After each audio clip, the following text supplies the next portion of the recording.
Baby, there's always a way to be. Say you, say me, say it together. Actually,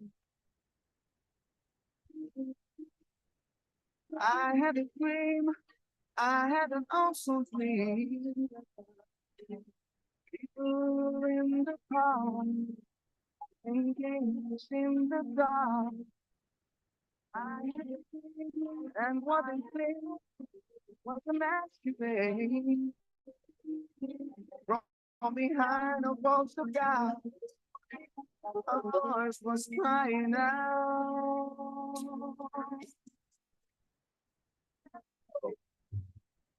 Say you, say me, say it for always. That's the way it should be.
Hardly believe it.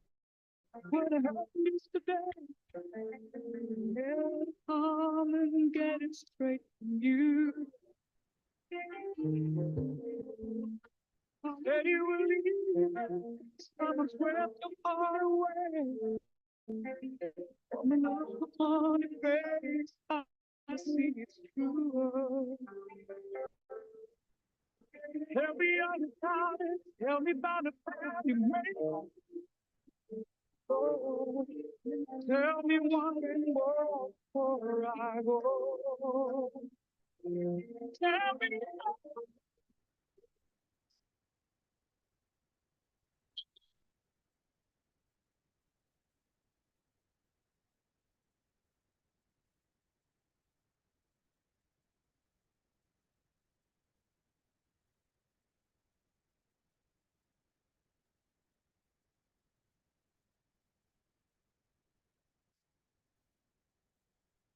We know that our before is gone.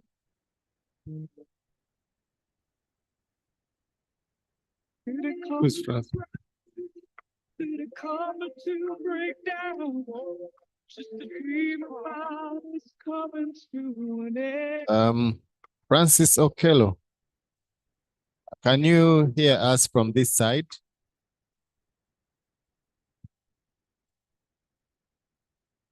Unmute and tell us.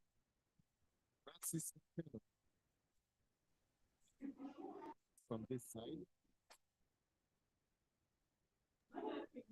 Mawa Charles, unmute and, are you able to hear us on this side? Yes, this is loud and clear. Good morning. Are we loud and clear? Yeah, I'm hearing loud and clear. It's loud and clear.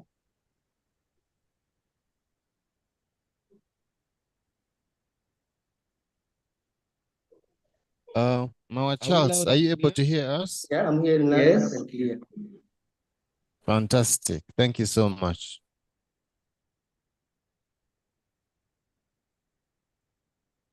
Mawa Charles, are you able to hear us? Yeah, I'm hearing loud. Yeah, you are clear. You're loud and clear.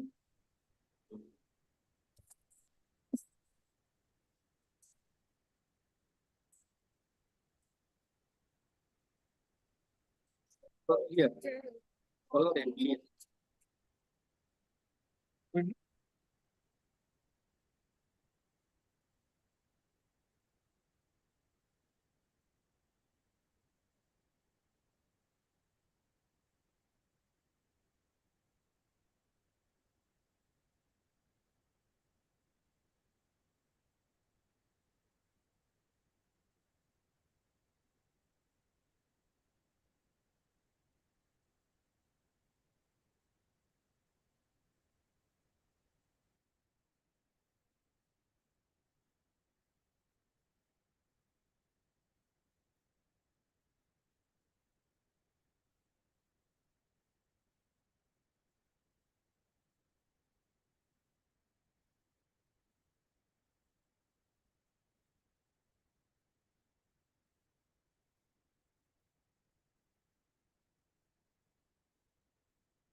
Can I touch you? Can't believe that you were real. How did I ever find you? You are the dream that saved my life. You are the reason I survive. Baby, I never thought that I could love someone as much as I need you. I know it's crazy, but it's true. I never thought that I could need someone as much as I need you. I love you.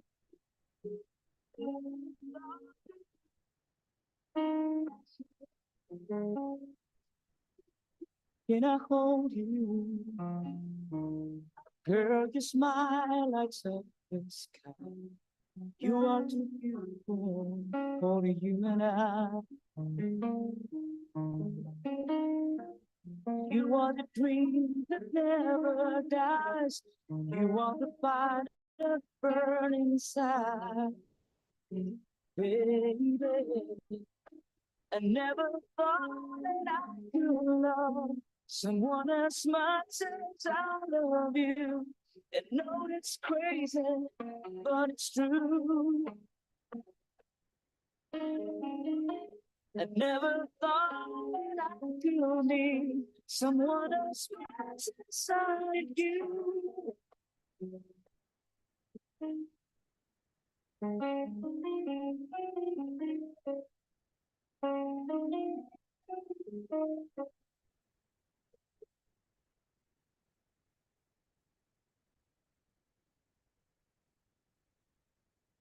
For the sunshine in the sky, you are the sparkle.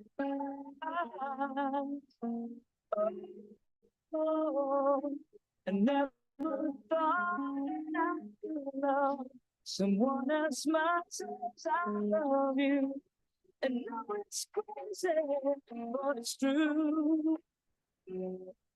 Oh, I never thought that I could be someone as much as I do.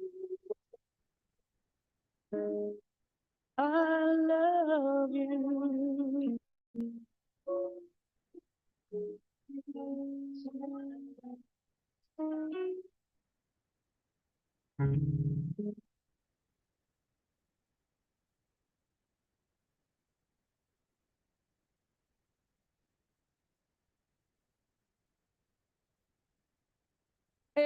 Good morning, ladies and gentlemen.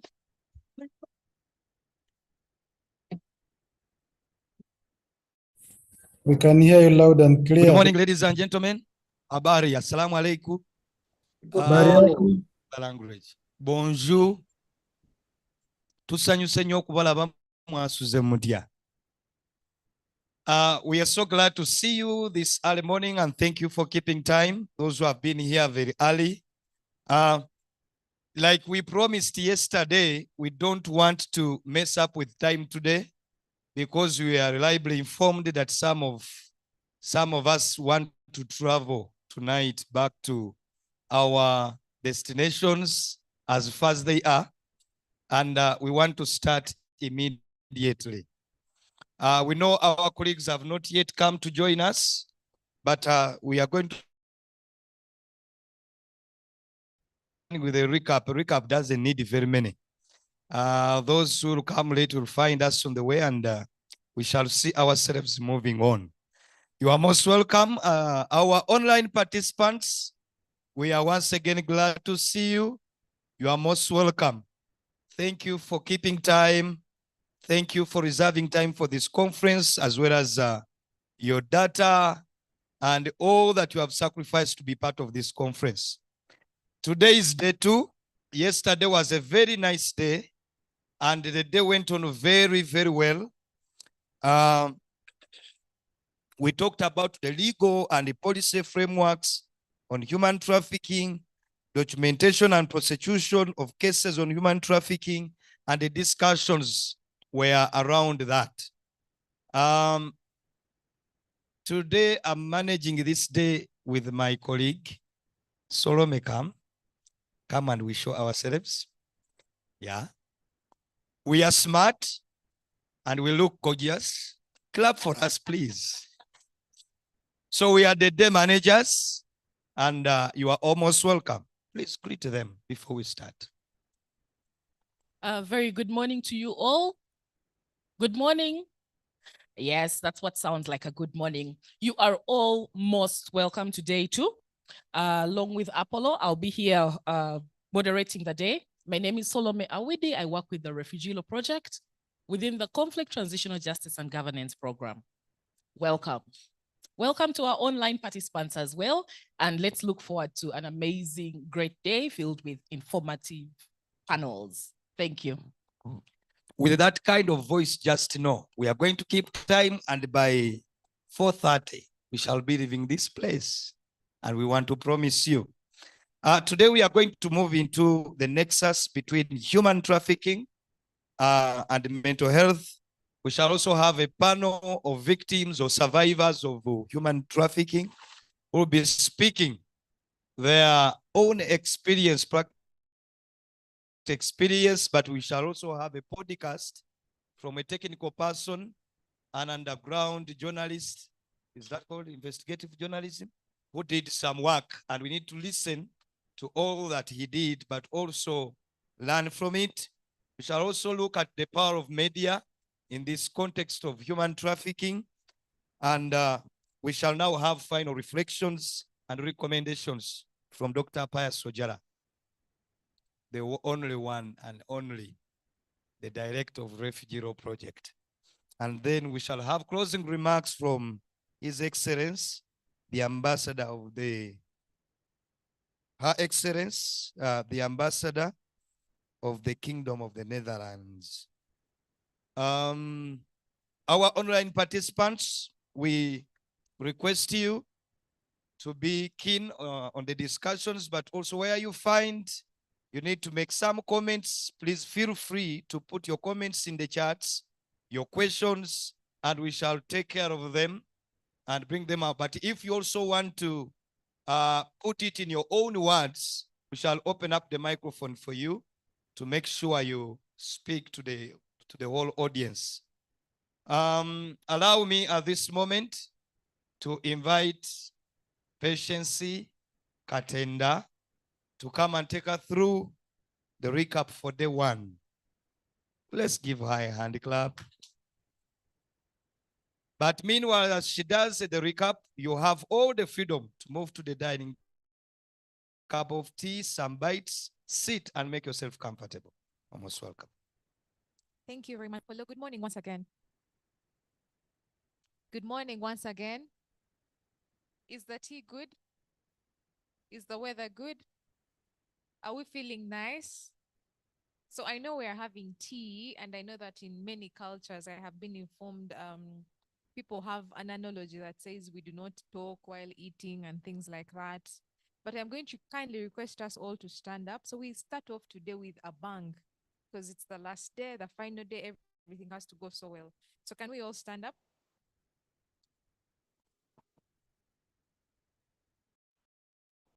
We are going to play a very short game to get us started. Could I please have a second microphone?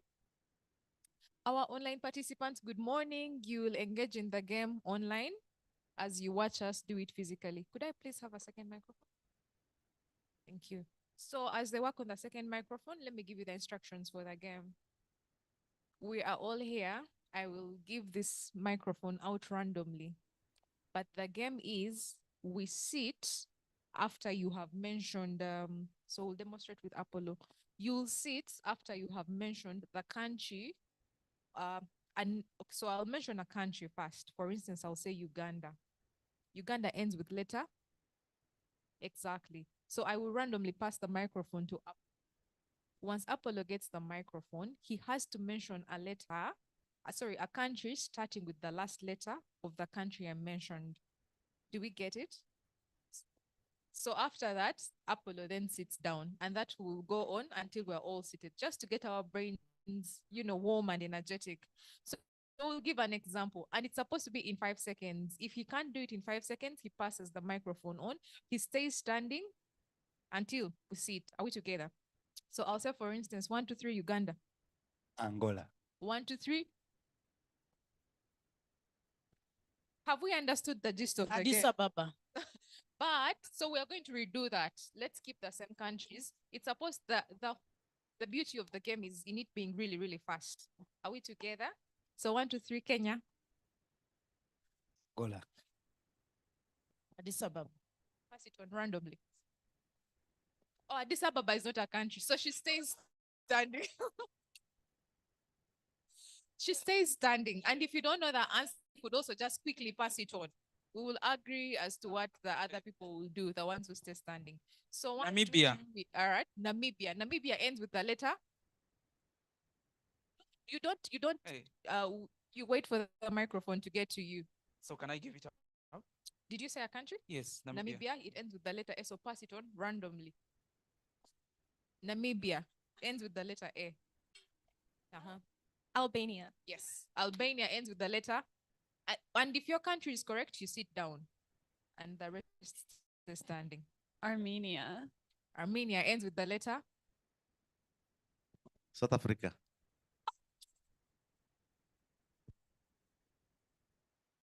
Yeah, ends with the letter.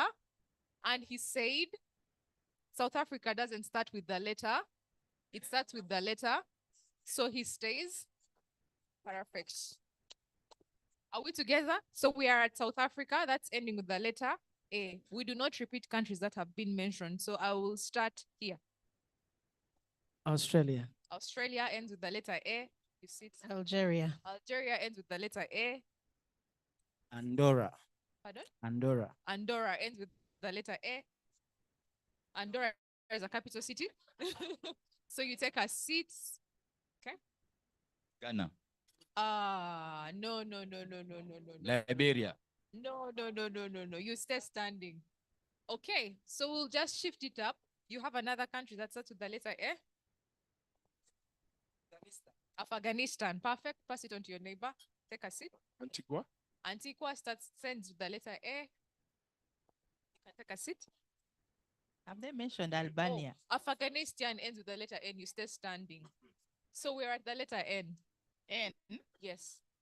Nigeria. Nigeria, you take your seat. It ends with the letter A. America. America. Does he qualify?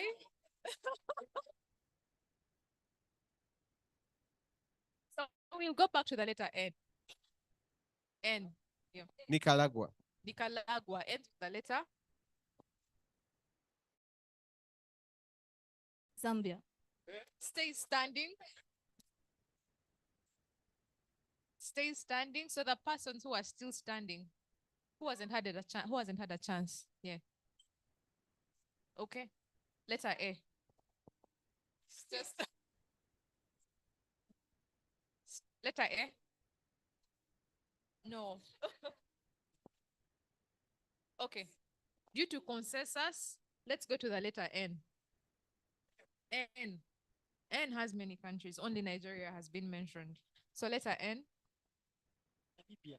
Namibia was mentioned. Nigeria was mentioned. Niger. Perfect. Niger ends with the letter. Niger ends with the letter R. Rwanda. Rwanda back to the letter A. Standing. Okay, so around the world in 5 minutes. I think we've literally been around the world in 5 minutes. The persons who are standing, DJ give us a very nice song. They're going to sample us as they sit down. DJ a dancing song. DJ a dancing song. They will sample us and then we'll kickstart. I have seen some people who have cheated and have sat down.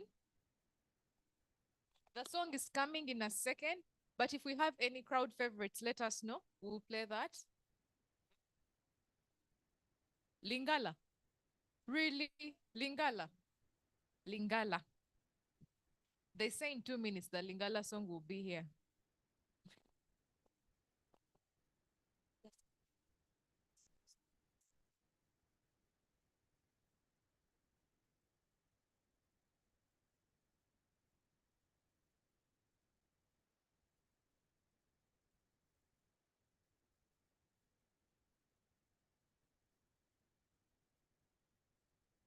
You know, one of So this song is for the persons who are specifically standing, but if anyone is also feeling the energy and they would like to join in, let's start the conference with a dance and we'll be good to go. 1, 2, 3, we go.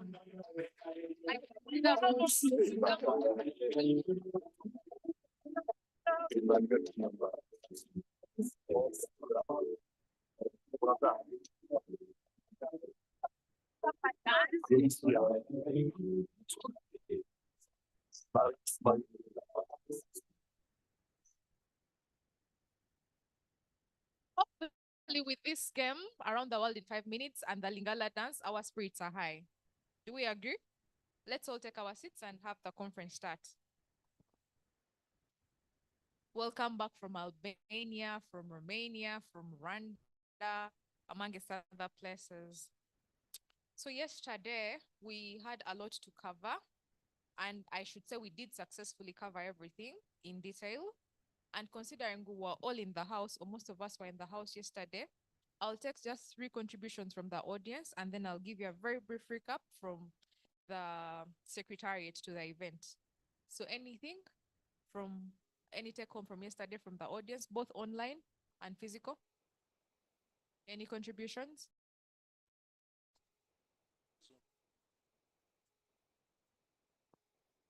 Any contributions from the house, both physical and online? We'll just take 3 and then I'll do a brief wrap up from the secretariat.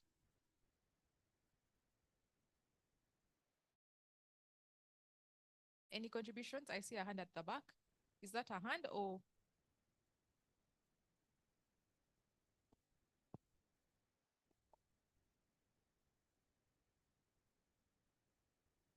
Joseph, is that a hand I see up?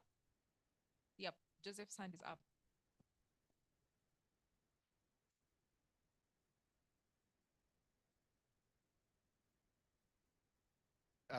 Yesterday we looked at a number of things, and among them we looked at the different laws and policies that we can go through to apprehend the perpetrators of human trafficking.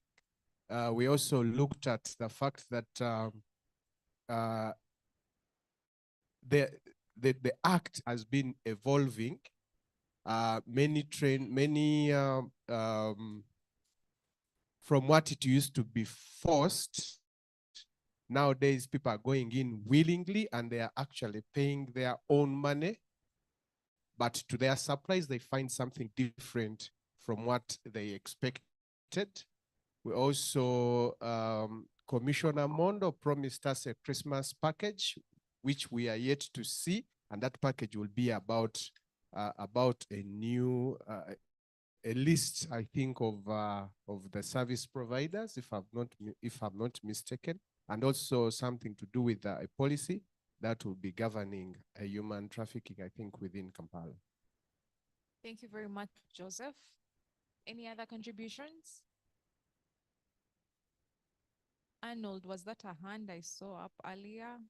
Yes, Arnold. Arnold is seated. Apollo, it's over there. Thank you. Yeah, good morning, everyone. Yesterday, I got to learn that many parents actually are engaging in trafficking of their own children, and also that that Africa needs strong systems and networks to like this is happening every day, and it's not only happening in our homes, but we need like strong systems to be able to have control over it, because the perpetrators are very smart and they are ahead, like 3 steps ahead of us each and every time. Even when we sit here and talk about how to make things better, some of them may even be around and they know exactly what is going to happen, and then they just work smart. So we need strong systems. Thank you very much. Kindly pass the microphone into the RRDC. Okay, we'll get the lady and then here. Thank you so much. I think the opening remarks clearly helped us to see what the gaps are. And I think it was very clear that issues to do with documentation, and research need to be addressed. We were also made to realize that the landscape has changed, and so our strategies would also need to change. And I think a lot of the different people who who kind of opened up, helped us to realize the need for a holistic approach in the way we intervene into a lot that has changed on the landscape, but also in the matters that are tabled for discussion in regard to refugees and forced migrants in that aspect. And I think we had very key statistics exposed to us in regard to how the women and the children are vulnerable and how we can target interventions in closing those gaps. Thank you. Thank you very much. The RRDC's hand was up. We'll take him, and then lastly, we shall take Madam Edith. Thank you. Yesterday, it was a very interesting day that as a country, we realized that our law, as far as issues of human trafficking is concerned, that we are very lenient, because when we are to compare ourselves with our sister country, Kenya, when our sister was giving our presentation, you realize that the figures they levy as far as when someone commits such offense is very high, and it is deterrent to this act. But ours here, a comparisons of 400,000, it was really too much. And also I learned and I heard about commitment from Makere School of Law and also from Refugee Law Project, your commitment to seeing that you continue with this conversation. It was really a very interesting day. Thank you very much. Thank you. And then Madam Edith. Thank you so much. Yesterday, I was able to hear a comment from the commandant Kiriandongo refugee settlement. And he said that the knowledge, general knowledge about human trafficking and the laws was lacking to many of us. And I see this as, I qualified it, and I see this as a great opportunity for us to be equipped with the knowledge about human trafficking. And at the end of the day also presented us with a number of leaflets, charts, which will support us in passing information to the community so that they are aware of human trafficking, they are able to report, and we are able to work together to end human trafficking or to reduce human trafficking. So I'm grateful for that. Thank you. Thank you very much. I have been advised to kindly let our online participants know that you can now put your hands up. We'll unmute you and get to hear your thoughts. As they do that, I'll give you our main feedback from the Secretariat. We have come up with 5. It's still a work in progress. The first one being, there is need for intense information sharing. What do we mean intense information sharing? The information is available. The data is available. The statistics are available. Who is in charge of collecting this, and where are we taking it centrally? But also, who is sharing what information and how are we getting that information? So we have to be intentional at the national level, that's at the grassroots, at the regional level, and at the global level. And then 2, there is need for collaboration between us as partners / different stakeholders. And this has come up in the feedback you've given just now.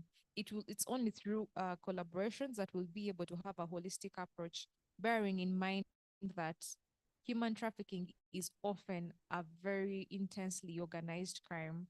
So unless we as stakeholders / responders are organized, they're going to get ahead of us. And then 3, there is need to have harmonization / benchmarking in regards to the laws and policies on the regional context nationally, in order for us to be at the international level and to be able to live up to what we are preaching. And then we need to have, this is almost in regard to the law still, there is need to have dynamics or dynamism, in the policy and legal frameworks. What does this entail? We realized yesterday, or we learned yesterday, or gained more knowledge yesterday, that traffickers are very alert. Their tactics keep changing. they go with the trends. So what is our law saying? And us as responders, are we moving in line with the trends? When Joseph was giving his feedback today, he mentioned one of the things that people are now paying money to go to the traffickers. So what are we doing as a country? What are we doing as stakeholders? Do we have anything better in place? Which takes us to the final one, which is social protection in the national context. This needs to be invested in heavily, because unless our people have social protection back home, it is going to be inevitable. Uganda is going to stay a very fertile ground for human trafficking. So unless there's anything online, has anyone put up their hand? There being no other thing online, I will hand over to the day manager, Mr. Apollo or Miss Solomi, to take us through. Thank you so much. A round of applause to Patience. That is not enough. It shows you are still a little bit low. Let's give her a louder one. And you know, Patience loves organized things. Let's give her another one which is organized. Asante sana. It seems you all went to Chankwan's. Welcome back. Thank you very much. And thanks for the recap and all the information we have shared. And you see, yesterday was very nice and very interesting. There are a lot of learnings in there, and it is so good. So we now want to dive into the discussions of today. And our discussions for the first panel, which is about the nexus between human trafficking and mental health, are going to be led by our session chair, Esther Atim. Let's welcome her with a hand clap as she comes to take over. You are most welcome.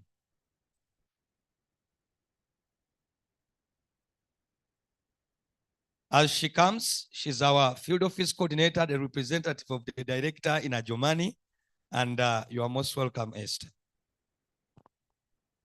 Thank you, Day Manager. Good morning, everyone in the room and online. I hope you are ready for our today's session.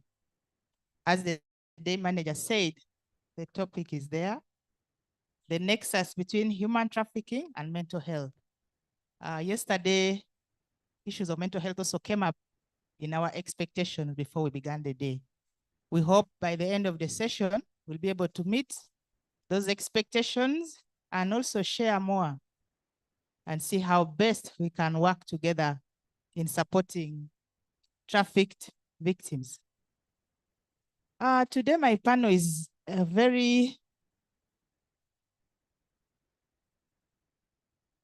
have a panel of 3 people with a wealth of experience who will be able to share with us what they have been doing or what they have done in their respective duty stations in relation to human trafficking, even vulnerable people. Our first topic will be on the invisible wounds, the psychosocial impact of human trafficking on victims, which will be handled by Akula Subi, who is a counseling psychosocial counselor at Refugee Law Project, but professionally, he's a counseling psychologist who has a wealth of experience in working with vulnerable groups. He has also worked in Kenya, and he'll be sharing with us what he has been able to come across in his field of work. He's also a researcher and also a trainer, very passionate about his work. Subi, you're welcome. Our second topic is vulnerability. Is mental health a precipitating factor of human trafficking, which will be handled by Dr. Kenneth Kalani Okware, who is a psychiatrist and a senior medical officer at the Ministry of Health. Doctor, please come and take your seat. And our third topic will be diminished choice, livelihoods, and efficacy as a risk factor for trafficking refugees, which will be handled by Elizabeth Okello, who is a counseling psychologist, president of Uganda Counseling Association, also works with Mildmay Uganda at the Institute of Health Science, and also has a wide range of experience in the hospital industry, as well as education programming. You're welcome, Elizabeth. So I believe these three will be able to take us through this session. They'll tickle our minds. And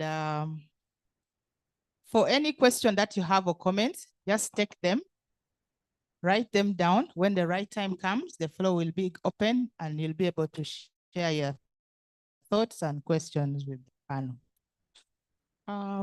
Day chair, how much time do we have? So that we can apportion it accordingly.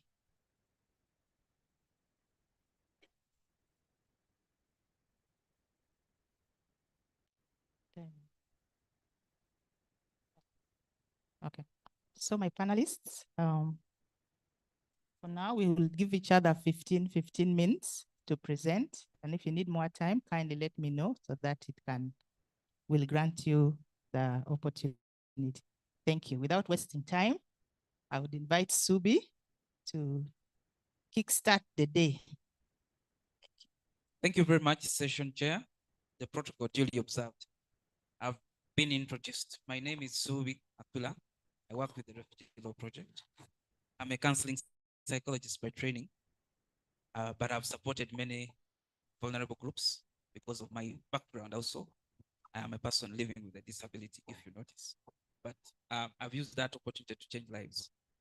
And I'm happy to be here to really have a chat on this subject. For starters, I want us to reflect on the opening remarks that Dr. Pius, whom I so much admire, he talked about the issue of language. Now, my topic is invisible wounds, the psychosocial impact of human trafficking on its victims. Why do we call them victims in the first place? I think the main issue here is language, which Dr. hinted about. Please, with your permission, allow me to amend my topic, call them survivors. Because I think we have to walk the talk,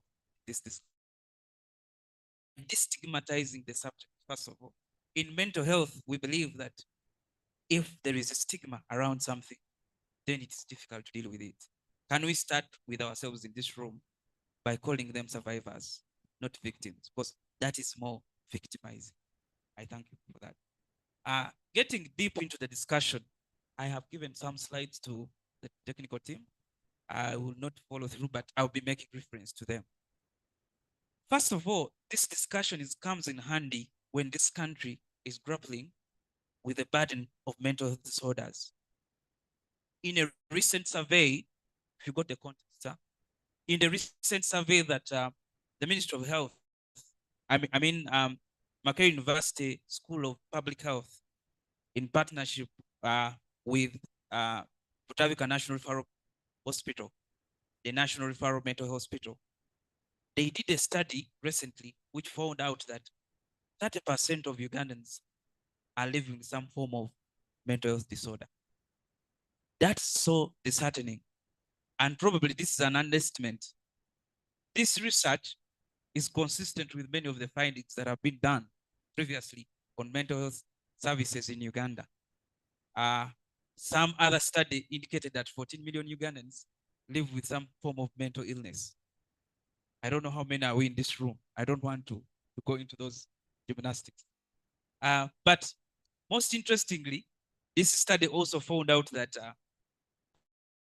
children, youth, and women are most at risk, and they are more prevalent. These disorders are prevalent among these groups. Sad enough is to note that from yesterday's discussion, these are the same categories which are featuring so high in human trafficking. I think we need to draw a line between human trafficking and mental health disorders and mental health challenges in Uganda. But also interestingly is to note that according to the findings, these disorders are spread across the country. And it's not only one region. So all of us at some point are victims or survivors of mental health disorder, if you may. But also, I want to remind you that this country it has been dealing with the aftermath of the COVID-19 pandemic. We all saw how COVID exposed our ailing mental health system in Uganda. During the height of the COVID-19 pandemic, we saw more mental health issues come up. We saw people taking their own lives. Depression, anxiety disorders, and bipolar disorders were very high on the agenda. And even this very study found out these disorders are quite rampant and they are the most common. So what does that tell you? The after effects of COVID-19, the teenage pregnancies, the domestic violence, the unemployment rates, all these have contributed to the poor mental health of Ugandans. So we are coming into this discourse with a country injured and struggling with the burden of mental health issues. That context aside, as a psychosocial counselor at the Refugee Law Project, go to the slide. We have my own experience. I have actually learned from yesterday's discussion that many cases we have handled actually qualify to be trafficking. And now I learned that many stakeholders working with vulnerable communities define these cases differently. And they may not actually connect to human trafficking. But with this discussion, I think we need to start to think deeply about some of these cases. I will share two cases for purposes of time from my own work as a counseling psychologist at the Refugee Law Project. These two cases concern two single mothers who were refugees. Their identity is concealed, and of course, for purposes of confidentiality. But this case, the first case, a single mother came to me as a psychosocial counselor. Their major complaint was persistent feelings of sadness and loss of interest in daily activities. And this was coupled with suicidal thoughts. Oh, of course, as a counselor, I had to listen attentively, but also imagining having an introspection of what was my client suffering from, or what were the major issues. I later learned that my client was struggling with livelihood challenges. A lot of them, she couldn't feed her children, even her own food. Her little business had been washed away by COVID-19 and its effects. She couldn't put food on the table.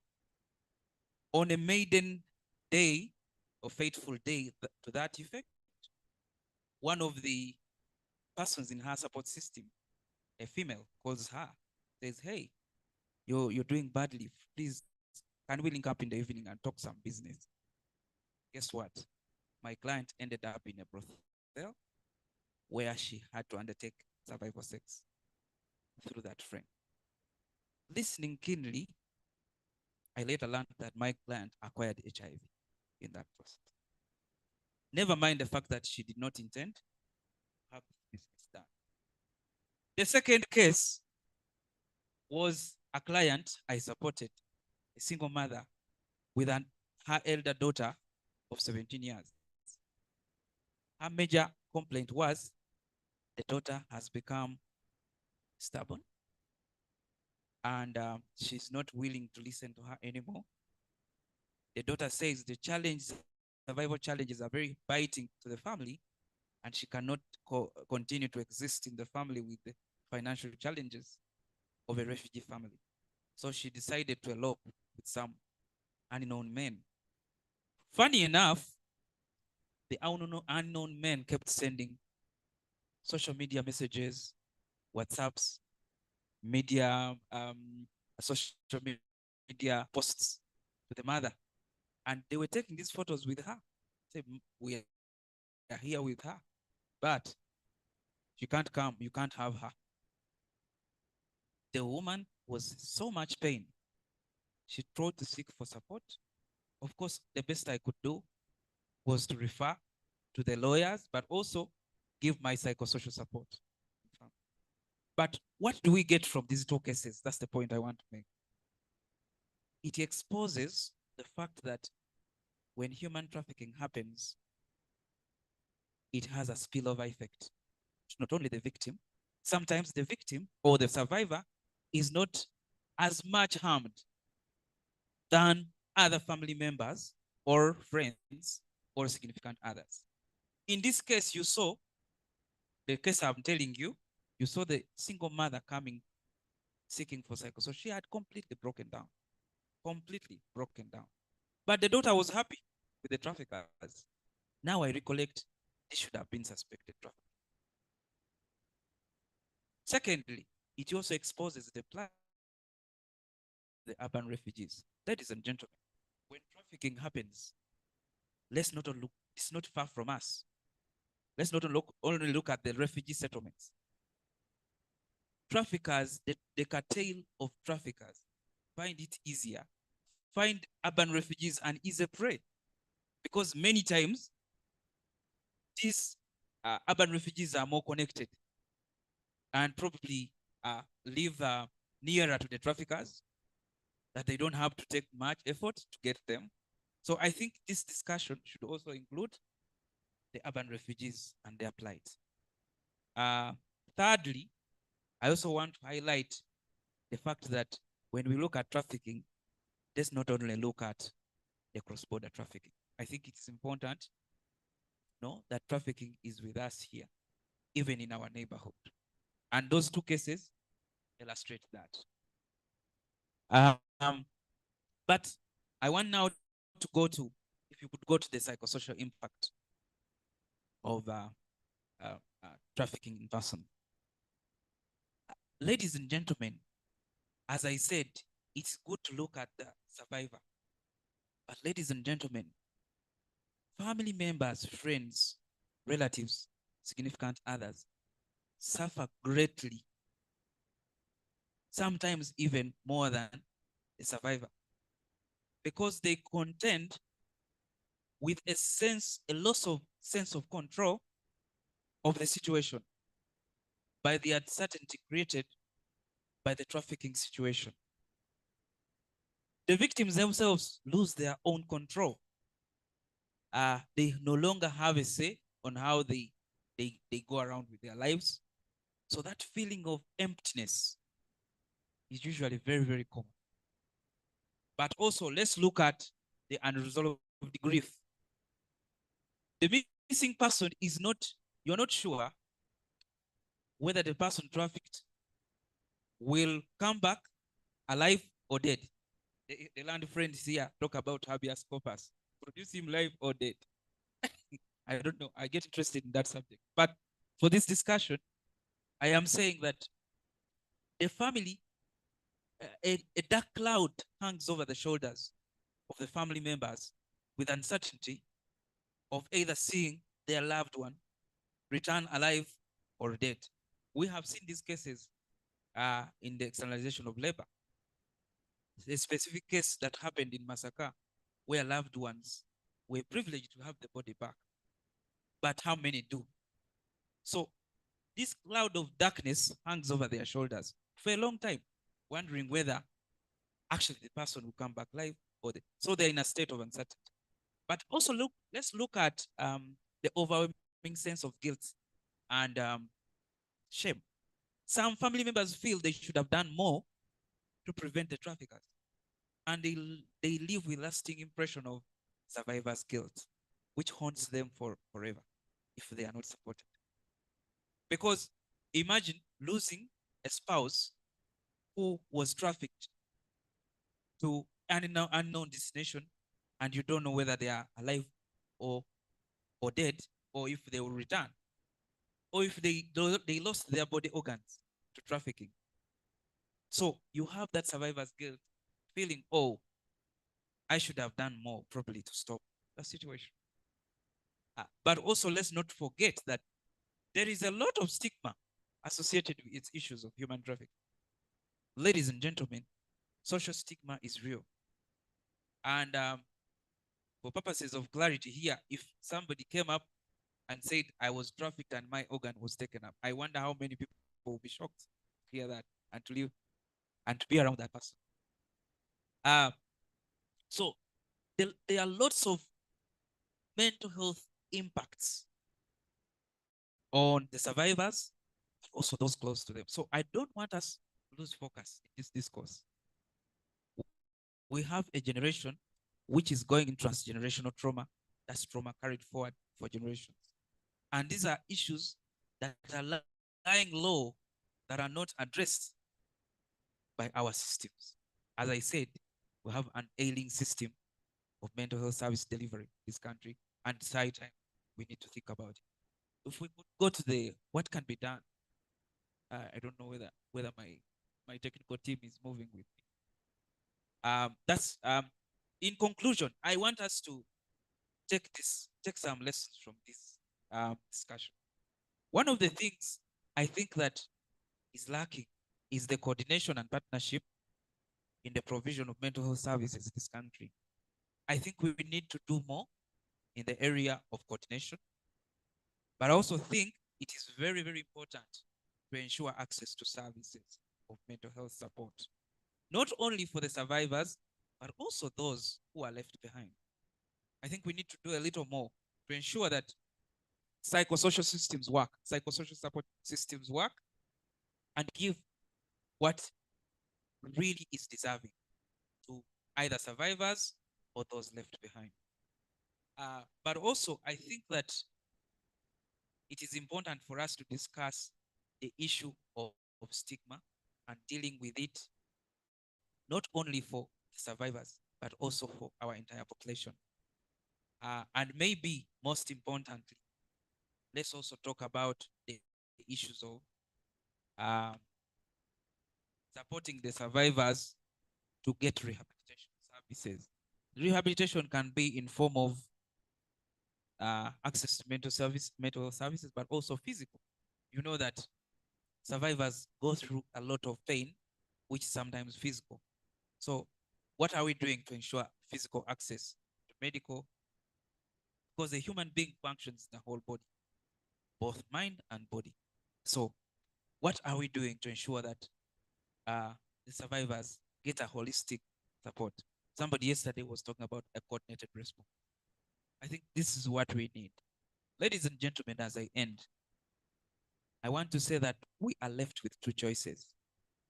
Either to lambast and lament to the Almighty God for his grace and providence, or to take action and end human trafficking in persons. As the sun goes down below the hills and this great conference has ended, please reflect on your takeaways. What are you going to do differently to change the life of a person who has been trafficked or those about to be trafficked? I thank you very much, and may God bless.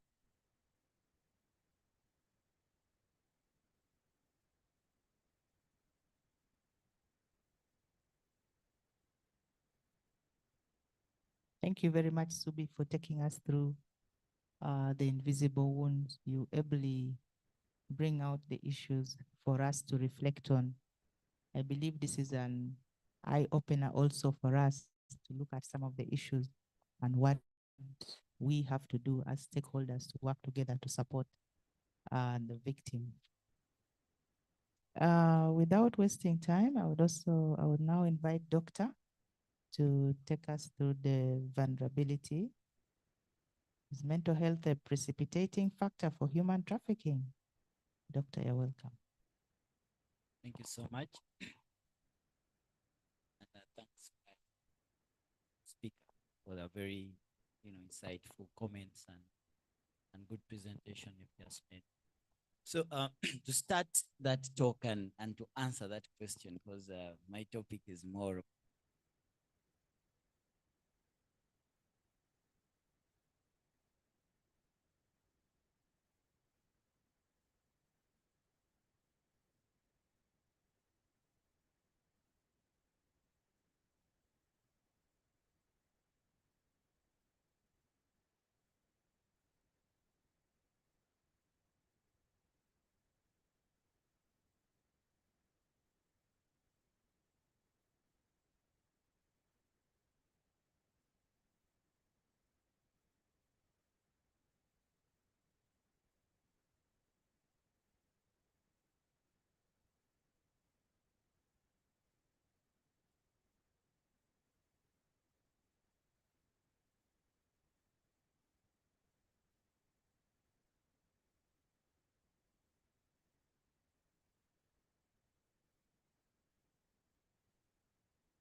basically what the definition clearly puts is that we need mental health in our day-to-day affairs in order for us to operate and work productively and fruitfully and make a contribution to our society or nation. That is mental health. Now, mental illness is a condition that affects the brain. Just like any other illnesses, mental illness affects the brain. And because it affects the brain, it presents with changes in the way we think, the way we feel, and in the way we behave. So the clusters of mental illnesses, the symptomatology or the symptoms that we see, the signs and symptoms from persons with mental illnesses will affect their feelings, will affect their behavior, and will affect their thoughts or the way they think. That is mental illness. Now, commonly stress, I want to put out stress because most of the common mental illnesses are linked with the stress and day-to-day challenges that we face in life. So stress, I would put it in a very simple way, that it is the imbalance between the demands we have on us and the resources we have to meet those demands. So you are an individual, but you have many demands upon you. You are a wife somewhere, you're a mother, you're a daughter, you're an employer, you're an employee. So you have so many demands.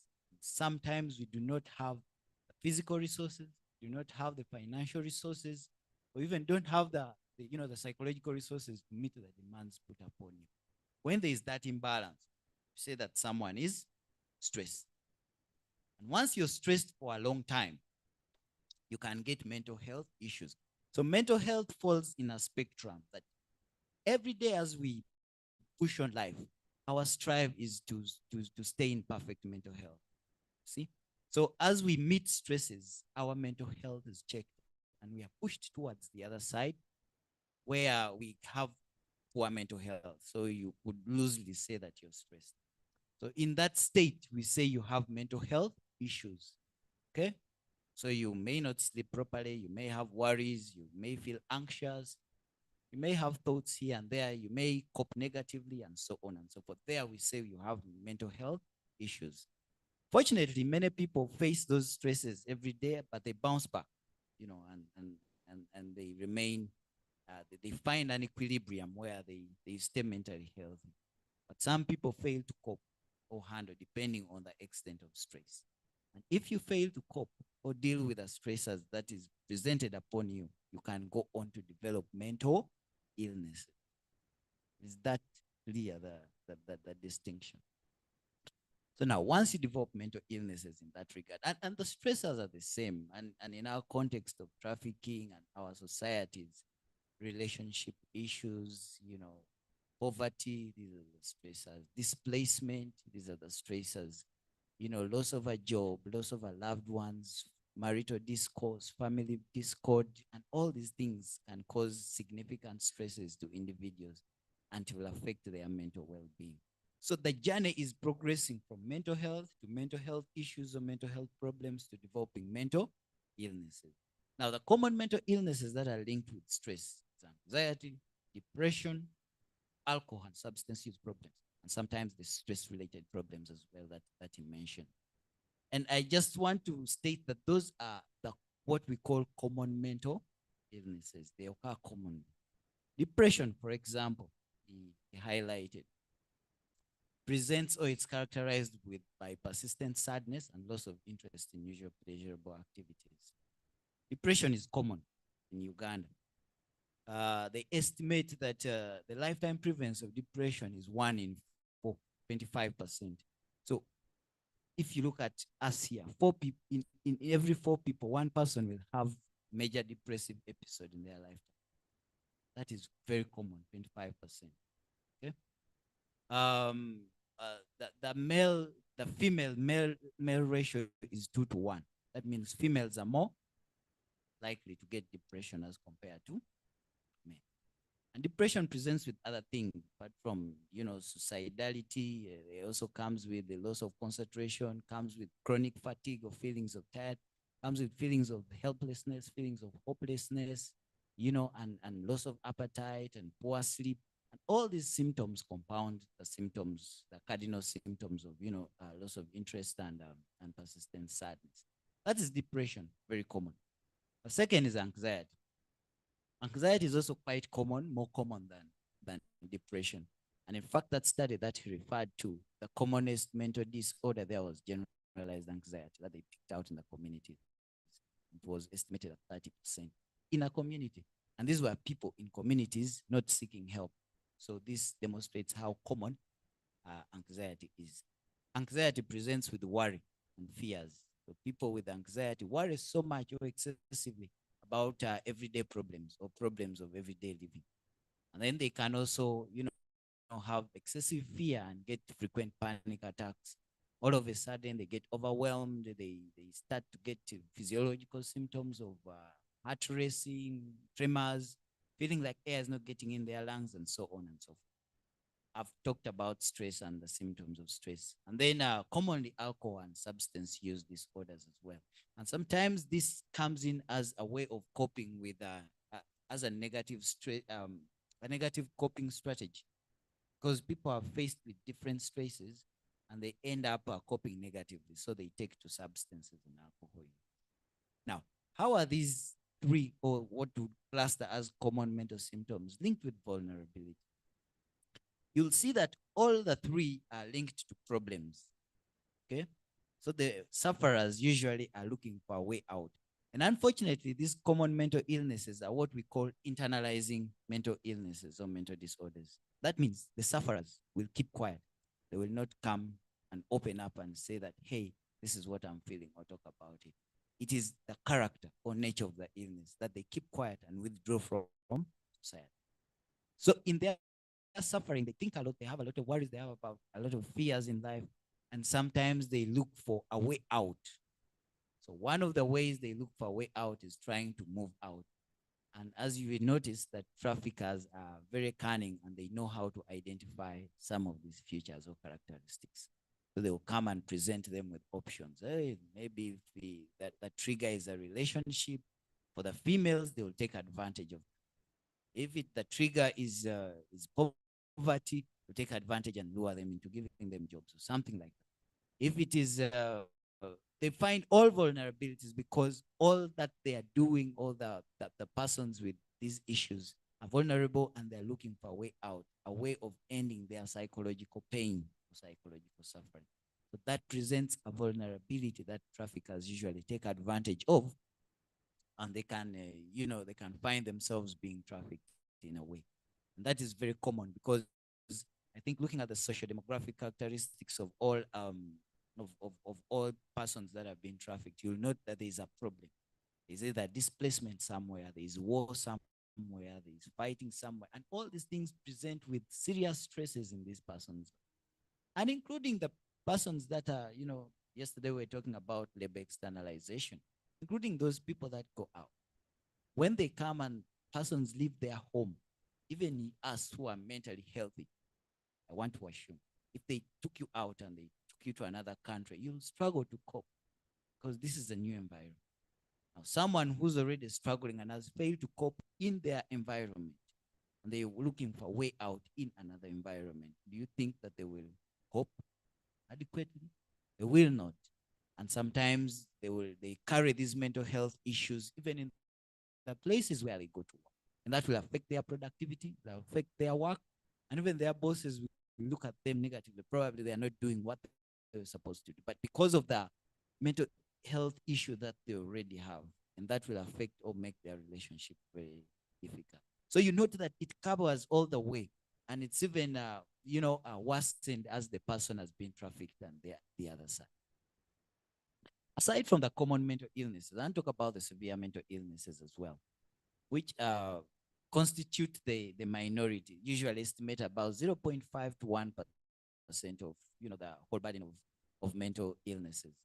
So they are the adult severe mental illnesses. There is schizophrenia, which is a psychotic problem that comes with problems in thinking or interpreting, stimuli. It also can come with things what they call delusions, where people have false beliefs that are not in line with their socioeconomic status. For example, they can believe can start to believe that I'm the president of the country or president of Uganda.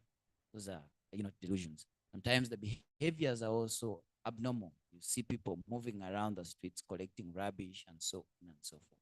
So such persons, sometimes they do not have the ability to choose from right and wrong. And sometimes the traffickers can take advantage of them because of their illness, and they find themselves in places that are not where they are not supposed to be, and ultimately they take advantage of them. There's another common one, another common mental ill disorder that that people usually take advantage of. Persons with intellectual disability. This is some form of developmental problem where the brain fails to develop, and they fail to learn new things or understand and comprehend before they act. So they do not know consequences of their actions, so to say. And they have that in multiple contexts, in terms of social relations, in terms of conceptual framework, picking things like in class as well, and even adaptive function, like knowing that I'm supposed to clean myself, take care of myself, and so on and so forth. We've seen those kinds of people being taken advantage of in communities. They use them to collect water, and they continue fetching water the entire day, and they give them 500 shillings only in the day, and so on and so forth. Those persons are also easily trafficked and taken. And I think sometimes they use them for child sacrifice and so on and so, because they might not report whatever it is they've done to them, or they might not refuse if they are called. And people take advantages of them, or even criminals. They use them usually as frontliners to go and check if where they are going is okay. And many of them end up in the prison, or in Luzira prison, but they are there because we cannot get their capacity, their capacity or their fitness to stand trial, or fitness to plead, because they are chronically mentally ill because of that issue. So that again presents a critical factor, that vulnerability that traffickers take advantage of in the realm of mental ill health. Others are persons with personality disorders as well. There's the anxious type, which or dependent type as well, where someone just needs another individual in order for them to make decisions, in order for them to run their day-to-day lives. Traffickers also take advantage of that. And I think many of them, you've noted if you watch TV and so on, most of these series, they take advantage of people with the dependent or the anxious personality types as well. So, I mean, for children, there are other issues, for example, attachment disorders as well. So as children are growing up, sometimes they fail to attach to a primary figure, and sometimes they over-engage, so they don't fear. Strange anxiety should be a normal thing among us children. And growing up for certain age, 2 years, 3 years, they should, look at a stranger and they fear.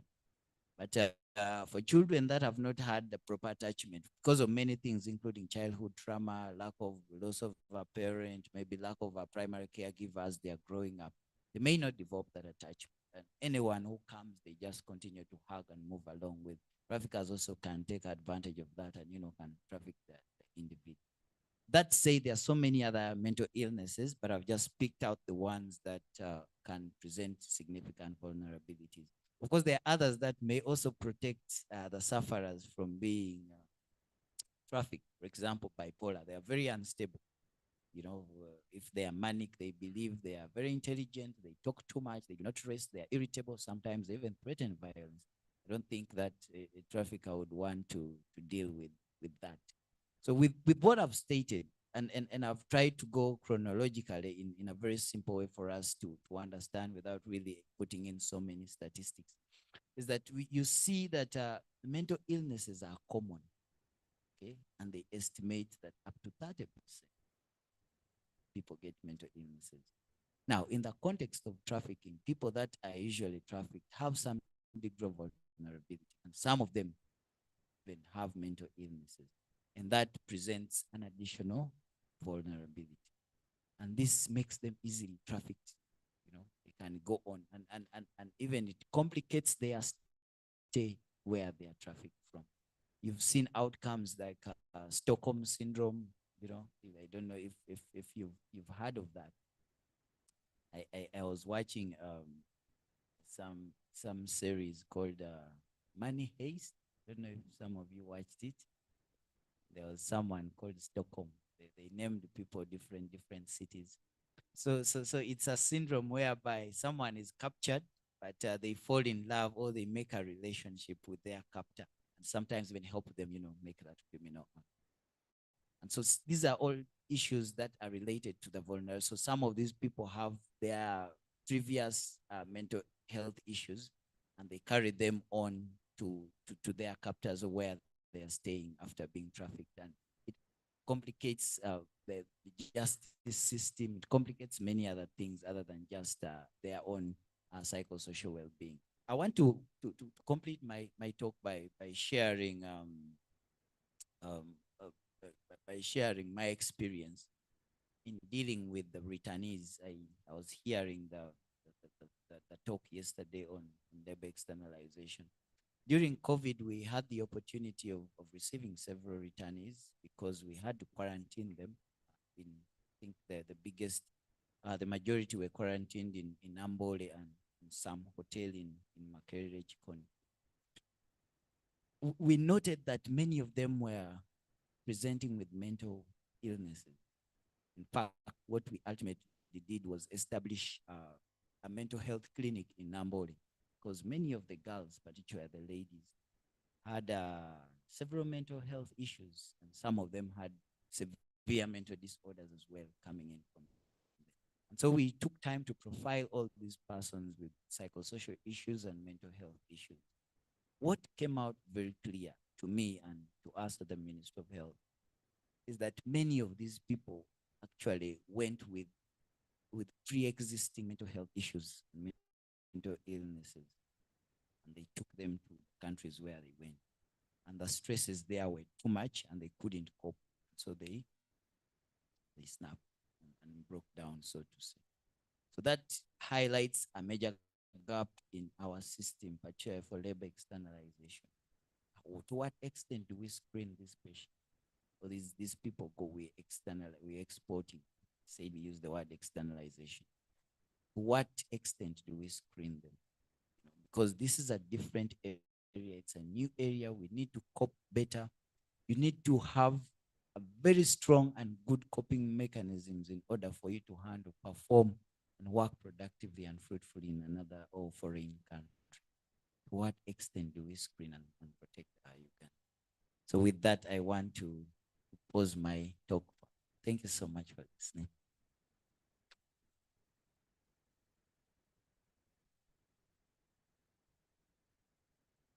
Oh, thank you, Doctor, for that eye-opener as well on the vulnerabilities that are actually used, or the traffickers take advantage of that unknowingly on the part of the trafficked, which I believe also that cuts across, whether for trafficked persons or even just for normal people, even us seated in this hall. We all go through stress, but let us see how best to manage it so that we don't also become victims in our own places where we are. Thank you very much for highlighting that.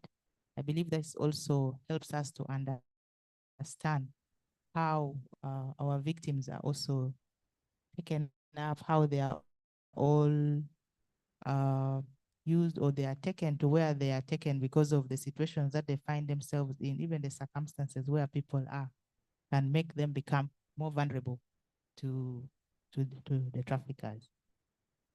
I would now take this time to invite Elizabeth, who will take us through diminished choice, livelihood, and efficacy as a risk factor for trafficking refugees. Elizabeth, you're welcome. Thank you, Esther. Thank you, Subi and Dr. Kalani for those insights. And having addressed the whole issue of the psychological impact, Dr. Kalani has clearly brought out the vulnerabilities. I sat here trying to reflect. I think when I got into this room, I was sharing with Esther my experience as a refugee, and the memory was very fresh on how we had to flee from Uganda to go into Kenya and only come back and just in time to find the 1986 war and nowhere to go. And we just had to stay in the middle of the town with all the gunshots and everything. And I kept reflecting on that. And while Dr. Kalani was sharing and said, as we were being enlightened yesterday, each one of us is a potential. And someone once said, for as long as you have a brain, you are vulnerable, and it could happen to you. It could happen to anyone for as long as we do have a brain. I guess Esther highlights something here, which I am just going to pick up from where my colleagues have started us off. And the question that was running through my mind is, yes, we are talking about forced migrants. We are talking about diminished choice. And while the keynote address yesterday was throwing light on the push and pull factors, I think it came out very clearly that livelihoods is one of those. But by the time somebody is fleeing, is taking their flight away from the country, is trying to seek refuge elsewhere, it's one of them is I'm trying to look out for a source of livelihood. But why are we calling it diminished choice? Does it present possibly as a risk factor, especially when it comes to vulnerability? And more so, my discussion will focus on the efficacy.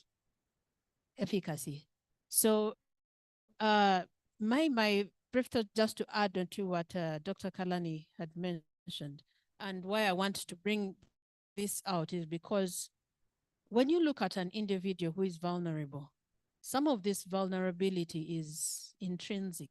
It's within the individual, and some of it is extrinsic. Yesterday, we're talking about the policy framework. So we're talking about the legal framework. So we're talking about climate. We're talking about things that surround the individual. Those are more of extrinsic. But we also have those that are intrinsic. And because they're intrinsic, you find our focus actually should be on what is the need of this individual? What is the need of this individual? And you realize that most of the individuals have, the needs vary. The needs will vary from the needs of a child, an adolescent will be different from the needs of an adult. I don't know if we ever stop to think about trying to pay attention to what the needs of this child would be, this adolescent would be, and then this adult. And then also to look at the needs. Some of them are short-term needs. Someone is just thinking, I just need to be out of here. I need to find food. At that point, they're not even thinking of acquiring land. They are not thinking of farming and making investment. Someone is thinking, I need food to feed my family. So you're going to find there will be needs that are immediate. And there are those that would be medium term, thinking, okay, now I need to put the children in school. I need to, before they start thinking of what investments will I put in place? Where will I eventually settle? So even while we are thinking about the intrinsic vulnerability, have we thought about the needs and looking at them across in terms of the individual in respect of who they are, but also in terms of short-term needs, the medium-term needs, and the long-term needs? When we are trying to structure interventions, we only are trying to create an economic base, for example, for somebody we are trying to settle. Are we going to slump in the whole package of what we want because somebody is vulnerable? They need to find this, sort this out. It can be overwhelming. Dr. Kalani talked about the ability for someone to cope, the change that comes with it. It's a lot to deal with, that even when we are trying to think about this individual and their whole span, we also need to kind of phase and try to see what is it that this person can take in at this time. How do our packages factor that in? The information that we are giving, is it not so much of a marathon that, okay, you're going to go here, you're going to settle here. When you settle here, you need to find and this is information that you need, and it kind of be overwhelming for an individual in that state. So where I'm starting from is trying to look at the individual, look at their individual needs, look at their intrinsic vulnerability. And because of that, even when we talk about the diminished choice, it is central to that individual, because what it is that might be possible for somebody to handle, it will vary from one individual to another. While one person would be up and excited with their ideas and what they want to do, how they want to settle, and it will be different from another person.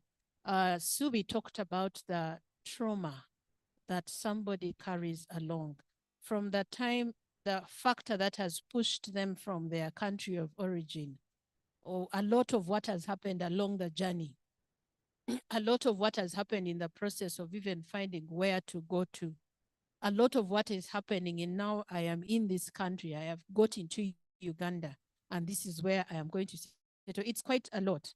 And what helps us in that case is to look at now bringing that whole aspect of self-efficacy, because this is central to an individual. I am not killing away our whole aspect of coordinated effort. How we need it is, even while we are doing those coordinated efforts, we need to look at this context of the individual. Now, I'll just do a look at self-efficacy. And if maybe any of us is listening to that word for the first time, I'll just read a definition here. Self-efficacy, the belief of it's the belief we have in our ability, specifically our ability to meet the challenges ahead of us and complete a task successfully. Now, when I look at that, there are about 3 keywords that stand out.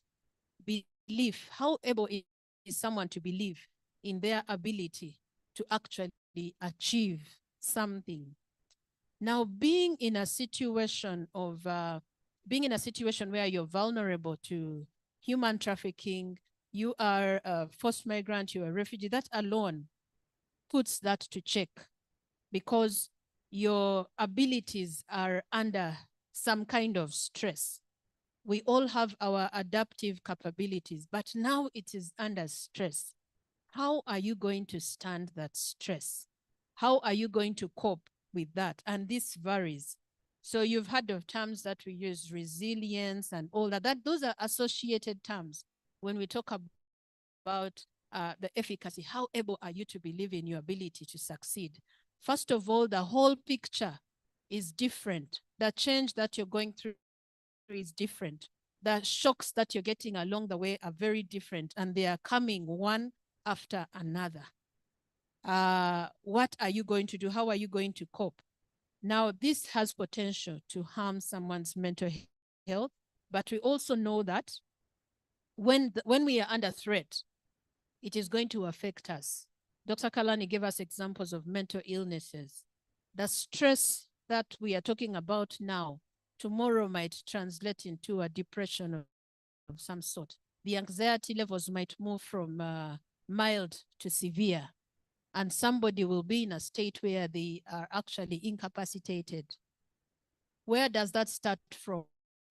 I feel I cannot make it. I feel I cannot succeed where I am. Efficacy also has a component of where someone begins to compare themselves with others. They also compare themselves with past experiences. 2 weeks ago, I was interacting with one of my clients, and there was a very vivid memory of what happened in 2017. Of course, we had gone through that process and all that. And the client kept saying, if I could go through that experience in 2017, I can go through this one.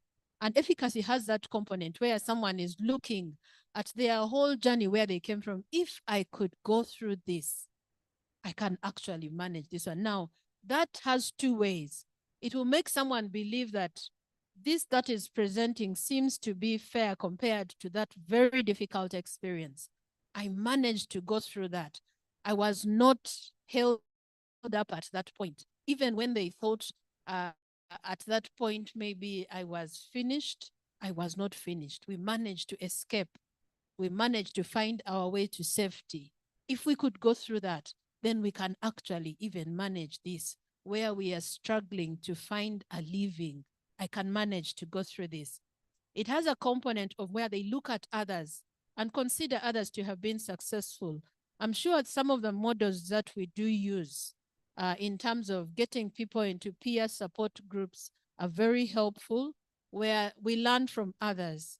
I can see others have succeeded. Those who maybe have settled in and have managed to build their investments, they have managed to grow their livelihoods. If they can also do it, then I can do it. How are we working through our experience sharing? Is it providing someone with a sense of efficacy that I can also do it? Or is it getting into more of diminished choices? I think I am finished. I think I cannot make it. This did not work out. It did not work out for the other person. They registered failures. So it's also going to register failure for me. So like I said, it has a two-way. And as you will see later, it was going to depend on how we support an individual to kind of journey through, so that when we are looking at the two-way, it is more of the upside than someone going into the lower side. As we go through those beliefs, they also look at the positive and the negative experiences, the emotions. Dr. Kalani talked about how they are able to think, feel, and act. It has a component. So they reflect on that. And someone is able to reflect on that and identify with the way they feel about a situation. Can it facilitate some expression? The more we facilitate expression, the more somebody is able to identify with how they feel and be able to kind of strongly believe in their ability, or kind of feel that they are actually more vulnerable, or kind of feel more less of themselves in regard to how able they are to fend and survive. There is also the component of positive judgment. When somebody comes and enhances, yesterday, our colleagues from Ministry of Gender, well, he was taking us through the model that they use. Have these people placed somewhere where they can be mentored, get them to know the basics. How do you behave in a workplace? How do you do this? Now, that kind of judgment is it kind of is very helpful in boosting someone's efficacy, where they strongly believe they can manage. They have been placed in a similar situation and that has modeled, and someone begins to believe I can actually do it. I want to pause and say that a lot of that is dependent on who is helping me to believe strongly about myself. It's one thing for, I don't know who made that comment, but someone said, look who is talking. If you're telling me that I can actually, I think it was something about an expression of a witch doctor saying that, come, I will help you make riches and things like that. So look who is telling me that I can boost my sense of judgment. If you're telling me that I can make it, I can find a means of living here, I can set up here, I can be able to find a job, my children can go to school. I mean, who is that who is telling me? Can I see how you have succeeded at it? It has an element in supporting, growing my sense of belief in my ability to actually succeed. And it will kind of not take me to diminishing my choices, but instead expanding my choices and helping me to leverage. Yeah, so I just want now to point into some of the things that I think were already highlighted by Subi, but in regard to how we could actually come in. And I think Dr. Kalani also highlighted on that. How do when we are structuring our interventions, do we go through the whole span of it? We've noticed and pointed out some of the gaps here. when we are talking about a holistic approach, is it taking care of that, looking at that person as an individual, not bundling them as the needs of these people are common? Yes, they are common, but look at the individual. Their abilities will vary depending on how much baggage they are carrying with them, but also depending on their intrinsic motivation for that individual. So how do we structure our interventions? Some of them are very good practices, having people get into peer support groups, having people share these success stories. Do the success stories actually reflect success in that context? We talked about holistic approach in mental health. We don't work in isolation. If you are having the clinical social worker there, who is the psychiatrist you're working with? When it comes to now specialized interventions, who are you working with? What do our referral pathways look like? Does it just remain on paper, or it is very clear that if this individual is going through deep trauma, I can actually find a specialized service to support this person deal with their trauma? How can we do that? How do we link them into care? We could also look at the having several of our strategies more on the preventive side. I think as a behavioral scientist, I identify with that. What are we doing more on the preventive side to support these individuals? Look at the information that we give them, for example, maybe at the point of entry, at the different access points. How do we structure the information we give them? Is it helping them to look more on the preventive side of these risk factors? Or are we going to get them to the point of instead looking at more of how it's going to be so bleak for them? What about our policies and the frameworks? Do they consider the self-efficacy principles in them? Can the person, one thing I think in my training, and I think most of those who have done counseling training, when you're doing case management, most of our professors will ask you, how did you involve the client in the process? That it used to disturb me, and I'm thinking I'm the expert here. I know how to plan for this care for this person. We have worked as a team, and now you're asking me to account for how I have involved the client in the process. So while in training, I struggled with that. But in practice, I realize it's very important. So how are our policies and frameworks, even the therapies that we are using, how are we involving the client in the process? The case management approaches, how is the client involved in the process? Are they part of the decision making? Are they part of understanding the conditions they are going through? Of course, the rights issues come into place. If somebody, for example, is in a state where they cannot mentally connect, it might be difficult, but how are the consent issues handled? That is something very key. And sometimes it is also important that we functionalize those collaborative approaches, and let's have them in place. As a lady yesterday said, what are we going away with that we will not come back next time? How can we hold ourselves accountable in terms of that? And I think I would still draw from some of those words that you mentioned. How are we going to hold ourselves accountable for looking at the context of the individual in regard to our intervention strategies? How are we doing that? And if we are doing that, we are going to find that self-efficacy of this individual will improve. We will have improved mental health, reduced occurrences of depression, anxiety, post-traumatic stress disorders. And then you'll find that when somebody engages with the fact that I have to come, I have to find a source of living, I have to engage, they are able to actually boost their capabilities to make use of all their assets in regard to building their base for livelihoods. And you'd find that the experience would be good for them. Even as they settle, they'll be able to contribute positively. When we are defining mental health, somebody should be self-aware. Your ability to cope should be good.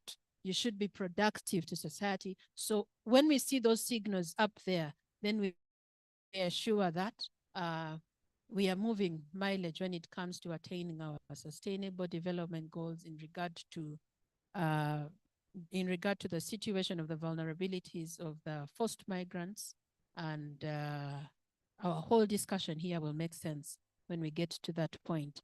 I think I would pause there and possibly hand over back to Esther. Thank you.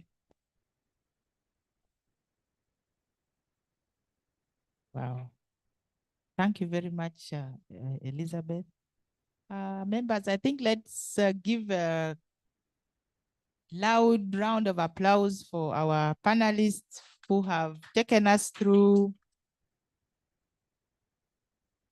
organized clapping. Asante sana.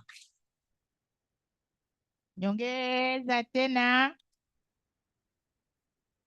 Do you need another tena? Okay, thank you very much. The clapping alone also shows that our participants have been very alert and attentive to these presentations. They have actually been very enriching, also learning for all of us. As we look at the nexus between human trafficking and mental health, I believe they have ably brought out that connection. Why is trafficking happening? What is trafficking? Is there any connection between human trafficking and mental health? So we see in a way, vis-a-vis it, they go together. So thank you very much, our panelists. And now we'll open up the floor for anybody who has any questions, any comments to our panelists. Thank you. There's a hand behind. Can somebody take a...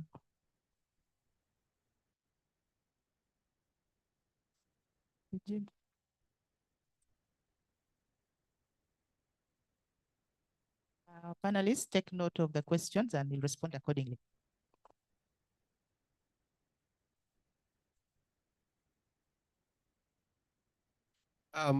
Thank you very much. When we were young, there was a gentleman at our village, and I think he was the first one to ever hold a mobile phone. He used to put it around the waist, and we used to admire him so much. So and incidentally, he was the one driving, he had a car. So as we were young, I always admired and compared myself to this gentleman. I want to ask 3 questions surrounding this. So when do we draw a line between believers or dreamers and mental disorders? At one point in time, I believe all of us here have dreamt of probably being someone that we admire to be like in life. So when do we draw that line between the believer, admirer, or mental disorder? Then 2, I have heard of the non-productive stress and then productive stress. So again, when do I draw a line between the 2? And as I help the persons of concern, when do I use the term productive stress, and when do I use the term non-productive stress? Because the 2 are very, very vital as we are offering psychosocial support to them. Then 3, I have had this client that I've always attended to, and I have made recommendations, and they have given them rent assistance and at the same time capital to start. But this person is hyper active, very lively, very nice, but each time this person is in a problem, he threatens. They threaten taking away their life. So again, how do I draw a line between the attention-seeking person and the actual willingness for this person to take away their lives? Because it seems this is a notion that they are using time and again, that they feel like taking away their lives. Remember, these are shared resources that must be given to others who have not yet benefited. Thank you.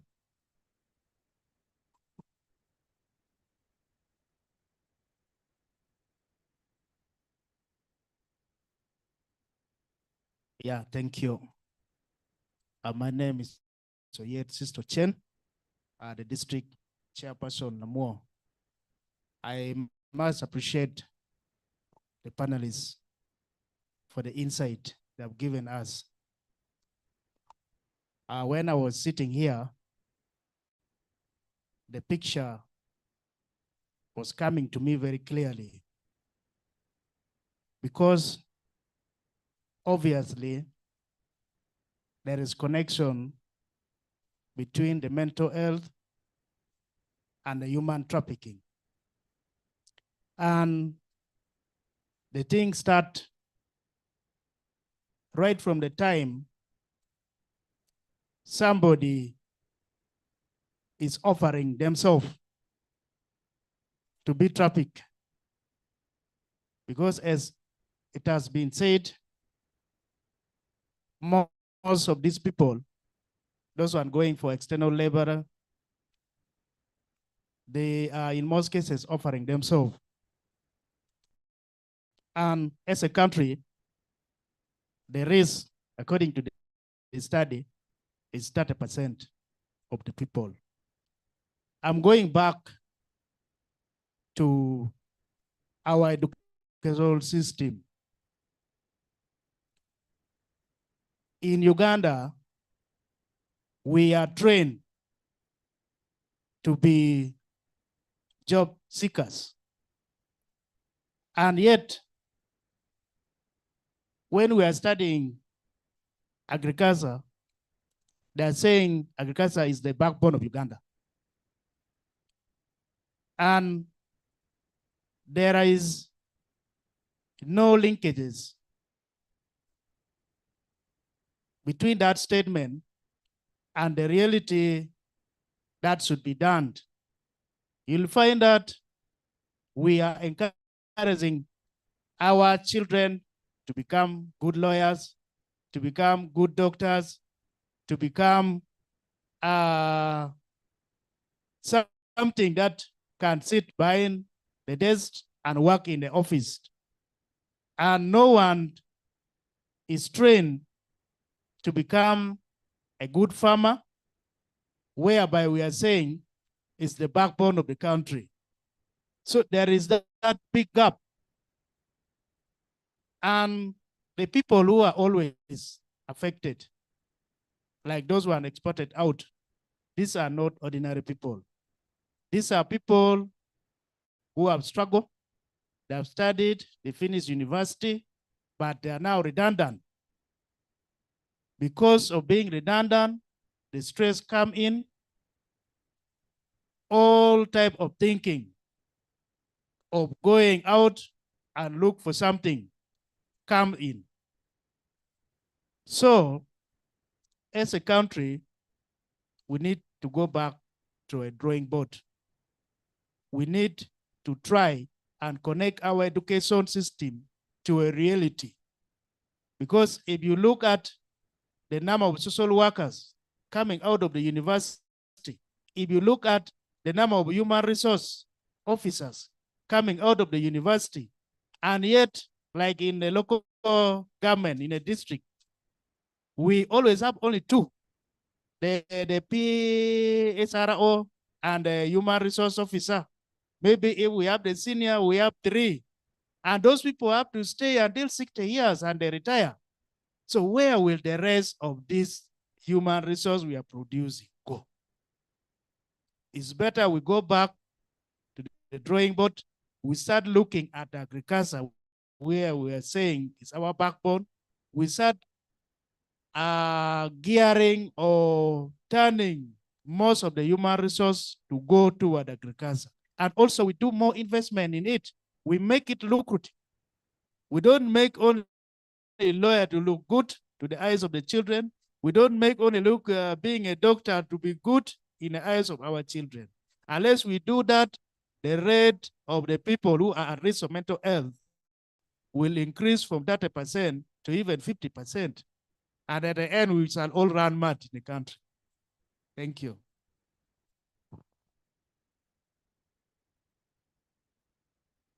I want to add my voice to thank the panelists for really very educative. We've learned. We thought we knew, but this is really, really quite enriching. My question is from your maybe technical experience, when we get at times these survivors in the refugee operation, we are glad that we have quite a number of partners who are actually supporting in psychosocial support. But from my experience, some of these survivors, if I can say, they don't heal, even when you expect them to heal.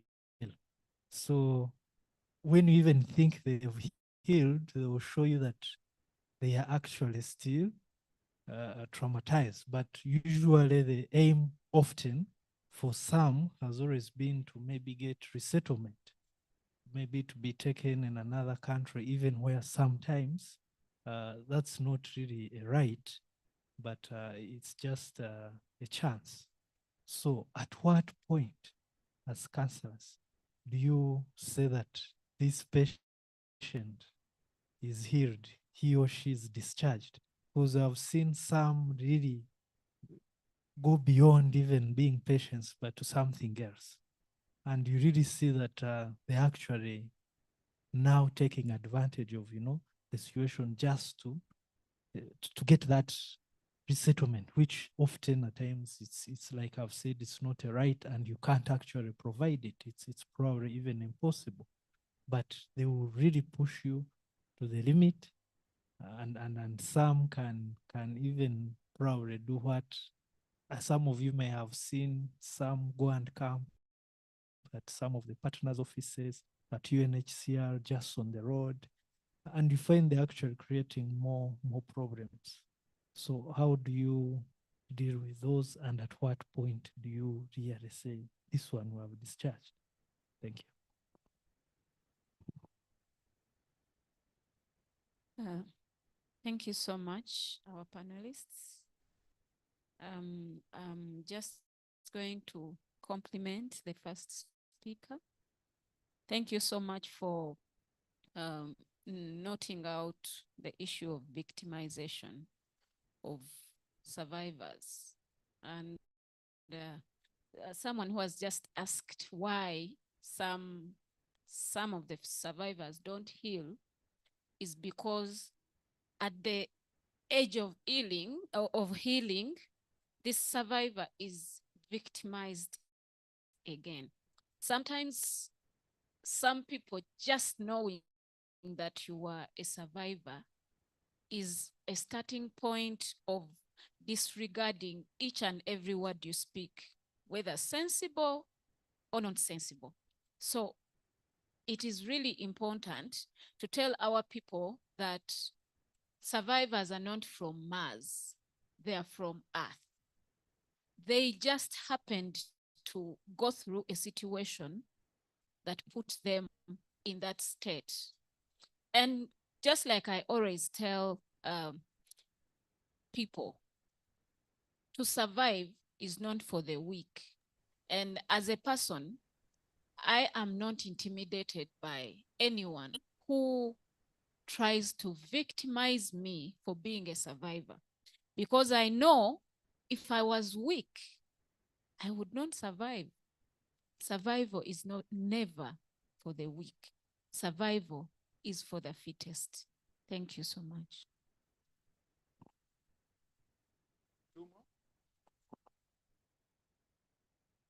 Thank you so much. My name is Aliguma Edith Adieri. I'm the district chairperson in Kiriandongo. I really want to appreciate the exposure that you have given us on the relationship of vulnerability to mental issues and how it is related to human trafficking.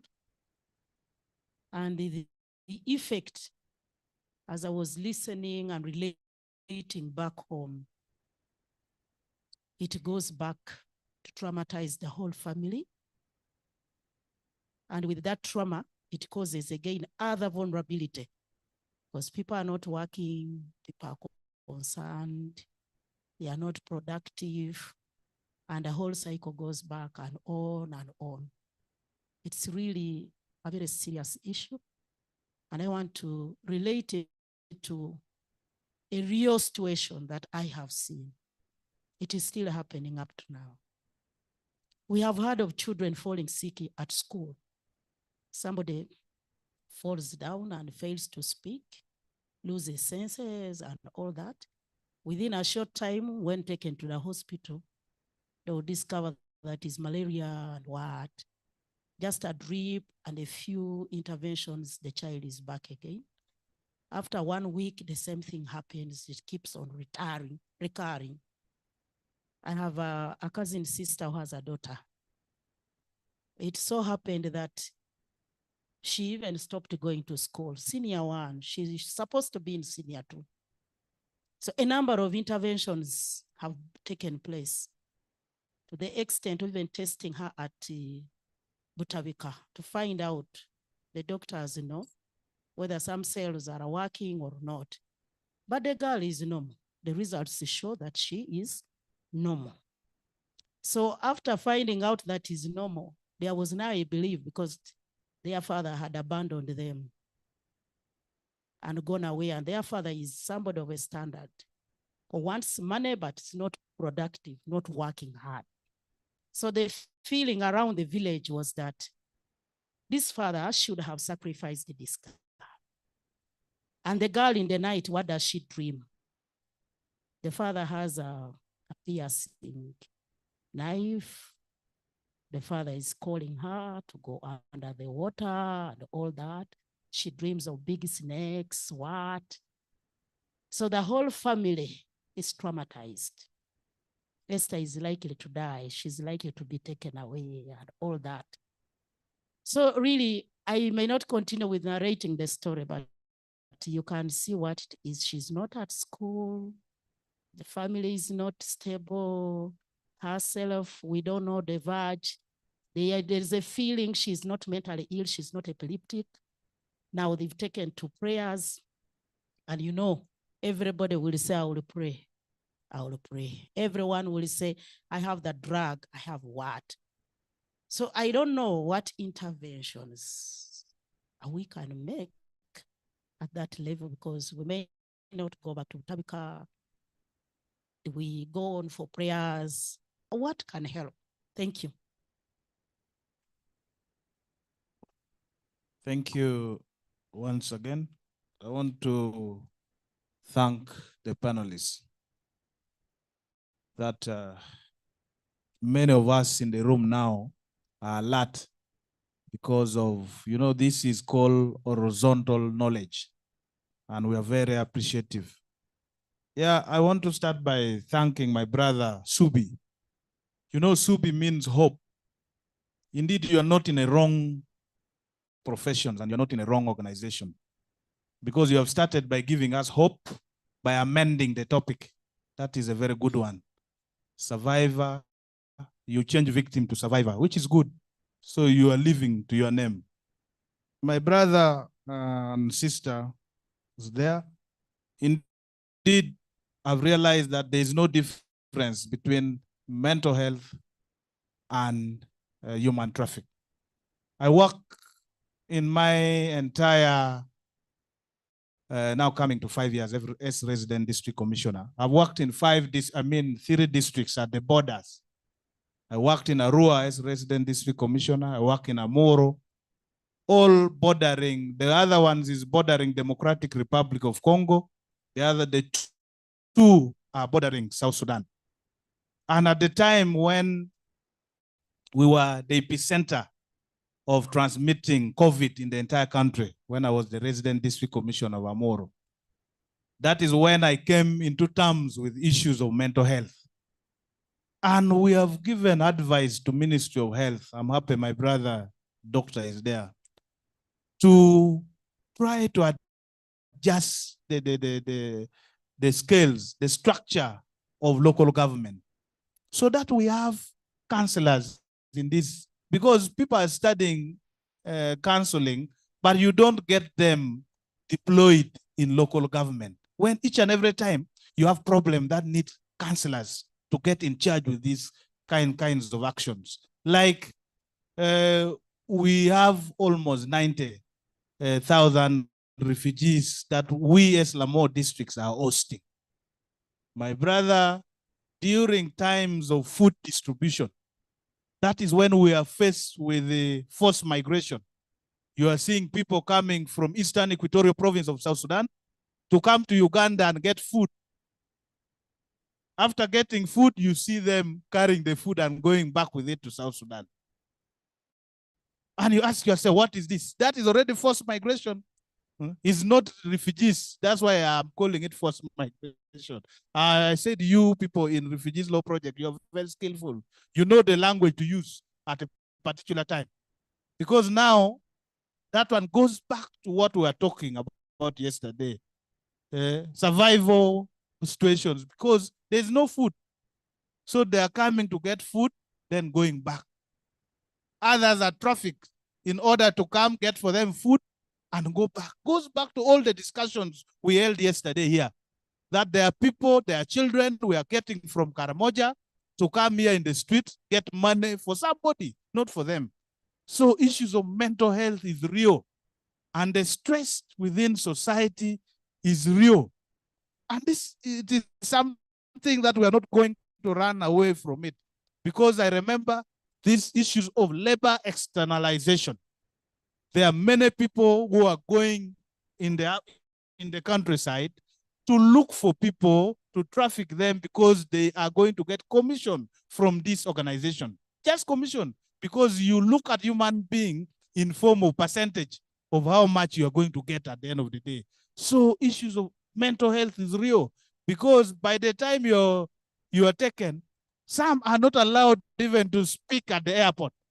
So mentally, how sure are you where you're going? They are moving with you like a luggage, but you're breathing the same oxygen you're moving with the person. So all this is happening.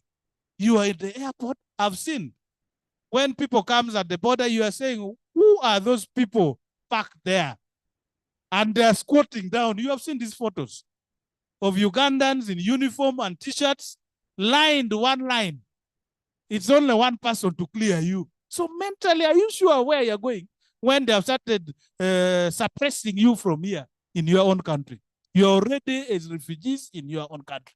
But where you are going now, how safe are you? So these are things that we need to come to terms with it. I've been at the airport the other time when I was traveling to Tanzania. I got people lining up, like 200 that they're going to Middle East, all in white t-shirts. But now, after a week or two, we started seeing calls from Interpols that these people who were taken the other week, now they are being battered and the rest. So when they were going, they did talk. So mentally, were they upright? So we need to continue with this conversation. This able panelists, you have opened our mind that us as stakeholders, more especially at the lower local government, we need to force ministries, agencies, so that we have counselors recruited to help us handle issues of counseling. Thank you very much. What is the difference? I want to understand the difference between mindset and mental health. Because I'm now above 50, but I fail to understand. For example, if I'm to go and test HIV/AIDS, and I get a counselor there telling me, I don't understand. So this way for me, When I want to go and test for HIV/AIDS or whatever, I just go. Even if you want to test me now, I just accept. What is that thing about?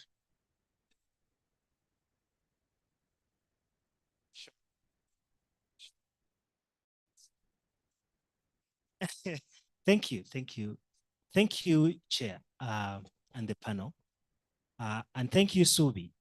So Subi, I'm one of those who are moved by your amendment from victim to survivor. I think part of what it says is that proper framing is a step closer to addressing the problem. But then you keep the distinction between survivors and those left behind. Are they not also survivors? Okay, thank you very much for the questions, the comments, and compliments to the panelists. I'll take this time to give the panelists to respond to the different questions raised. I will not read them. I hope we have taken note of them. Then we'll have the online, and then we'll close our session. Please, if you have any other question, keep it. Break time, find the panelists you want to get more information from and share with them. Thank you. Thank you very much, Session Chair. And thank you, the audience, for the good feedback. I want to start with the last question. That those left behind are they not survivors as well? I think, in my opinion, they are, because they also need our support. They also need to build their resilience. And I think it should be every one of us to take advantage and make sure that whether someone is a survivor directly or an indirect survivor, it's important to support them in your own. The other thing is that we've been emphasizing that mental health should be a community-driven issue. You should not wait for Dr. Kalani here and myself and Elizabeth to come to the community to provide mental health services. There are people who can we mainstream it so that we give tailored training to professionals to be able to support the communities. I think that will deal with some of the questions that have been raised. Specifically, I want to talk about the issue of survivors not healing. I think there was a question that why don't survivors heal? They keep coming back. The truth is that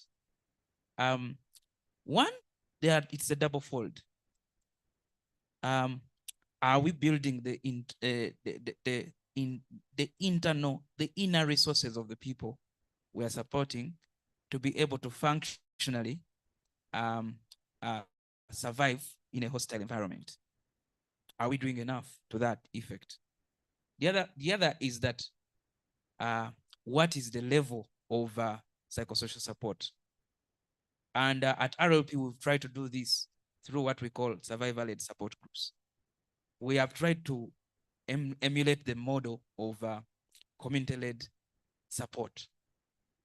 And it is working very well. Survivors are vulnerable, especially if they don't have enough support in their own environment. Remember, even when they seek support from professionals, at the end of the day, they will go back to a hostile environment, which is characterized with stigma, a lot of negative energy, and a lot of fault finding, a lot of blame, and labeling. And so in such a hostile environment, even when somebody has tried to recover, there will be relapse.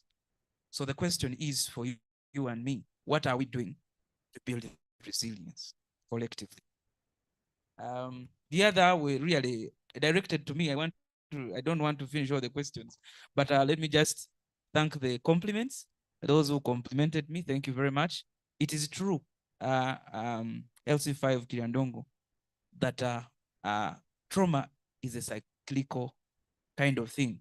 If it's not addressed, it can spill over. It has a spillover effect to those affected by the problem, but those nearest to them. But also, I want to use this opportunity to remind us as responders that we are not immune. So how much more are we doing to take care of our own mental health as responders? I think that's a very important discussion in this discourse. I always emphasize every time I do a training for different stakeholders that first it is you, then others. You can't give what you don't have. So what are we doing? And this is a question, it's a rhetorical question. You don't have to respond to it. It's an introspective question. What are you doing for your own mental health as you support other people in your own different facets, either a lawyer, either any other responder? What are you doing for your own well-being? I think that's very pertinent. Otherwise, my parting shot is that let's make mental health a priority in this country. Let's support communities come to terms and build systems. Like yesterday it was said that we need systems. We don't need strong leaders, we need strong systems. I thank you and may God bless you.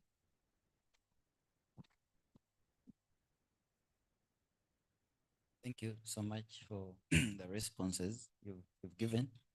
Thanks for being very attentive and asking very many questions. I could tell that many people have more questions that need to be addressed. I'll start with someone who asked quite academic questions about drawing the line. Who was young? Was you? Yeah, when you're young, you used to admire someone. Yeah.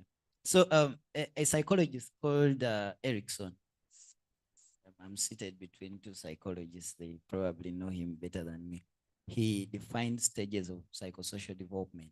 So usually as you're a child, you're growing up, your aim is to please your parent. You come back, hey, daddy, look what I made, things like that. And then in adolescent age, around 12 to 18 years, it's a stage of identity.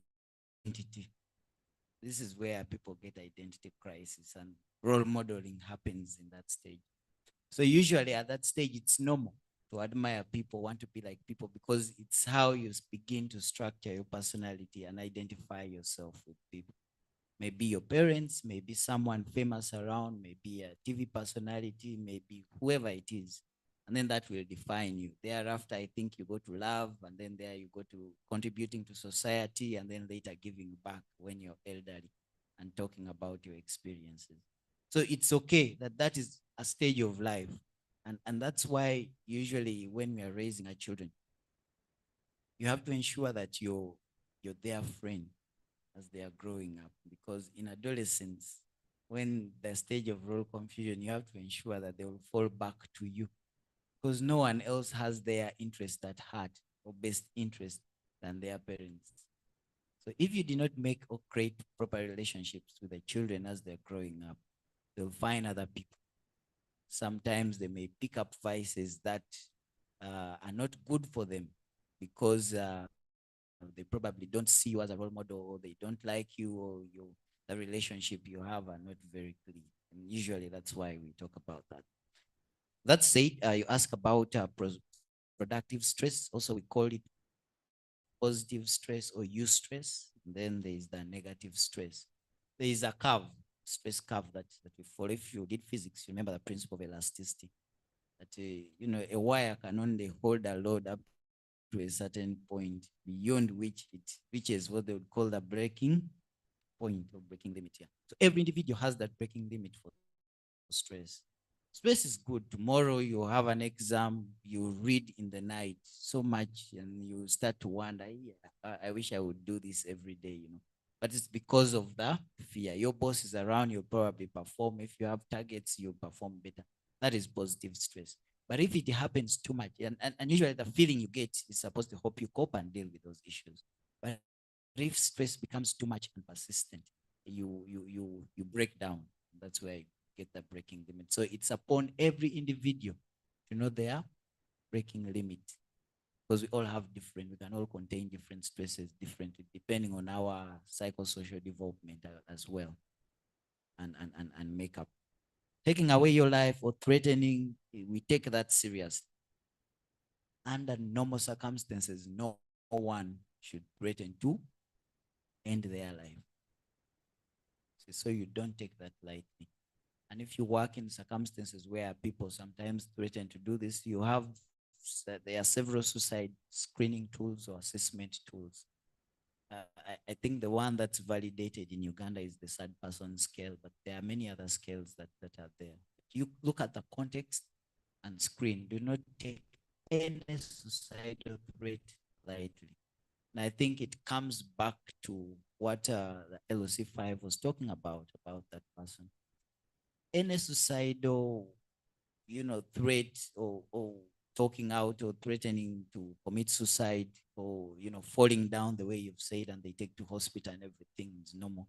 It's a cry for help. Sometimes we put it loosely that they are pretending, but what these people are actually doing is they are crying out for probably the environment where they come from, and you say that girl's father is not there. Probably the environment where they stay is very restrictive, and there's no opportunity for them to talk about their problems or express themselves open. So what happens? That psychological pain or that psychological issues they are facing is translated into the physical. They can collapse. They can have difficulty in breathing, but it is psychological. Once you go to hospital, the physicians will tell you that everything is normal within this child. That's why the recovery is dramatic. It cannot be explained by conventional science. Okay, because it is psychological issues translating into the physical. There is no platform for these persons to express themselves. Very common amongst young girls. It's common in circumstances where they've lost their parents. It's common in even where parents are, but they are very tough and restrictive, and they don't allow them to express themselves. And so they have issues that they're dealing with on a day-to-day, but they don't know how to say it out or who to talk to. And how do they do it? That's how they communicate. So it's a cry for help that we usually have to take seriously, including suicide as well. Someone talked about why people don't recover. I think I'll just add to you that we need to have a system for these survivors to ensure that we provide rehabilitation and not just treatment. So take them throughout the stages and try to take them out of the victim mentality and that mentality of waiting to receive.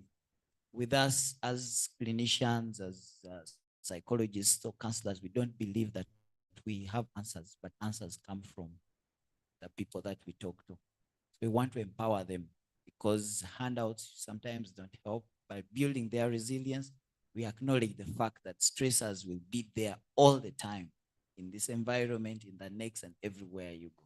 So if you face a similar circumstance, this is what you should do and manage. And so there should be a system to help them support that. But otherwise, if it's not there, they'll continue playing victim and so on and so forth. And that is a very bad negative coping strategy sometimes that they use. Maybe the difference between mindset and mental health. This is quite different in that who you are, the person that you are now is your personality. And your personality, your mindset could be a subset of your personality. The way you look at things, the way you interpret things, the way you view things. And your personality has been developed from the time you are born, including your parents' genes contribute to the person that you are, how you were raised, and so on and so forth. And so there are ways in which you view things. That is your mindset. But mental health is the ability to perform day to day and understand these things. Remember the things that stress us, and I think I'll conclude with this. A famous American psychiatrist put it as that the things that stress us is not what happens to us, but how we interpret what happens to us. So again, coming back to your mindset, something can happen to you, and you don't see it as a problem, whereas I see it as a problem. And so it will stress me the way I've interpreted it, but the way you interpret it, it will not stress you. And that is what you call your mindset, the concept that allows you to view things differently. The mental health is what you need to live and perform on a day-to-day basis. I like the RDC's statement, and please make noise for us more. We need more advocates in the mental health arena. we are picking up. We need more people to join us so that we can build capacity and increase funding for mental health. Mental health challenges are about three. One is funding, the other is integration in primary health care and community, and then a lack of awareness of stigma. So if we solve that, we shall sort out the issue. So continue to raise awareness so that ultimately we can attract more funding and attract more people into the field of mental health. Thank you so much. I hope I've not finished all the questions. Thank you so much. I think I'll just from where Dr. Kalani has stopped, I think RDC, I think I'd want to still applaud Ministry of Health. They are not sitting back, they are shouting. And you mentioned the whole issue of give us the counselors and whatnot. So I think it would be good to also know how they get there. It would be it has to kind of work through a system. And Ministry of Health is making steps towards that. He's mentioned the issue of funding. And if the funding is there, I think the progress would be faster. We appreciate partners, and I'm sure that the partners are actually supporting in that aspect by designating funds to actually have the counselors in those places. Eventually, we will have government actually come up and do that. So the counselors are there. And speaking on behalf of the Uganda Counseling Association, we are also shouting and saying, create provision.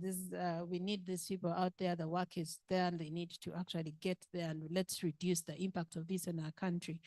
So we are working with Ministry of Health. We are trying it out with Ministry of Education. We're trying to see if we could actually have this mainstreamed in our schools, in our health facilities.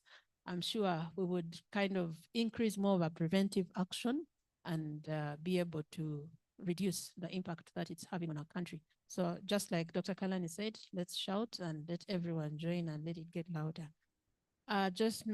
Maybe I think just for emphasis, the issue of having mental health challenges affecting the families and the communities, I would stress that our approaches need to actually go beyond the individual to incorporate the family, incorporate the community. How prepared is the host community, even when we think about where these people are going to settle? The people who are actually working with the teams, how skilled are they? The approaches that we use for working with individuals are different from the approaches we use working with families. How skilled are we in those approaches? How competent are we in working with the community? It's not a matter of go sensitize. It requires a whole process of looking at the context of this individual and looking at the context of the family and how it's going to impact the community. So it kind of has not to be looked at in isolation. The gentleman who talked about the person who gets capital, and my mind went far into an ordinary, if you have gone to access credit, you as an individual from a bank, you know the kind of questions that they ask you. They check this, they check that. How able are you to handle this amount of money? Even when it comes to some of those processes of ours, we are giving startups, for example, to these people. Sometimes we get them form groups, and then we'll give you startups. How prepared are they for that? So that we don't result in a situation manifesting like the gentleman was talking about. Do we assess their ability their mental health capacity, even in that direction? Even as we are grouping this, even as we are getting these people into groups to give them startups, they need to be prepared. In the bank, they will, if you have never handled 5 million shillings, and just imagine you went and the bank gave you that loan of 5 million shillings. If you just imagine you in that situation, you would almost go haywire if the little that you've always had for survival, and then now, boom, you have this 5 million and you have to kind of make it work for you. It is a very difficult place to be. So a lot of preparation needs to go into that. A lot of checking. Let's start small and trust someone with the 1 million, then keep on increasing based on how they have proved that they can actually handle. Otherwise, we'll be inducing mental health challenges for this person and start complaining, but we've given you money. Now, what more do you need? So support them, let it be as progressive as possible. Before you know it, this person is able to even handle larger investments, and they can be able to actually even be firm enough and confident to be able to cope. I think the gentleman there raised the whole issue of education. I think this would be very good if we had Minister of Education sitting here, but I'm sure from interaction with Minister of Education, the processes are ongoing to ensure that our nationals are actually fit enough. The curriculums are changing, the education reforms are ongoing. Let's join hands and ensure that we are supportive enough that we can get us and our community, build our capacity, change the way, the direction of education to be able to reduce that whole aspect of brain drain and that whole belief that it can only be better out there and it can't be better in here. Thank you so much. I think our time is quite fast spent. Okay, thank you very much. Solomon, you had a few comments from on the online participants. Can have it within the next 2-3 minutes, and yeah, we close. Thank you so much, Esther and the panel. I have a few comments in here. You know, I'm camera shy. I have a few comments here from the online group and I'd like to ask for just a few minutes to be able to read them out. Solomon is agreeing with the chairman and what the doctor has just talked about, that there is a need for education curriculum to focus on job creation because a lack of basic needs is what is impacting mental health. Matthew shares what they are doing with PACT Uganda, and he's really appreciative to the panel. He says thank you very much for educating us and that the message will be spread.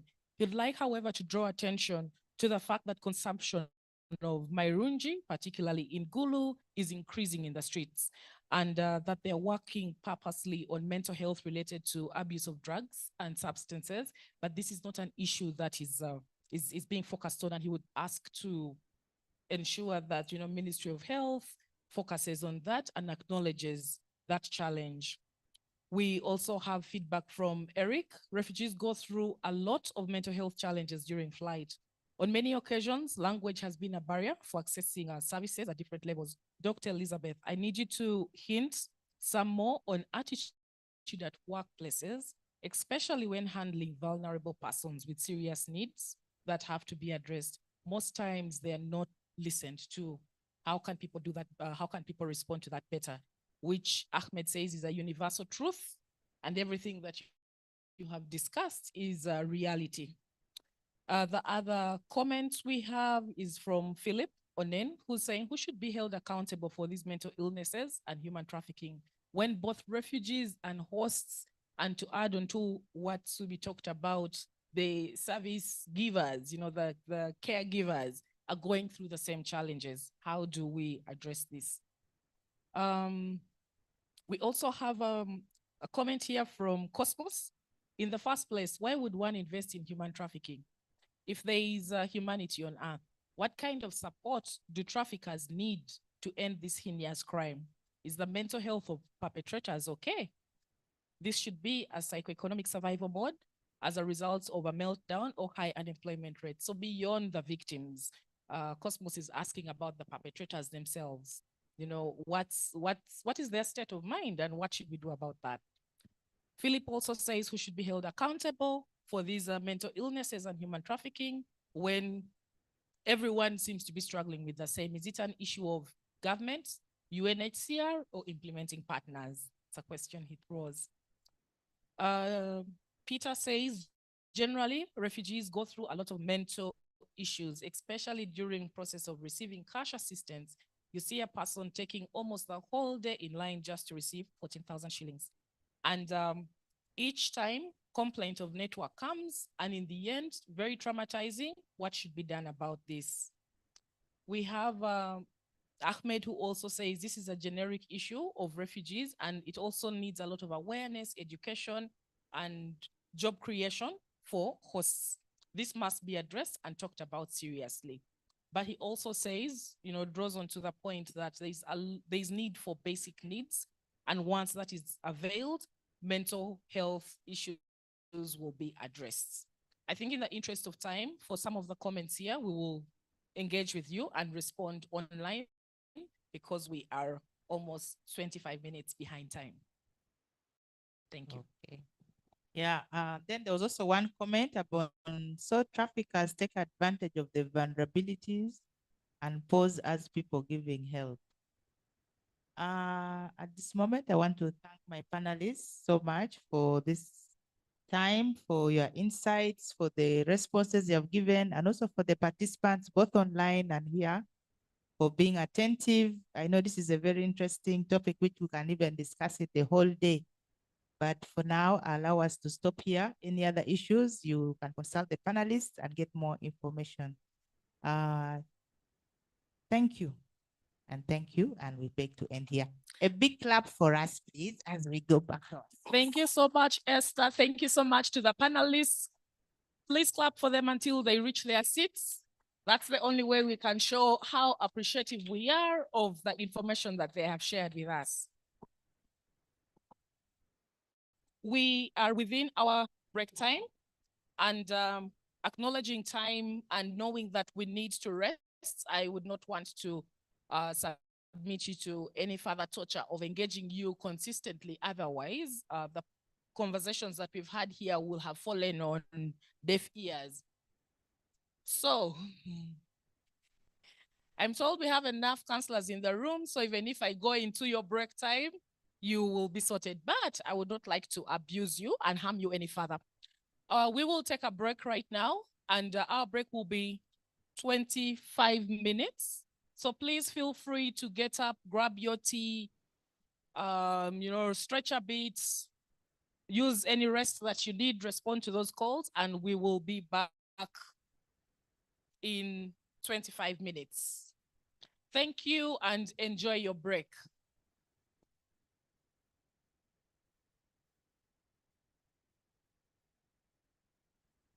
I see people still seated. If you would like us to continue, we would be happy to.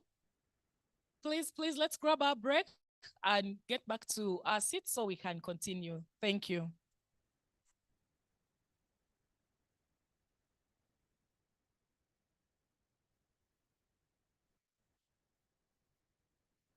I'm reliably informed that people online already took break tea, but you have time to grab another cup, a second or third cup. Please enjoy. We will be back in 25 minutes. Thank you. For us, you are going to take early lunch.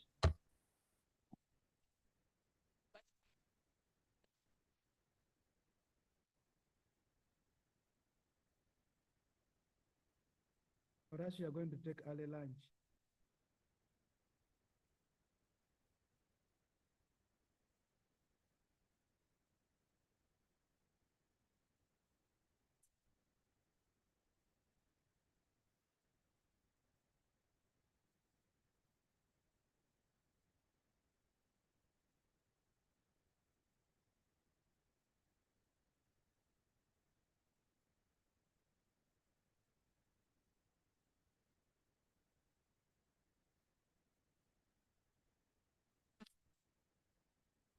That's what love commands you.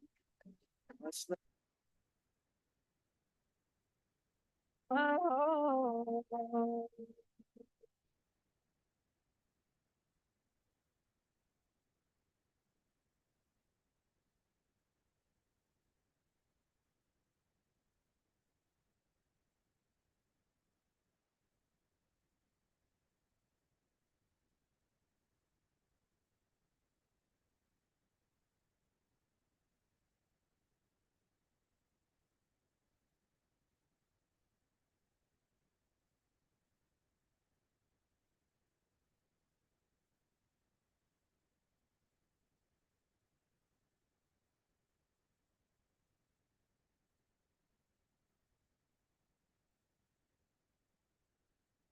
There was a time I was everything and nothing all in one.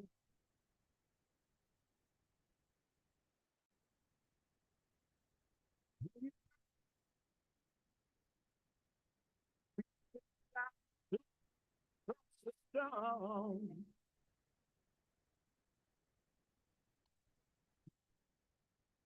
Tell you how you light up every second of the day.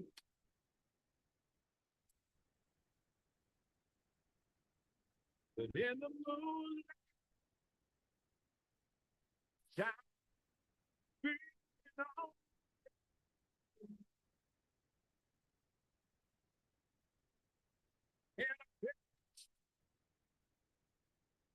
But there's something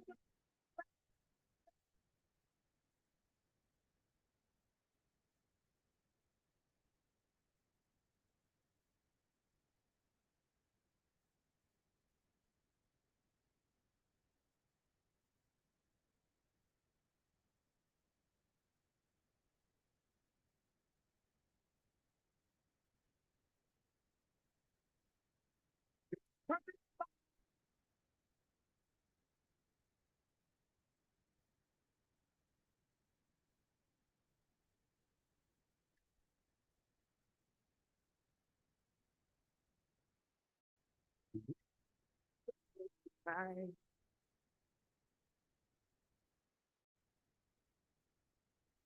It was fine. To go deepest secrets from my heart.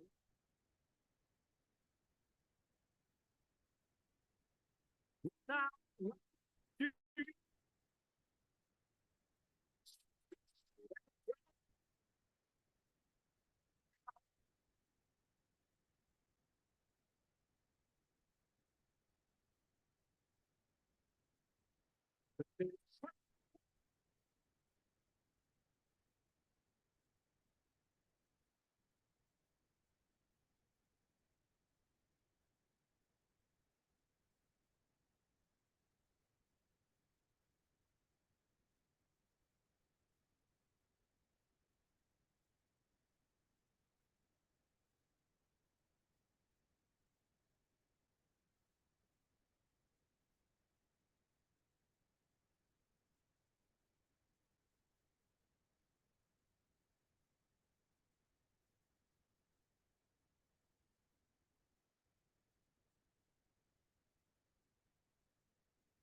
ask me if I love you, and you could not tell.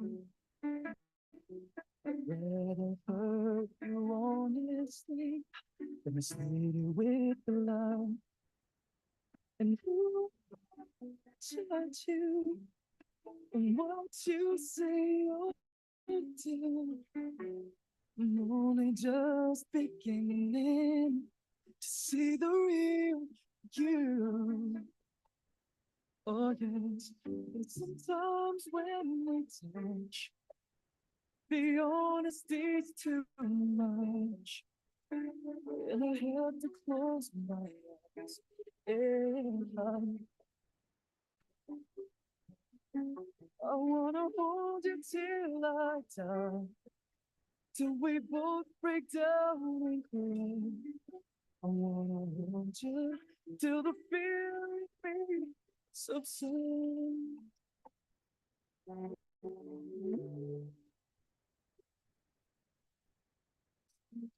And all its strategy leaves me battling with my pride. I do the insecurity, sometimes I survive. Just another writer, still trapped within my truth. A hesitant pride fighter, still trapped within my youth.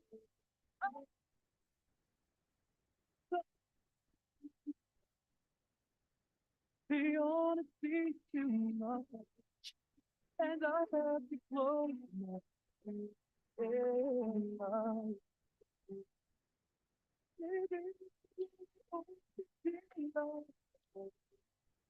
Till we both break down again. I wanna hold you till the fear.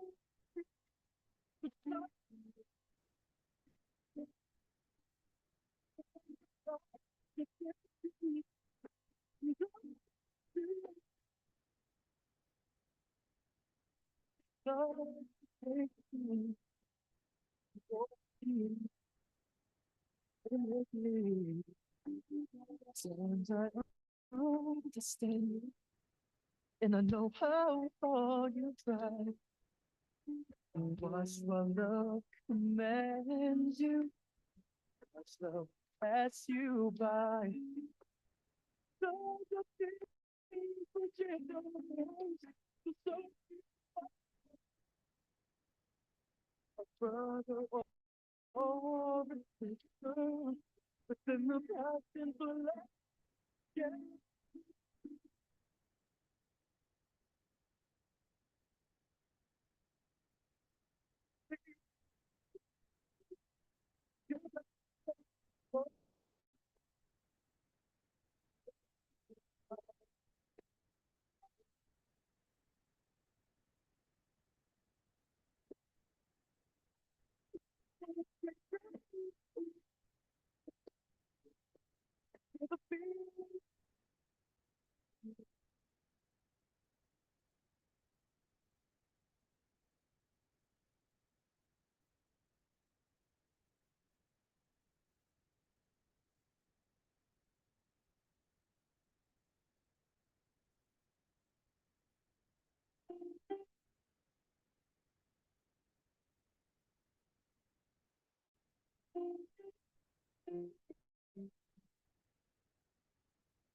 Work on you. Got this feeling down in my soul. Just can't. Guess I'm all way. Be there for friend. In the way now, I guess that I'll be again to you. Guess I'm all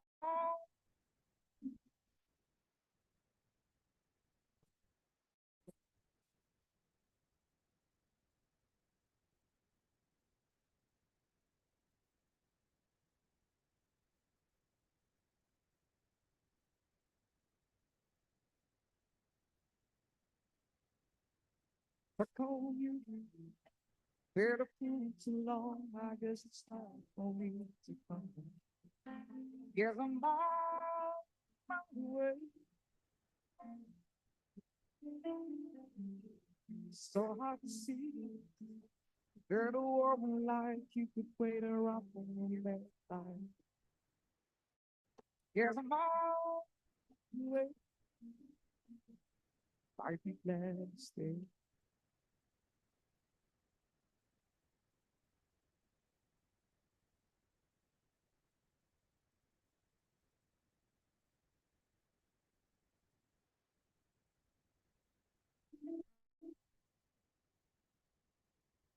And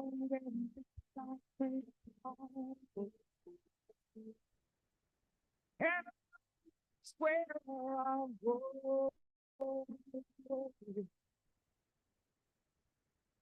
Problems at night, road all the way.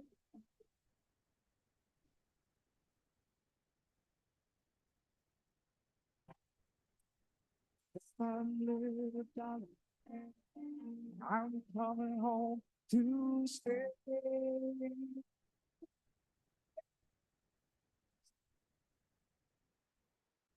Yes, down in my soul, I just can't. Yes, I'm all the way.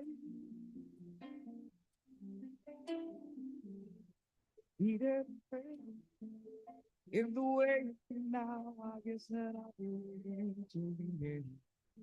Yes, I'm all the way. I might be glad to stay.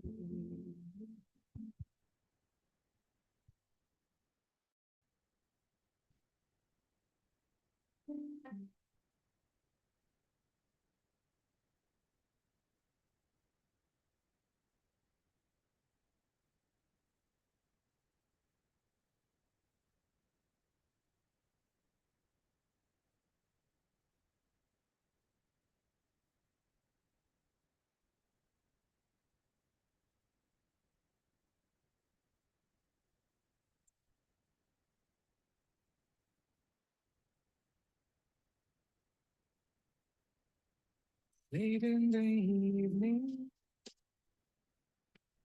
she's wondering what clothes to wear. She puts on her makeup and brushes her long blonde hair. And then she asks me, do I look alright? And I said, yes, you look wonderful tonight.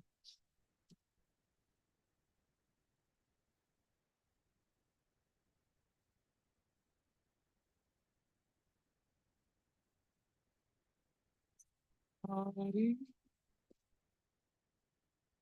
and everyone turns to see this beautiful lady that's walking around with me. And then she asked me, do you feel all right? And I said, yes, I feel wonderful tonight. I feel wonderful because I see the love in your eyes. And the wonder that you just don't realize how much I love you.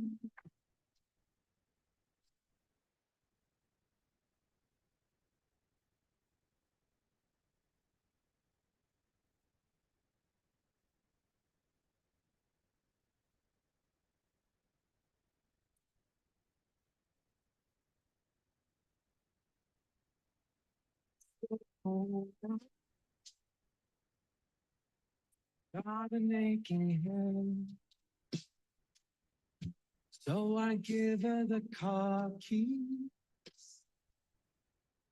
She helps me to bed. Then I tell her, as I turn out the light, I say, my darling, you are wonderful tonight. Oh, my darling, you are wonderful tonight.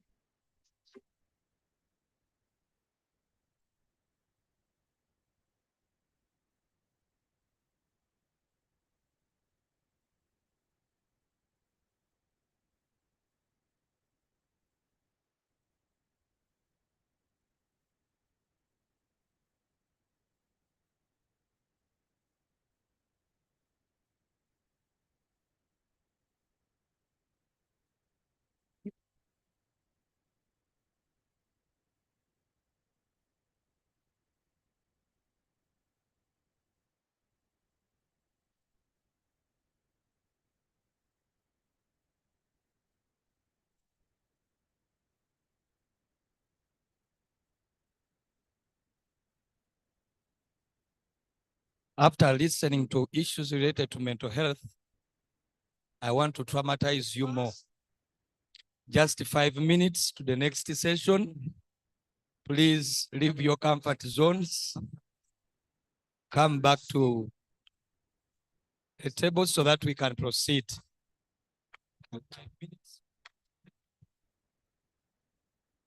So, ladies and gentlemen, let's get back to order. If you have not yet taken your tea, please just grab it, put it at the table, and we have a working tea so that we can move into the next session of the day. Yeah.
Somebody, the way I love you.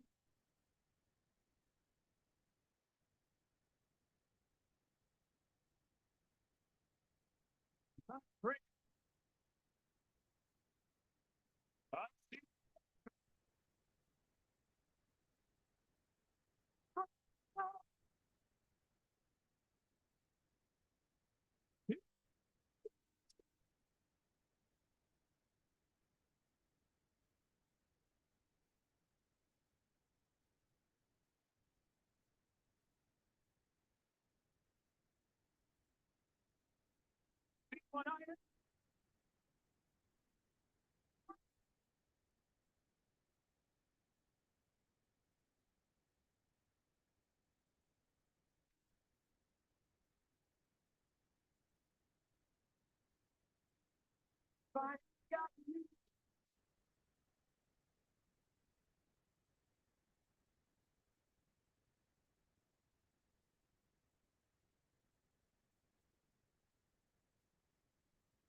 to love somebody the way I love you.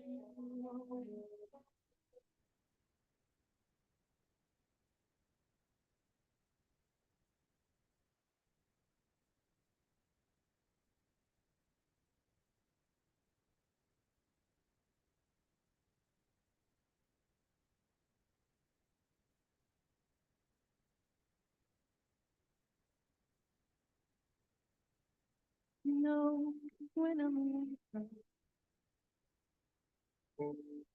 and she cries when I say, he's up in the kitchen, down in the bed. Whenever I'm discouraged, there's a thing that I want to do, but girl,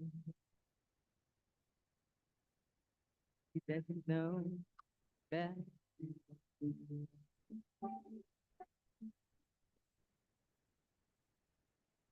I can tell her my trouble. Make them all right. I can make up excuses. Let me hold her tonight.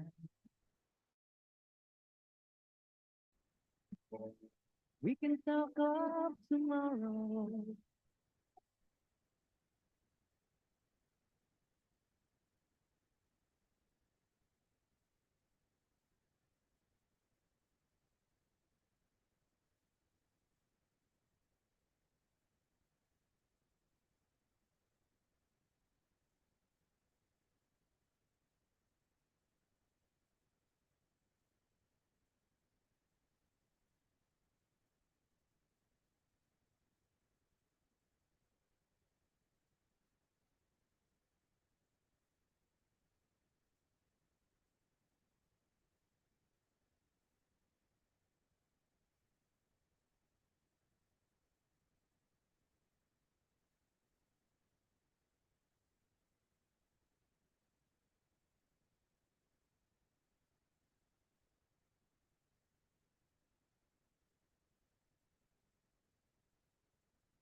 And we are going on to our next session. If you look at your programs, our session reads 11:30 to 1.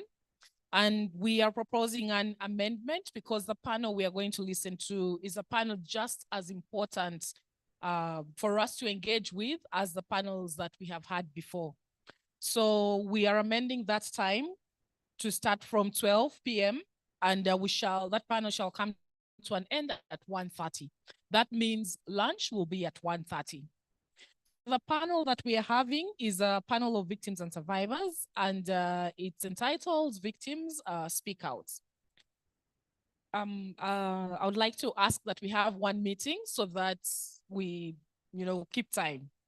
The session chair is none other than Conrad. I am reliably informed this is going to be the panel you've been waiting for. So I'd like to welcome Conrad, who will welcome his panelists. Please give Conrad, Conrad, please stay there until they start clapping for you. Great. Now we can, yes. You're most welcome, Conrad. He will be chairing and managing an experience sharing session, and later on a podcast on voices of victims. I will hand over to you, Conrad, to invite your panelists, and please do enjoy and engage with the panel here. For our online participants, welcome. I hope you have had a well-deserved break. We are going on to our next panel, and we will be bringing this panel to an end at exactly 1:30. So over to you, Conrad. Take it away. Thank you. Okay. Thank you. And welcome back from our tea break. We shall be presenting a panel that is basically termed Victims Speaking Out. We've been talking about trafficking in persons and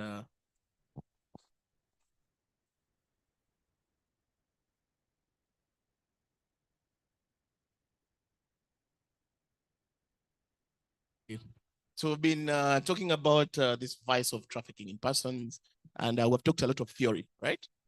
But we now want to hear first-hand experiences about this whole trafficking issue, okay? So, ladies and gentlemen, I want to welcome with me my fellow panelists that I shall be presenting with. And the very first one is called Rose Moheko, and she's, I think, with the Ameruv support group. Rose, you're welcome.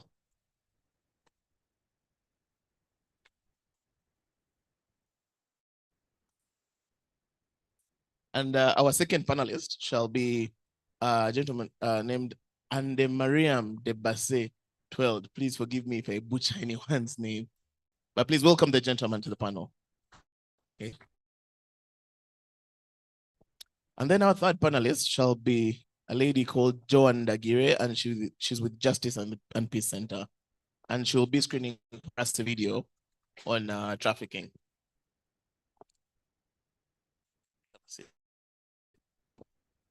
Yes. And then our fourth panelist for today will be Mr. Salongo Kaira, working with Bukede TV. He's a seasoned journalist, and he's working with the Vision Group. I'd like to give him an encyclopedia, okay? So please feel free to ask me questions as the panel goes.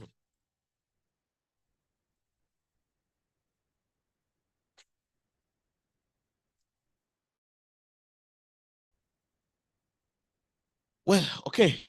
So, as I started off, I want to give us a very interesting statistic, And according to the Global Council on Refugee Relations, it says that more than 70% of detecting trafficking victims around the world are female.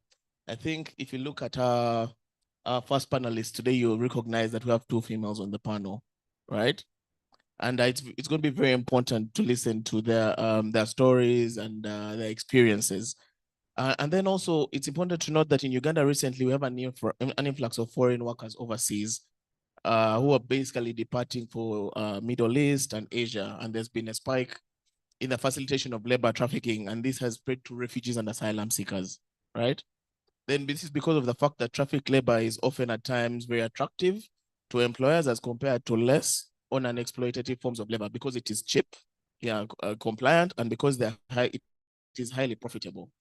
Women, youth, children continue to be the biggest targets and victims of sophisticated trafficking syndicates.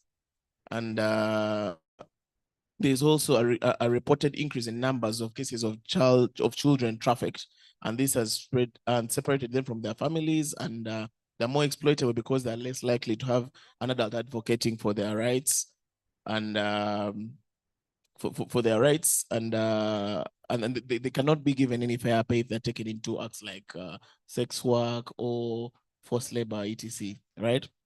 So with my panel, first of all, I would like to commend this panel I'm going to chair, because it's not easy for people to come out and speak about their experiences. Okay, it takes a lot of bravery, and it takes a lot of it takes a kind heart for a person to come and speak about their experience and share with the rest of us, so I to get first-hand information about the whole topic we're talking about, trafficking.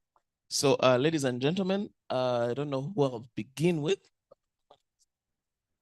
Ladies first. So I'll give you basically 10 minutes each, because we have a lot of things to share to talk about this experience. So the first one, let us have Mama Rose Moheko. Thank you.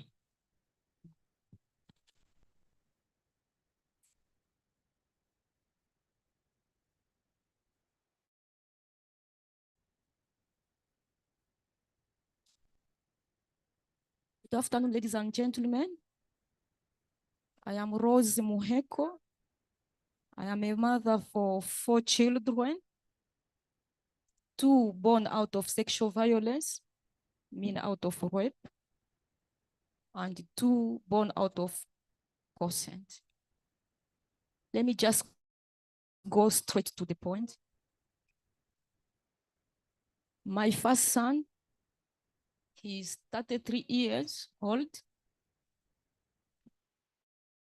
My second born is 30 years.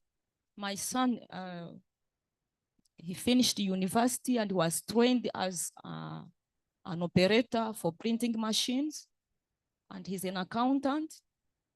My daughter, she's also an accountant, but specialist in marketing. Then these 2 children, they were taken to Kenya, to Nairobi, by a colleague who is staying in Nairobi for a long time. And they were promised to be given a good job. They went there for a good job. And what was a job? It's a company, and they were needing a manager and one operator for printing this packing bag, what we use in the supermarket. So these 2 children, when they hear about it, they were very happy, because this is what they learned from school. They were transporting by their colleague. They went to Nairobi.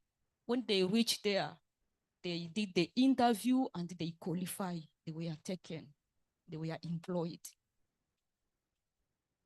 My daughter, she was a manager, and my son, the operator for printing the machine. Mean after the boss was my daughter. They really did a good job, and the salary was for $1,500. When they compare the salary, they say this is a big salary. So mean for my family, poverty is over. When my daughter started managing the company, really business improved, and clients were very, very happy. This company was for cargoes, air cargoes, and this marine cargo in Nairobi. Cargoes from China, from Dubai, from Mombasa. And the client were very, very happy with them. After 2 weeks, the man who took them there to Nairobi, he started avoiding them, changing attitude. Then my children could not understand what is going on. My daughter has 2 also children, meaning my grandchildren. They could not understand why the one who transporting us is starting avoiding us. Why? Why this? Whenever we are waiting for our salary so that we can compensate him for this good job we are doing. At the end of the month, they are waiting for the salary because my daughter has one key for the safe and the boss, the other key for the safe. They were expecting their $1,500 each. That is $3,000. The day they were supposed to get their salary, the boss said that, no, let us count the money in the safe. He counted the money and he said, no, $4,000 is missing. The day they are going to receive their salary. Then they say, why? People who have the key is my daughter, the manager, and the boss. 2 people. Now $4,000 is missing. So who took the money? The boss said that now you have to pay for the money. You are supposed to get 3,000 for salary. Minus 3,000, you remain with 1,000 as the balance will pay for your next what? Salary. Meaning no salary. The money is missing. They waited for the second month. At the second month, they were supposed to get $2,000 because 1,000 was the balance. He gave them 2,000. When they want just to go home, the man called them that, no, you first come, let us check again, they say. Something like $3,000 again missing.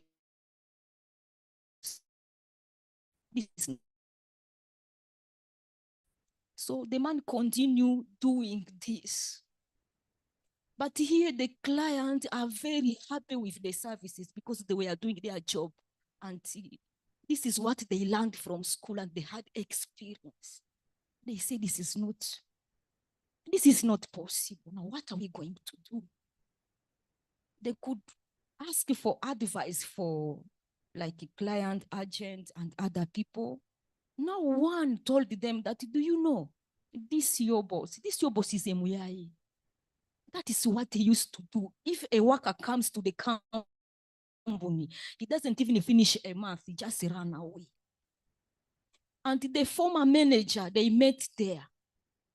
Then he opened up and he said that, do you know, you found me here. I was the former manager.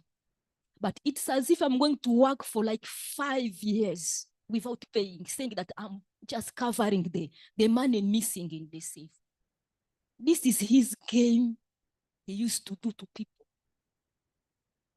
Now they start saying, now what are we doing now? They start asking each other, what are we doing? When the boss has 2 sons, when the boss and the son, they realize that now these people are planning to run away. They say, what are we doing? We have to leave this job because this is problematic. My daughter was handling the company and the houses for rent. And these houses for rent only ministers, big people were renting the house. He's handling a big transaction, big amount of money, but they are nothing in their house. And all this is going on, they are keeping it as secret. Me, the parent, they do not tell me. Even going to Nairobi, I never know. What is going on now? What are we going to do? The last cargo arrived to the airport. When they checked the cargo, they came to realize that they are drugged inside. Then one agent, clearing agent, called my daughter and he said that, you know, you're in problem. I tell you because I love you, are in problem. When they will call you for this cargo, they will put you in jail because they realize that in the cargo, they are drugs. So you people, be careful. But when the man and the sons, they realize that my children, they are planning to run away, they started saying that they love my daughter. Then my son tried to advise my daughter that, do you know, now we are empty handed. Just accept to love him so that we can do what? We can move out from this trap. Then my daughter said that, how can I love such people? Eh? Just imagine, since we came, we are making money, the company is improving, clients are happy, the service is very good, they are getting their luggage in time. Really, they are happy with the services. We are doing our job. We have experience. Now, what are we going to do? How can I love such a person? I can't. And I have 2 daughters here. They start misunderstanding between themselves. The brother and the sister. Now, what are we doing? Then they say, no, we have to leave. They did what? They disappear from the work.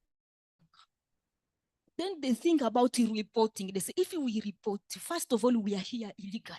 They will start from document. They will start from this and this. How are we going to report this? So we have to disappear. They came back to the man who transported them, that family. They said, this is what is going on. He just pretending as if he doesn't want even to hear them. What is going on? As if they are playing a game there. My son said that, please, my sister, just accept one of these people so that we can be saved. My daughter said no. They end up misunderstanding each other. Then my son said that, you know, I cannot stay near my sister, giving nothing. I'm not able to help my nephew, so let me just run away. I ran away. The brother disappeared. My daughter remained with his two children. Then later, one guy came and loved my daughter. He came really with serious love, and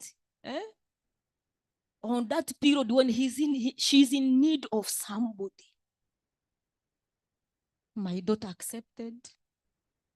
She got pregnant. Now my daughter came and realized that this guy was behind something. He thought maybe my daughter is a manager to a company. He has what? Money. Him also, he will be benefiting from her. After 6 months of pregnancy, 7 there, the guy realized that my daughter has nothing. He's also, he needs also support. The man disappeared also. So my daughter remained with the children in pain. When it came to 9 months, that's when my daughter started calling me. Mom, please, you come and help me. I say, where are you? I'm in Kenya, I'm in Nairobi. That's where now she started now narrating me what happened. I want to deliver. I don't have money. I'm pregnant. I'm suffering. This has taken long time since we disappeared from you. My brother also disappeared. This happened. We came here. We are handling really a company, handling a big transaction. We thought maybe we will help you. We'll come back with enough money. But now we are suffering. I'm really suffering, Mom. I don't have anywhere to sleep. I don't have food. And Kenya is not like Uganda, Mama. I just want to come back. But I step my feet in Uganda. No matter the situation, I will find you. Please do your best to bring me back to Uganda. Then I said, now, where am I starting? She's now 9 months. She's going to produce no money, nothing. Even as here in Uganda, in Kampala, nothing at all. The situation is bad. I said, what is going on? Even here, we are suffering. I didn't get also school fees for your siblings. Now, what are we doing? I advise her that you go to church. Now, who took you there? Can you go there for support? He said even himself also he do what he avoided. He avoided us, the one who transport us here. He really avoided us. Then I say, what am I going to? Now, what am I going to say? Bring me back to Uganda. That's what I need from you. Coming back to Uganda, we are in single room. Where are you coming? Also, we are living on a daily what? On a daily meal. What are we going to do? Up to now, my daughter is there. Mama, let us try and wrap up, okay? Yes. Okay. So up to now, my daughter is there. Good enough. People from one church, they support her and they took her to the hospital, to a government hospital, and she delivered a baby boy. And up to now, she's still in the church, but the church also is tired because she keeps on thinking that my mom will bring me back. My parents will bring me back to Uganda, but they don't see any support from the parents. She's facing stigma. Showing her that you see that woman was a manager from a company, but you see the way she's surviving. We do not know what is going on. And up to now, this is almost 1 year because this is 2022 when she delivered. Up to now, bringing her back is a big problem. And all this has happened. This is almost since 2018, since they disappeared from me. When my children came to Uganda, because I ran away. I'm a victim of sexual violence from DRC. I was taken with the rebel in 2004 to the bush. So I managed to escape from the rebel within 2 years, from 2004 up to 2007 beginning. That's when I came to Uganda. I left them there. I have a child with the rebel, a child born after rape. Then I came to Uganda. In Uganda, I was raped again. So I have 2 children born out of. So when my children escaped also the conflict from Beni, they came in 2015. When they came here, they found me really, the situation was not okay. I wanted to orient them. They could not listen to me. They say, why? Why are you suffering like this? I say, no. Let us praise God because we have at least our life. We have peace. This is a country of security. That is better. That is more than our problem. It's better. I say, no, you should listen to what I'm telling you. So they keep on listening to this one, and this one. And it came when they could not even give me confidence. They could not even trust me. One refugee lied to them that, no, I'm traveling in 2 months. I have too much security. They will give me resettlement from UNHCR, so I will go anytime. So you accept to join my my file. Let us be together, so we shall travel together. That is where it started. So I saw them avoiding me, doing their meeting aside. I said, what are you planning? What are you planning? Because they are not children. 33 years, 30 years, they are mature enough, they can decide for themselves. Yet somebody lied to them that I'm traveling, so you join me, we shall go together. They thought maybe they have got a deal, yet they were lying to them. Yeah, let us please wrap up. So now, when they were disappointed from that guy, That's where they fall again in what? Another trap. Now, me from DRC, a victim of sexual violence, having children of rape. My daughter also, the 2 daughters, also their daughters born out of sexual violence. She was taken also with the boy, with the brother to the bush. So what I faced, it's what my children also faced also. And up to now, we are just a family without no future, no good future. So they believe maybe if they move up and down, they will get a better life. Up to now, this is almost 1 year. We are failing to do what? To bring them back here to Uganda. And I told them that, do you know Uganda has peace, has security. Uganda has stability. This is better than the problem we faced in Congo. Even if we have problems in Uganda, but you cannot compare them to what we faced in the DRC. It's once. Imagine 2 years. I'm trying to escape, but I could not afford escaping after 2 years together in the bush with the rebel and have children with them. Up to now, my children are there. She's crying because the brother disappeared also. The grandchildren are crying. They want to come back here. I don't know who to tell the problems. I used to go to refugee law project. Anytime they see you telling problems, so you feel also tired. I'm also a leader of a support group. So you have also to do what? To give message of encouragement, of hope. You have to make to make yourself strong so that others also they can remain strong. They have to learn from you. Yet you are hiding many things in your heart. Okay. Many things are not solved. Problems and problems. So Mama, thank you so much for sharing. I'll get back to you. Thank you. Ladies and gentlemen, let's give Mama a very nice hand clap. Thank you for sharing us with that touching story.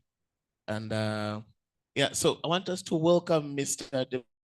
Devase to please kindly take the microphone and share with us. Let us strictly use 10 minutes. Thank you so much. Good morning, ladies and gentlemen. Thank you for that chance.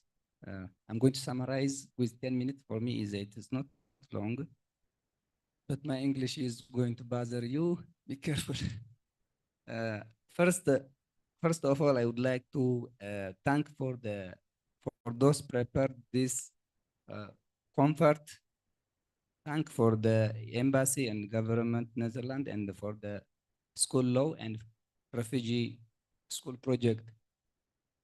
Again, for the government Netherlands, because all my families living there. Netherlands is like second my country. All my family is there. So because it is effortful and very crucial things, we talk about the forced immigration. So I'm going to start my history a little bit. I have been out of my country since for 17 years. When I was very young, I'm still young, but when I was 22 years, I have been to 7 countries. Since I left my country due to immigration. I was in Africa, but all the rest is I was in Asia. I was a country very narrow and wide, very narrow by wide, but very high by technology. Israel, like 12 years I was there, which is found in the Middle East. It didn't accept me as a refugee, but it helped me to change my life and to change all my families, because I work and I done very well to my life there. And I'm Uganda here, and I thank for Uganda. Uganda is like mother, because it accepted me as a refugee because of the situation Eritrea is understand well. So my the history is start from 2008. I had been hostage for a year in 2008 in the desert Libya, which is found north of Africa. From Sudan, I start to go through desert Libya. Before, we don't know their identity. They catch us. I think they are ISIS, like that. They cover all their, they have mascara. We don't know, but just they take us hostage like 1 year. There was very physical assault to us day and night. We couldn't flee or escape from that situation because they had tied us by handcuff or chain night time and daytime. They surrounded us with man gun, just like 3 people. They surround us and we are work there like labor, forced labor, like 6 months with non-stop. I don't know what they want that rooms. Maybe they want to take another people like us. We work daytime, but nighttime they handcuffed us. It was like 6 months, very hard work during day, but even night, even if you feel something is here, you can't scratch because you tie your leg and your hand. It's very hard. Still, I feel it. It lead to me physical and mental problem. Special stress like anxiety, mental and even physical. I think it is because of the hard work. I do surgery when I was in Israel, hernia, and the stress is it comes very low in 2019 February 2. I felt something I don't know before. I felt it's very bad. By the time I thought that sickness, it is like heart disease, like cardiovascular disease, but it wasn't. I go to like I order professor like 105, no, $1,500 I pay. He checked, everything is okay, he has told me. There is no problem in the heart, but my heart is like very cardio, like tachy or brady, like slow and rapid. Sometimes even unconscious, sometimes feel dizziness or nausea. I don't know. It is very new behavior for me. So at that time, I go to another doctor. He has told me you have to take like 3 months pills. It is like a stress or disorder or depression. You have to take the 3 months. I take the 3 months well, then I back to well, but not like what I was before. So those 3 months, I can't sleep. I can't sleep day and night. Just I read Bible during the night and I walk during day. I never stop the work, but my work is very very easy because I work with a company Ilvar, which is selling car. It is very easy. Just I suffer and I work with non-stop. So nowadays even are so many people committed suicide, especially those who are refugee on Eritrea or other countries because of that, because they through like 2-3 countries up to Uganda. So many people in Uganda, especially from Eritrea, like 10 people in 1 year last year, they committed suicide. Even in Zambia last month, one mother, she committed suicide.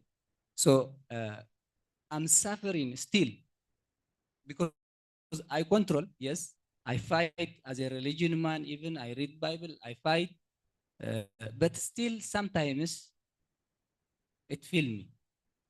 It is very hard. Now I learn here when I come Uganda, I get the chance, I learn the CNA, certified nurse assistants, like very short course, and I know everything about stress, anxious, depression, grief, and from where it's come, how can we stop, what is the solution, everything I learned by theory, and I know it before by practical because I felt it before. So now from my experience, I'm starting encourage people in my community. If I see someone faced with the problem as same as me, I give them advice and encourage as much as I can. Yes, someone who has mental illness needs psychology or psychiatric who give advice daily. With that situation, with that condition, he can't back or reverse to where he was before without psychology or without medical medicine. But the question is now, the question is, are we ready to handle that situation in a humble way? That's the problem in Africa, what I see in white people and here in Africa, the difference is I know very, because I was in Israel, I have like behavior, white people now still. So white people treat mental and physical illness the same way. Mental is as a injury, the same way. But we, in our culture, Eritrean, let's say maybe Ugandan is different, but I say in Africa in general, but we in Eritrea, we add illness to someone who suffer from mental illness. I don't know. If someone have a problem in mentality, we add some problem, and he fell isolation and he go and he committed suicide. But in another country is not handled for someone who is sick or with that situation. So do you think mental illness doesn't have scar? The chance is wide to back again even. So my conclusion is, if you have injured, the scar is there. If again something is coming, it is very ready and it is wide to inflammatory and to infection. So the mental illness is more than physical illness. So how can we handle that? Because I feel it and I suffer up to now. Sometimes if I sleep like 5 or 4 hours, like 1 week, I feel it. So I know how can I treat now, and I fight against that sicknesses. But for those people, how can we help? That's my last. Right. Thank you. Thank you so much, Mr. Tippers. Let's give him a hand clap. Thank you so much for sharing your experience. Now to move on swiftly, we shall have our other panelist, Madame Joan Dagire. Welcome. And understand she is going to be screening for us a documentary, right? Yes, so I'll give you 5 minutes and then we'll get into the documentary. Okay, thank you so much. My name is Dagire Joanita. I work with John Paul II Justice and Peace Center as a coordinator for survivors of trafficking. I am personally a survivor of trafficking, and I thank God that I'm alive. Remembering what I went through before, during, and after. I am an artist, and I use art to advocate and to spread awareness about human trafficking. I am both a filmmaker and a stage performer. In film, I write and direct. I also volunteer with different organizations that deal with survivors and also deal with the issue of human trafficking. As an artist, I wouldn't want to speak so much. I think I have something that can really tell my story and the story of others that we combined in one, because the girls mostly call me their microphone. And I don't take that for granted. If fellow survivors trust me to be their microphone, to represent them, to speak their truth, to And I hope that this documentary that is named Help Find Me can speak for us and the audience understands. Thank you so much. Okay, thank you. So, media team, please, we're ready for screening.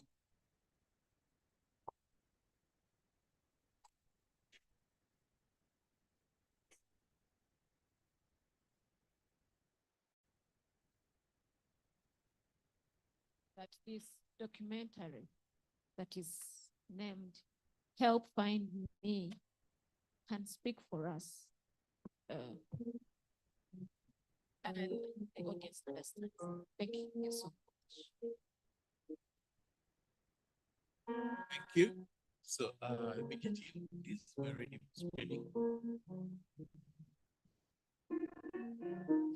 Hundreds of thousands of Ugandans are subjected to trafficking daily, both internally and internationally.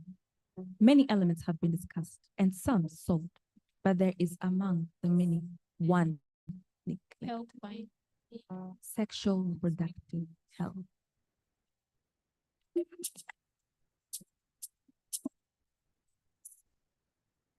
I'm a survivor of human trafficking. I was in Oman. I left because I wanted to make more money. When you hurt so bad, you stop hurting and you stop feeling the pain. It never goes away because every moment, every word, every action, and every pain comes back, bringing unfair realities in your life. You kind of stop to live, see, hear, or even feel. I was working in Jordan, and some of the reasons why I went there, first of all, I wanted to support my mother. I wanted to push my music career, and I wanted to continue with my When education. you hurt so bad, you stop hurting and you stop feeling pain. It never goes away because every moment, every word, every action, and every pain comes back, bringing unfair realities in your life. You kind of stop to live, see, hear, or even feel. I was working in Jordan, and some of the reasons why I went I was there, in Saudi Arabia. well, I wanted to support my mother. I left wanted because I wanted to help my brother. He was a sickler. continue with my education. When you hurt so bad, you stop hurting and you stop feeling pain. It never goes away because every moment, every word, every action, and every pain comes back, bringing unfair realities in your life. You kind of stop to live, see, hear, or even feel. I was working in Jordan, and some of the reasons why I went I was there, in Saudi Arabia. well, I wanted to support my mother. I left because of. Yes, apologies. We are working to sort out the sound issue.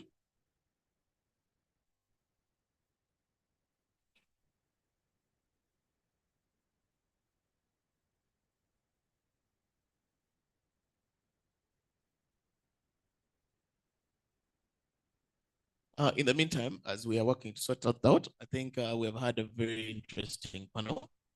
And I think it is quite obvious from Mama Move's presentation, Mr. Tebasi's and John's presentation. You know, I think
terms of ensuring that it will always be secure in terms of our supplies to the country.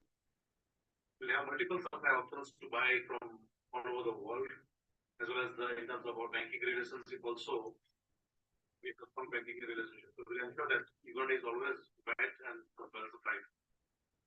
Where Kenya had issues last year in terms of product subsidy, in terms of pricing, prices going up, dollar shortage and all.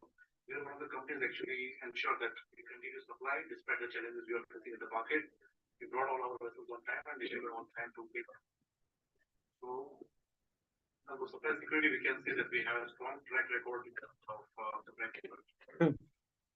Good supply and strategic partnership with Mahati Depot in Uganda.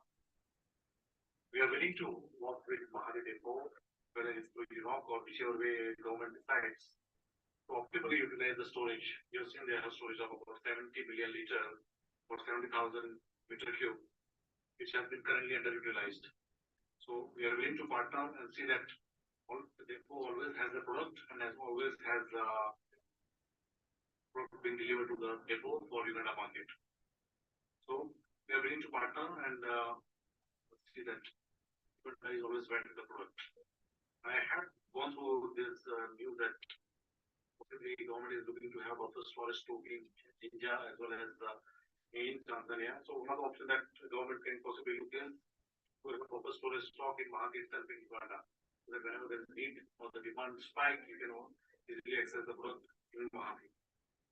In terms of value sharing as well as hand holding of we are willing to enable to build or refurbish their storage facilities which is there in India, because whatever they are planning to set up or expand their storage capacities in Uganda. We are also willing to work closely with them to share our knowledge as well as train the team so that we are able to develop local capabilities in terms of trading of petroleum products. We also understand that Uganda is going to have refinery soon, maybe in 3-4 years. We'll work closely with can see that we are able to enhance the trading capabilities in the country.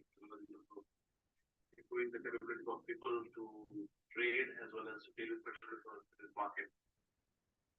Coming to oligopoly, we think that maybe we can possibly be one of the 2-3 suppliers in this market, avoiding monopoly of one player. This will lead to price discovery. You get an idea of what the prices are. If you have 2 or 3 players, give you a good idea of price for each and every product globally, what is happening. It will also bring in strong competition between the players, and you can ask for better terms in terms of negotiation, various terms and conditions contractually. In commercial terms, you can also service deliveries. So if you have more suppliers supplying the market, you'll have better service delivery in terms of product quality, timely delivery, shipments, financing, and various other aspects of supply to the country. There's a need of better credit terms also. We can be flexible. There's a need of longer credit period. We can look into that. We can also be competitive in terms of financing to better credit score, various wide banking network that we have. So these are the 6 points that we have shared in terms of our value proposition that will bring good value to Uganda in terms of different aspects of petroleum supplies. Going to slide number 9. Which is about and it's exercise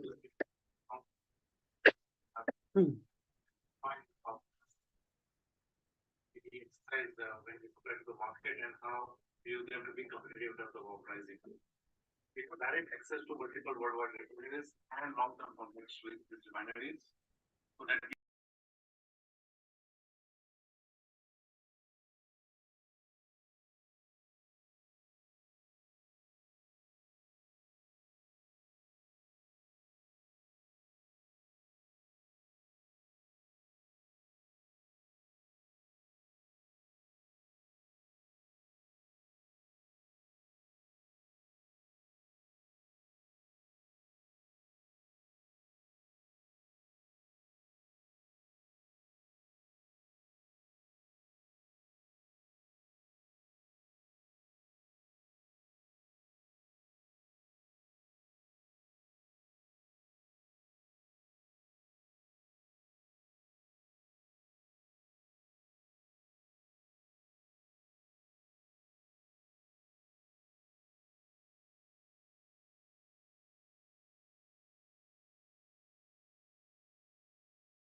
until I can't eat anymore.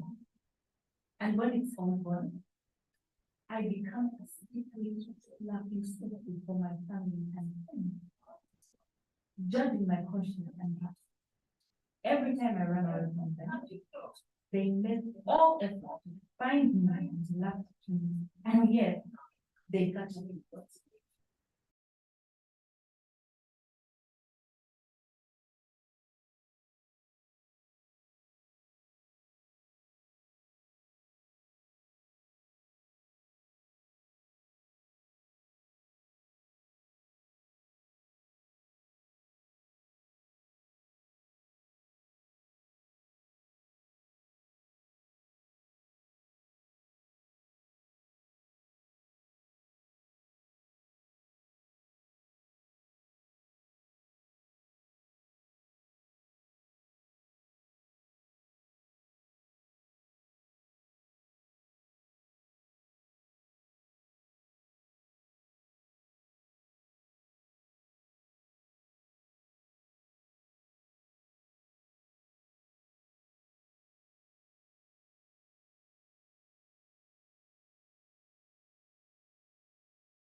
Video that evokes a lot of emotion, we must agree, right?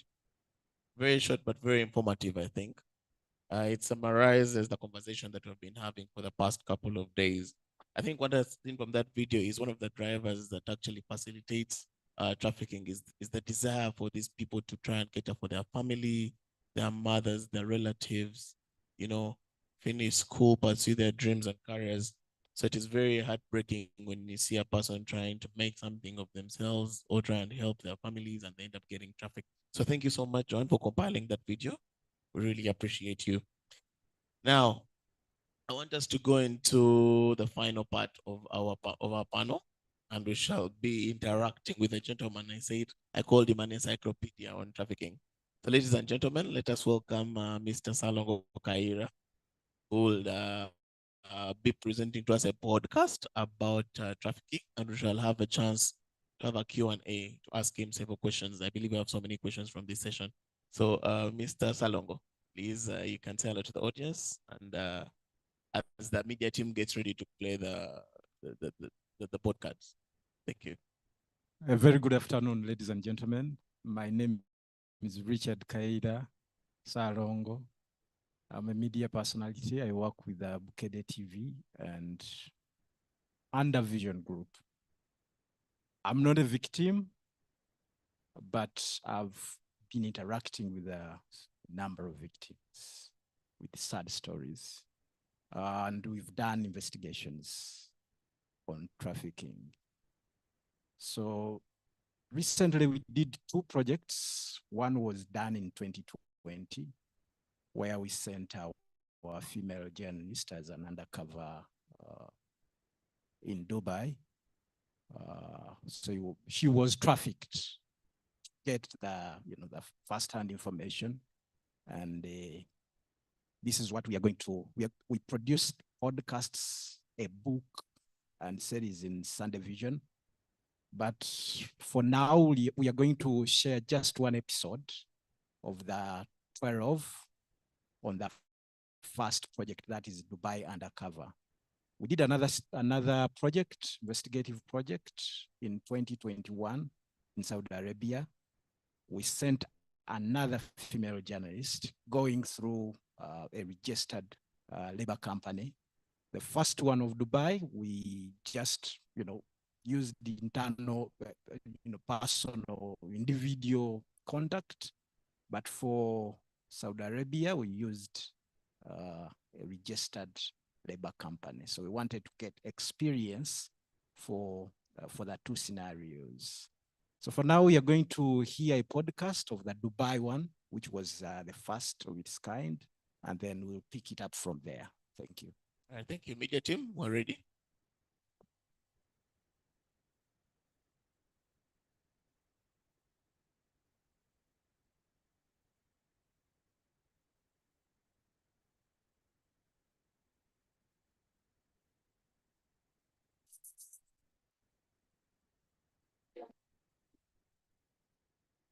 Hello, welcome to the New Vision podcast. My name is Adi Fred Max. This week, we begin a brand new series where Vision Group's undercover journalist gets trafficked, sold in a Dubai slave market, works as a slave, manages to escape and returns home to tell her harrowing story. Now, Vision Group, which broadcasts this podcast, is also the publisher of Uganda's leading newspaper, that's the New Vision. This story was first published by Vision Group's weekends newspaper, which is Sunday Vision and Saturday Vision. Be sure to download more podcasts when you go to www.newvision.co.ug. Sit tight and take a listen. I had interacted with labor exporting companies for some time, and I was aware of the risks Ugandans go through while traveling abroad to do odd jobs. But I had never imagined the real shock that slave trade in the modern world actually is. The irony of it all is that girls are trafficked at their own cost. They pay for respectable jobs and discover on arrival at their destinations that there are actually no jobs to be seen. By this time, they're helpless, unable to save themselves, and resort to being used as slaves or sex workers until they are able to buy themselves out or escape. What a life. It is easy to imagine how disappointing, but not how scary it can be when you are the slave in a home you do not know, cannot locate, and are unsure if you will come out alive to tell the story. My story starts on January 7, 2020, when I stumble upon a Facebook comment by a lady who goes by the identity Monica the Proud Muchiga. From our long chat over several days, I get the idea to pretend I want to work abroad so that I get trafficked and give my first-hand account to the world. I have no idea the extremes to which the experience will stretch my nerves and almost cost my life. Monica is talking about why the Oman government has banned Ugandan housemaids. I inbox her for details, and she claims she was working as a housemaid in Oman and had experienced no problems whatsoever. She blames social media for the bad press about housemaids working abroad, adding that it is overhyping the few isolated instances of bad experiences. Through messenger texts, I learned from her that there are Ugandan agents who can smuggle me into Dubai at a cheaper cost than the officially registered companies. I am excited at this point. Monica, who claims she was trafficked through Kenya to Oman, offers to help me try my luck. She says she has a sister who can find me a way to get to Dubai on fair charges. It is the first time I hear someone praising trafficking. Monica shares her WhatsApp number because she says she does not trust Facebook. Through WhatsApp, she sends an audio recording from an agent who says she only has job openings for housemaids. Her condition is that I pay 1 million shillings before leaving Uganda. According to her, debts are not acceptable. Monica tries to convince me to pay, saying I will be earning 1,200 dirhams, which is about 1.2 million Ugandan shillings. and will never regret my decision. I say I don't have the money. Later, she gets back to me saying she has another agent who does not want a single coin. At this point, I am curious. The agent will cover the cost of the ticket and visa. I only have to pay what is needed to process the required documents in Uganda. It sounds like a good deal, or is it too good to be true? Now, take a full-length picture of yourself in a long dress with a veil on the head, like a Muslim, and send it to me. You must smile and stand straight to prove you have no disability, Monica instructs me.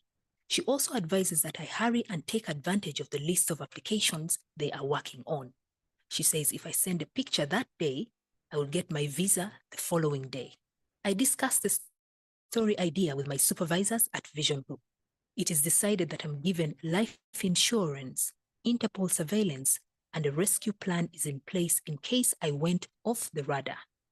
Alex Sembatia, the executive director of Make a Child Smile, an NGO which helps repatriate girls stuck in the Middle East, is also contacted to keep an eye on me. On January 9th, Monica forwards me a recording of a lady speaking in broken English, identifying herself as the agent in Dubai. She says she's working on my visa application and wants a photocopy of my passport and my photograph. Monica says since we have become like sisters, she will talk to her to find me a comfortable home to work in. Monica then tells me to go for hepatitis B screening as well as testing for HIV, syphilis, and pregnancy.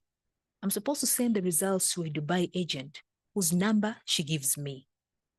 The other costs are a yellow fever vaccination and 500,000 shillings, which is supposed to facilitate my movement through the airport without any problems.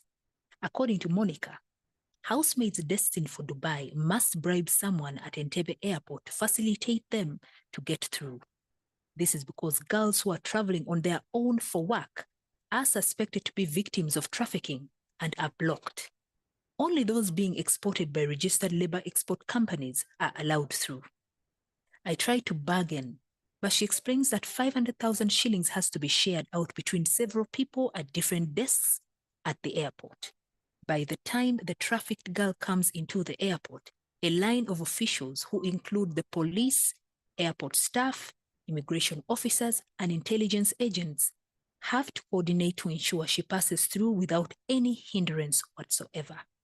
On January 14th, an agent in Dubai sends a recording informing me that my visa is ready and that I now must get prepared with medical results and airport fee. She sends a picture of my valid visitor's visa, indicating that I'm traveling to Dubai as a sales representative and will be there for 1 whole month. Unlike other visas, this is on a piece of paper and not in a passport. Monica then gives me the number of someone called Nusura Zawadi, who she says will be my link to the Dubai agent. Nusura claims she is in Dubai, but her phone number is Ugandan registered. Monica also warns me not to tell anyone about my plans. Why? I wonder. She says, don't go to the village to say farewell or tell your family members that you are going to Dubai. You can just tell them you're going to Nairobi for business. People have a bad spirit, you also know. They can cast an evil spell on your programs. She also advises me not to get the yellow fever vaccination after all, but to go to the booking offices at the Namaiba or Gateway bus terminals in Kampala, where for 5,000 shillings, I can get a certificate without being vaccinated at all. I call Nusura, who claims it was she that applied for my visa. She says she applied for the 8 visas and mine was the first to come out, so I should consider myself blessed. However, she emphasizes she will not guarantee my passage through Entebbe without the 500,000 shillings. She too advises me against telling my family and friends about my upcoming trip. Nusra starts calling me sister because we speak the same language. She briefs me on what I should wear on the day I travel and instructs me to pack only 3 long dresses, 6 knickers, sanitary pads, and 3 veils. She says I'll find the rest of the clothes I need in my employer's home. She also warns me not to use text messages on WhatsApp because officers at the airport can read them. She suggests we communicate using voice notes. Later, Nusura says I should not bother with the medical documents. She says someone will arrange all of them for me at just 100,000 shillings. She gives me a number, 0773 512913, on which to pay the money. It is registered in the name of Bira Asanati. I am supposed to pick all the documents on the day of the travel on January 22nd. The day before I travel on January 21st, Nusura calls and briefs me on what to say while at Entebbe Airport. She gives me answers to possible questions at the airport, and I spend the night memorizing them. I am supposed to be at the airport by 6 a.m. in the morning on January 22nd, although the flight is scheduled for 10:30 a.m. I am skeptical that I will travel because I still have no visa in my passport. I also have neither the air ticket nor the medical forms necessary to travel. Nusura says I will find them at the airport. However, at about 8:30 p.m. that night, she sends me a copy of my invitation letter, a copy of the visa placed in my application letter, and a ticket, all through WhatsApp. The invitation letter is from Nuwagaba Silvano from Dubai on telephone number 91502557013, issued on January 15th, 2020. I'm supposed to refer to him as my cousin. His resident identity card is also attached.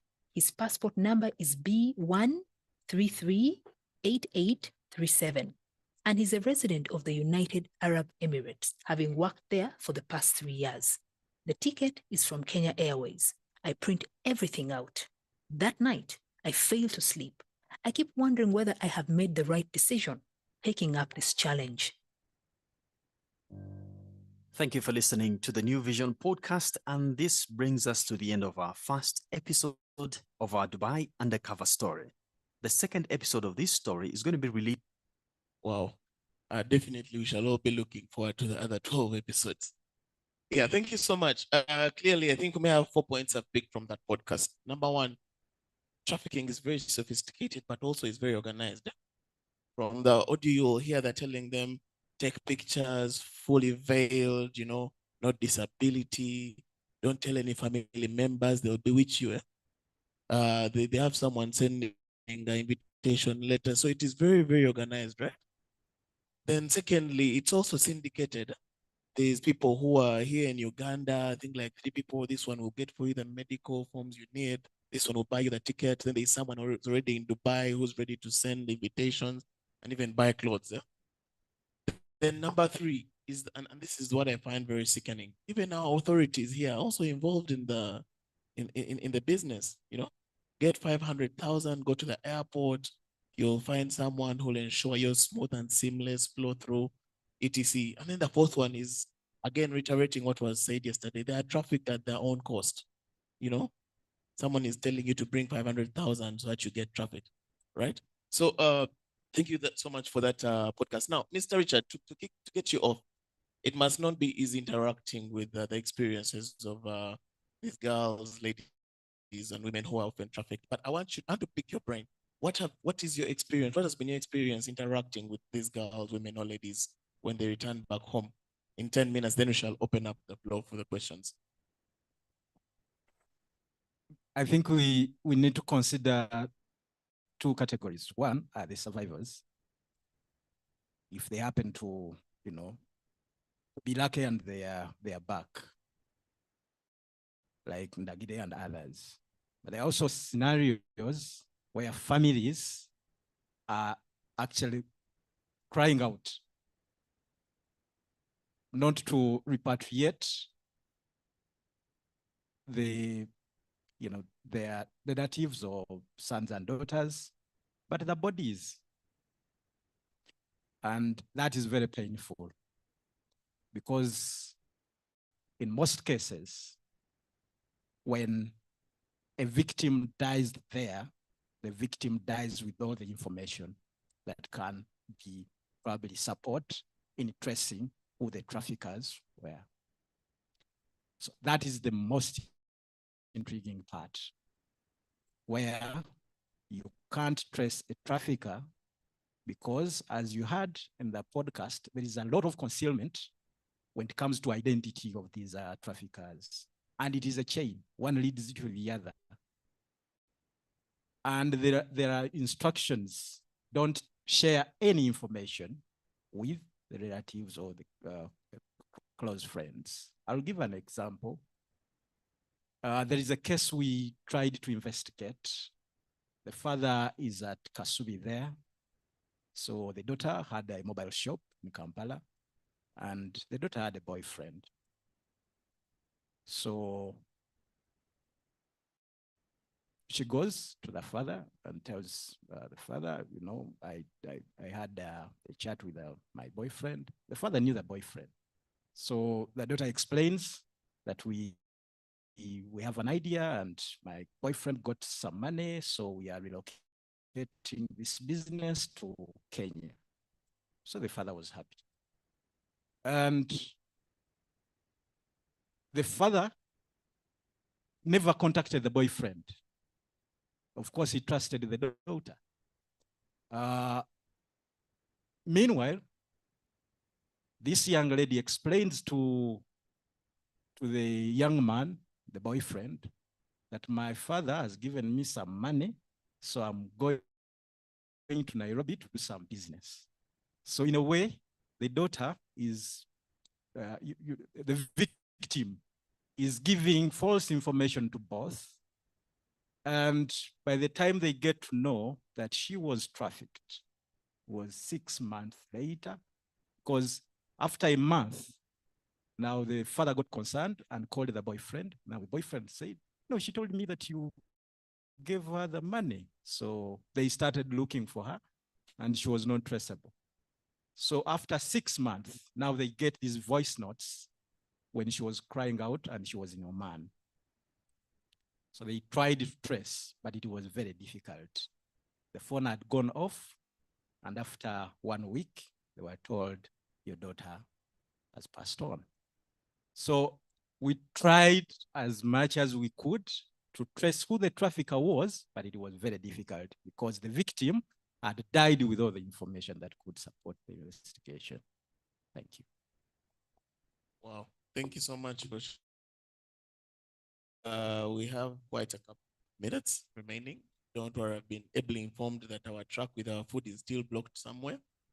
So I'll ably inform you when it reaches.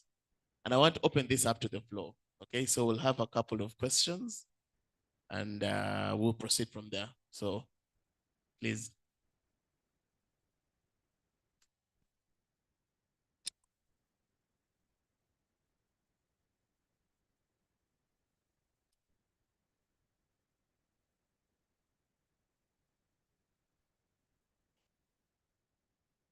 Good afternoon, everyone. Thank you so much to the panel for sharing your stories. I just had a question kind of about the last issue that was brought up. I know when it comes, so we were talking about how, you know, victims of trafficking, when they do pass on, it's harder to get their bodies back to their families. And I know sometimes with refugees, there are issues with like documentation. And I was wondering if there's a connection between kind of this issue of not having appropriate documentation because maybe they're undocumented or they're trying to move in a country that's not the most welcoming to refugees, and the connection between like trafficking and being at risk of that, and if there's a link there and how kind of that relates. Okay, thank you. Thank you. Thank you so much. The panel, this goes to Salongo. Salongo, I hope you.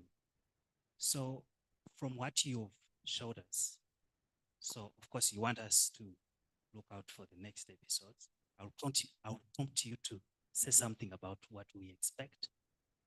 So from what you uncovered, in a way, you're trying to tell us that much as the state, for example, here in Uganda, suggests to be fighting trafficking, it is also involved So what you're telling us from Entebbe to police and so on. So the state is partly involved in the process of trafficking.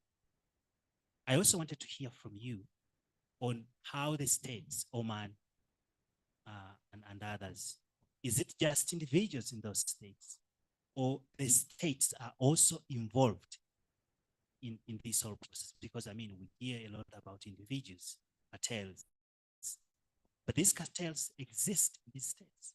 Are they doing something to address this, or this also exists in their interest? I hope. Thank you. Let's have another one.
report to me, then I was also suspicious.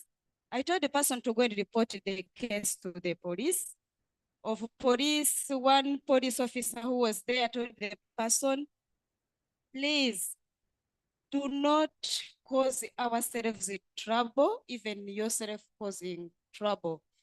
These people, they have big personalities covering them. You just block them and you leave the case.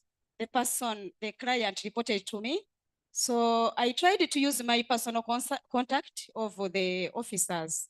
So I called a police officer who was, don't remember the rank well, but is at least a big official.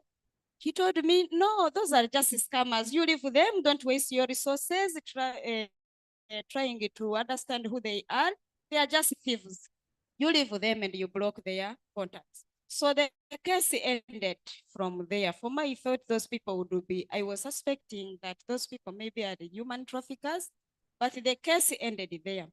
So my worry and the question now is, if police officers, a police officer could tell you that these people are covered by big personalities. So who is to fight this human trafficking? Has it become a business?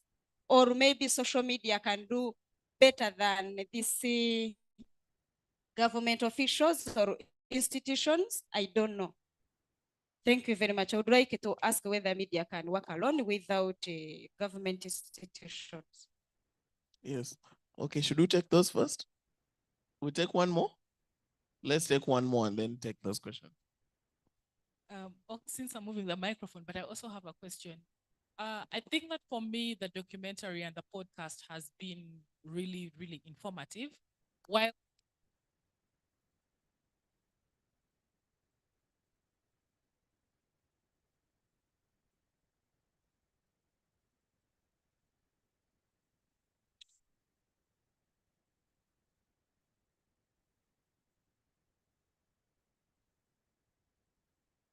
what I see as a theme running through is that trafficking is really basing off a lot of people not knowing, a lot of lack of awareness, and a lot of lack of, yes, there are people, resources are there people are looking for resources, looking for jobs, looking for basic needs. But a lot of people don't know what's going on. Like if someone tells you, don't tell someone, already for me, that's a question mark.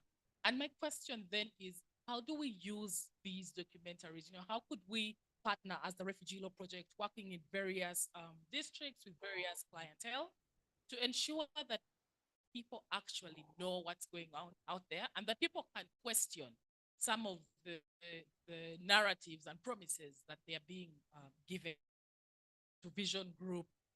Is there any plan beyond having this podcast? We know many people in communities are actually not engaging with newspapers and radios. Is there a plan beyond that? And how do we work together to ensure that that gets addressed? Thank you. All right, so let's first take those. I think, Mr. Richard, you have a big chunk of those directed to you. Then there was, I think, the last question, which I think Joanne will also be very interested in. Yeah, so let's have those. I think I'll start with the one which talks about is the state involved. I think the question was trying to preempt what happens in the rest of the episodes in that podcast. About the findings, in brief, there is a lot of, he called it syndicated corruption, syndicated bribery in the whole trafficking game. And usually these are individuals. The only difference is some of them are in powerful positions. So that complicates the matter of investigating trafficking.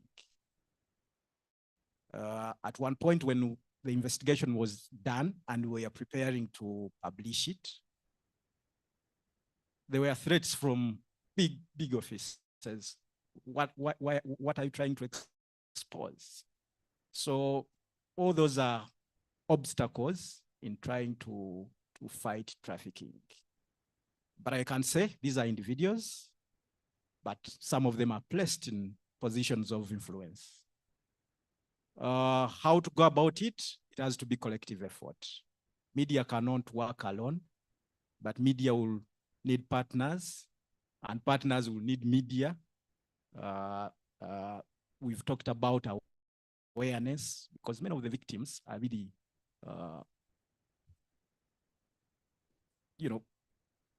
taken because of, lack of awareness on some of these issues. Like you pay for money to be trafficked, you pay to be trafficked. That is a gap which we can work on as partners. Another question was on plan for Vision Group. Yeah, Vision Group is looking for, is really waiting to see the partners coming on board, because especially on contributing to awareness, that gap. If people are aware, if young people are aware, then they will start identifying those red flags, and they will not be, victims. Another question was on okay, I think pointers. The pointers from the podcast, as I said, one is concealment of identity. That is one pointer.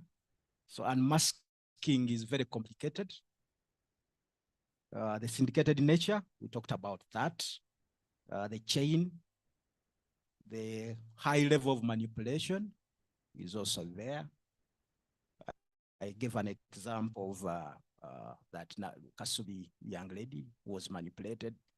Don't tell anybody where you're going. That is manipulation at the end of that day, which leads to exploitation. Then also traffickers don't use strangers. They usually go through people that are close. I don't know whether time is on our side. I wanted to share another story, intriguing story, but probably in interest of time, I can save that for another day. You could summarize it. There was a story in Kayunga. So a father has a daughter, a 16-year-old daughter in senior 3. So the girl was brought in a Kampala school, Kampala secondary school. But it was very expensive for this girl to go in every holiday back to Kayunga. So now they resolved as a family. Let me call, now the girl had a big sister in Kampala. Let me call that big sister Jane. And Jane is married to Bob. Now let's call the girl Rachel. Now during holidays, Rachel would come and stay at Jane's place. So I think Bob, he filed Rachel. So those are push and pull factors. So Bob got worried that this is going to spill over and it will cause problems for him. So Bob convinced Rachel that he can work on the papers and she gets abroad to work. So because Rachel trusted Bob, because Bob is close, in-law, very close. So Rachel agreed to go in Dubai. So the father thought that Rachel is at Jenny's place. Jen thought Rachel had gone back to Kayunga. So a month later, now the father started getting worried that they are not calling for school fees, because after the end of the holiday, they would call, send us school fees. So the father calls Jen. What's happening? Have you secured some money elsewhere and you have taken Rachel back to school? And Jen says, no, Rachel is that side. So now the hunt starts from there. But Bob is in the middle and he's not saying anything about the whereabouts of Rachel. So the unfortunate bit, to cut the long story short, is Rachel died in Dubai. That is when now the father got to know what exactly was happening, because fortunately, Rachel had shared with a friend in Dubai of how Bob used a trafficker such that he could dodge this criminal charge of defilement. So those are push and pull factors, and it's really tricky, very tricky. Thank you. Wow. Those close to you. Yes, John. Well, thank you so much. Sometimes the situation gets emotional, because of a lot that happens. First of all, I'll talk about the officials, government officials. As a survivor, I'm not speaking as an activist now. As a survivor, I'll say that some are involved with so much confidence. I'll give you a scenario. When I was still in Oman and I was very sick, I actually got very, very sick. And one day I fainted for 7 hours. Then when I woke up, I told myself that the situation that has been going on with my life, because this painting started slowly by slowly, and it escalated, sharing with doctors and, consulting Google, that there were a lot of results I was getting as a person. Those people don't normally take us to the hospital. So I thought I was dying. So I told myself, before I die, I need to save the people who still have life. Me and my friends started an initiative of collecting money to save our fellows who really needed to go back home. In that quest, I looked out for the Ugandan Interpol And I was given a contact of a top official in the Interpol. And this official was so willing to help, but he was afraid his boss was going to really act indifferently against him. So he told me, I don't know how you are going to solve it, but I cannot help. Another scenario is John Paul II Justice and Peace Center organizes a National Day of Prayer against trafficking.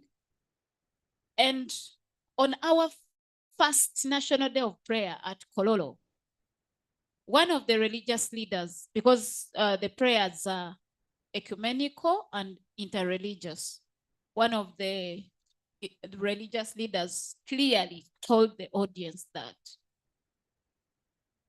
I was told at my home, soldiers came to my home and told me, if you really want to push on with fighting against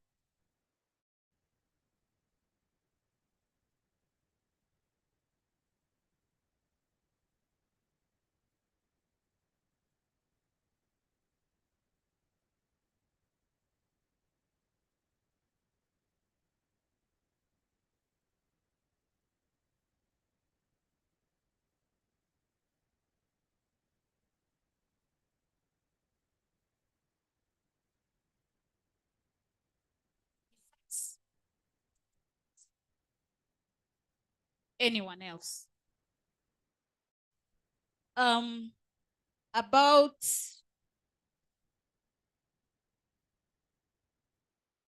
who can fight trafficking, all of us, we have a duty.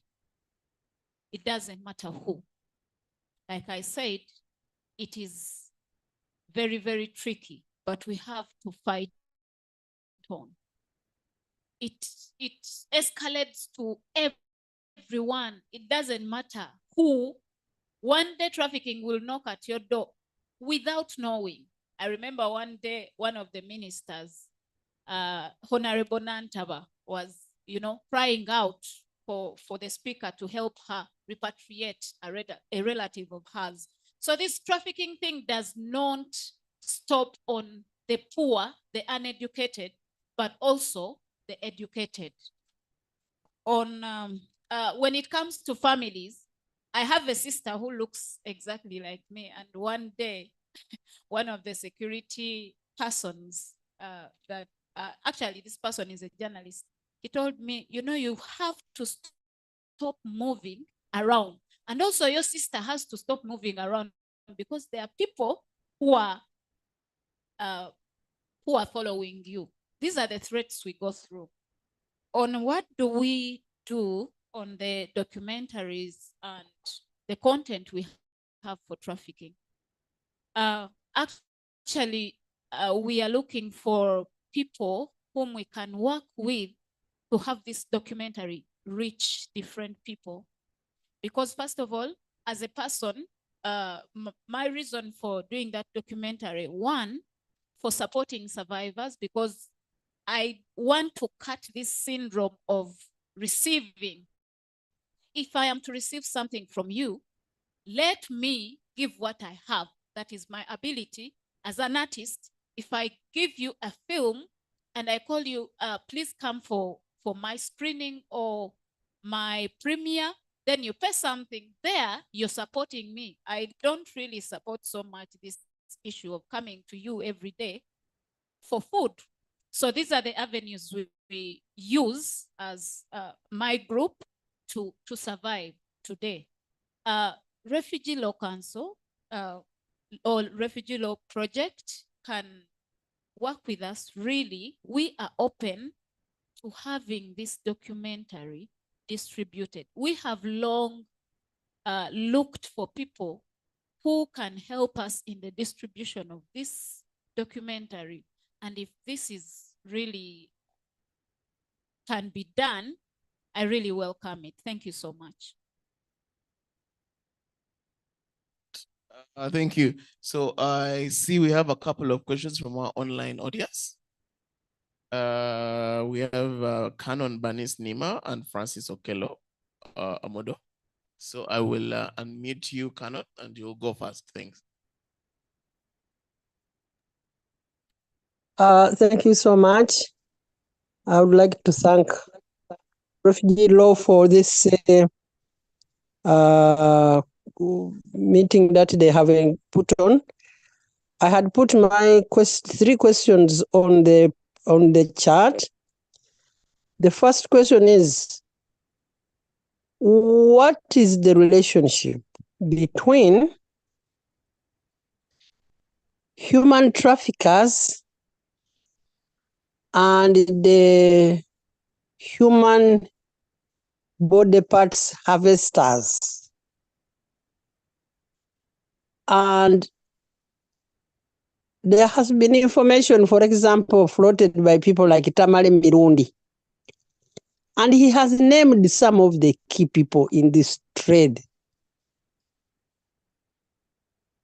Apart from talking to ourselves and lamenting, when can we move from lamentations to acts of the apostles? Even these illegal private companies, with all the security in this country, Ministry of Internal Affairs knows these companies which are taking children illegally. With some of the testimonies our friends, our daughters there have given us, some of the individuals and the syndicates are known. Why do we just continue lamenting and nothing can ever be done? I have not heard of anything happening either against these companies or these individuals who are doing all these horrendous things. And they seem to be known by the system. What's the problem? Thank you.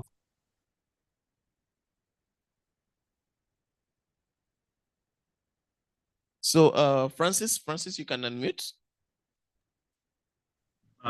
Thank you so much. I would like to say thank you to the panelists for bringing us the perspectives of the victims. You see, when we talk about trafficking, many people tend to think of outside the country.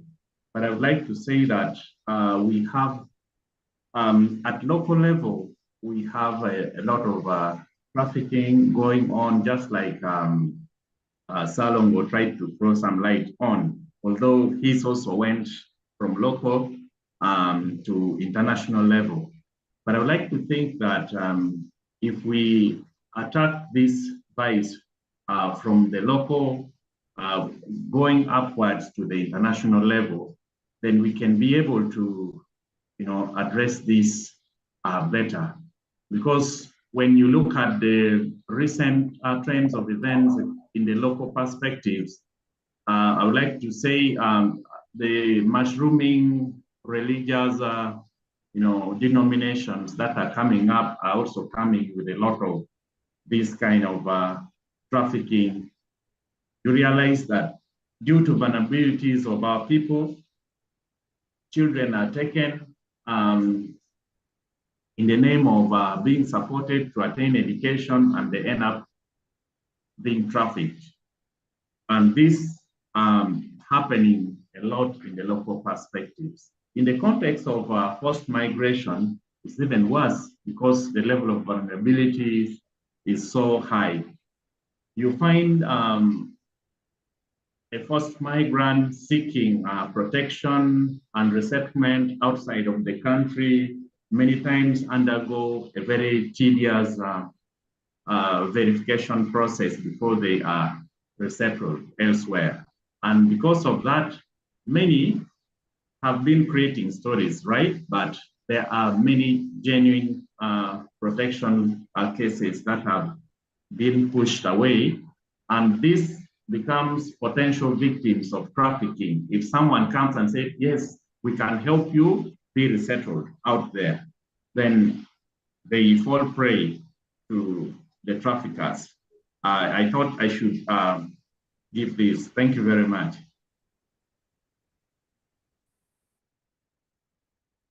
Right. So I think let's take those questions from our online engagement. Mr. Richard, do you want to take any?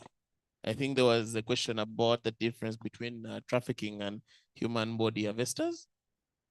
And there was also the lady who talked about lamentations to the Acts of Apostles. The government will to find these known perpetrators. Thank you. We've done some investigations on body organs, the relationship between trafficking and body organs. There seems to be a relationship in some instances, and we are keenly following the case that was filed, I think, last year of a lady who went, who was trafficked. But on coming back, she had one kidney. So we are keenly following to see that we can get some evidence to back up that theory. On the issue of local trafficking versus foreign trafficking, yeah, we have a challenge. We have a problem of local trafficking. But in my experience, I think foreign trafficking is more sophisticated than local trafficking. In most cases, local trafficking, you'll find issues of child labor. So after trafficking, you'll find child labor in there. Sometimes, of course, labor exploitation. You'll find issues of sexual abuse for the ladies, especially. And you'll find issues of child sacrifice on local trafficking. But foreign trafficking is more complex in my thinking. There was another question about getting back the bodies of victims, which was asked. And in some of the cases we've been trying to follow up, it is very difficult to bring back a body of a person who was trafficked by an individual contact. If that person went through a company, if we put a lot of pressure to that labor export company, it becomes easier to repatriate that body. But if there was, that individual contact, it becomes very, very expensive. Actually, in most cases, the public fundraises for these families such that they pay the money there and the body is put on is brought back. But two issues, of course, documentation is a challenge, as it was highlighted, for the people who go there, who are trafficked. The documentation is not there. But secondly, sometimes the death is controversial. So bringing back the body is like bringing exhibits. So those are the scenarios around bringing back the bodies of victims. Thank you. Okay. Joanne, very quickly. Yes. One, I will start from where he stopped. Actually, sometimes the reason why it is complex to bring back these bodies is because, like it was said in the morning, this thing is just modern day slavery. That's the truth. Sometimes I like challenging companies that your authority ends at Entebbe Airport. When we bought the plane like this, we are in the masses, on the masses of the people where we are going. These people have their own laws and it's what will apply. Actually, someone asked about the states there. They have a kafala law system that is followed. So these companies have limited powers. When we reach there, we are auctioned and the best bidder takes you. As a person, I was put on window shopping. You know how you do window shopping? Yes, that's where we were taken. It was a very big mirror, and that is for the executives. But there are people who are taken to markets, like you take your tomatoes to the market for people to come and pick the tomatoes they want. These things are happening. It is real. The reason why these bodies are hard to repatriate is because the family has to buy back their person, because the boss bought this person from the inner company, and the company bought this person from the Ugandan company. I know you watch TikTok. Most of these girls normally say, so and so bought me and took me to another home, and there I was bought from that home to another home. It's a thing of buying and selling of human beings from one market to another. Now they are advanced, they have online markets. Very sad. The relationship between sacrifice and, human trafficking and organ harvest. Now, this is true. Personally, I know people who have lost their organs. Some of them have died after their organs were removed. But they were taken to go and work either as cleaners or as housemaids. I have another documentary that is called A Hook in the Hand. One of the survivors in that documentary narrates how she was taken by this fully registered company, but sold for sacrifice, only to escape through our connections. And right here in Uganda, these people are following her up, trying to end her life. This is where I really beg people who are into repatriation and relocating. Some of these survivors even need to leave this country, because some of these companies are owned by big people who keep on haunting them even when they come back home. Internal trafficking. I got a chance to interact with survivors of internal trafficking, both the old and the young. I got so many traumatizing stories from these kids, the Karamajong kids. It is very, very serious, and the parents don't know. Like I always say, the trafficked don't know that they are trafficked. Some traffickers don't know that they are trafficking, but some traffickers are aware that they are trafficking. This is where the whole thing gets hard. Even when we go to court to follow up these cases, it is hard.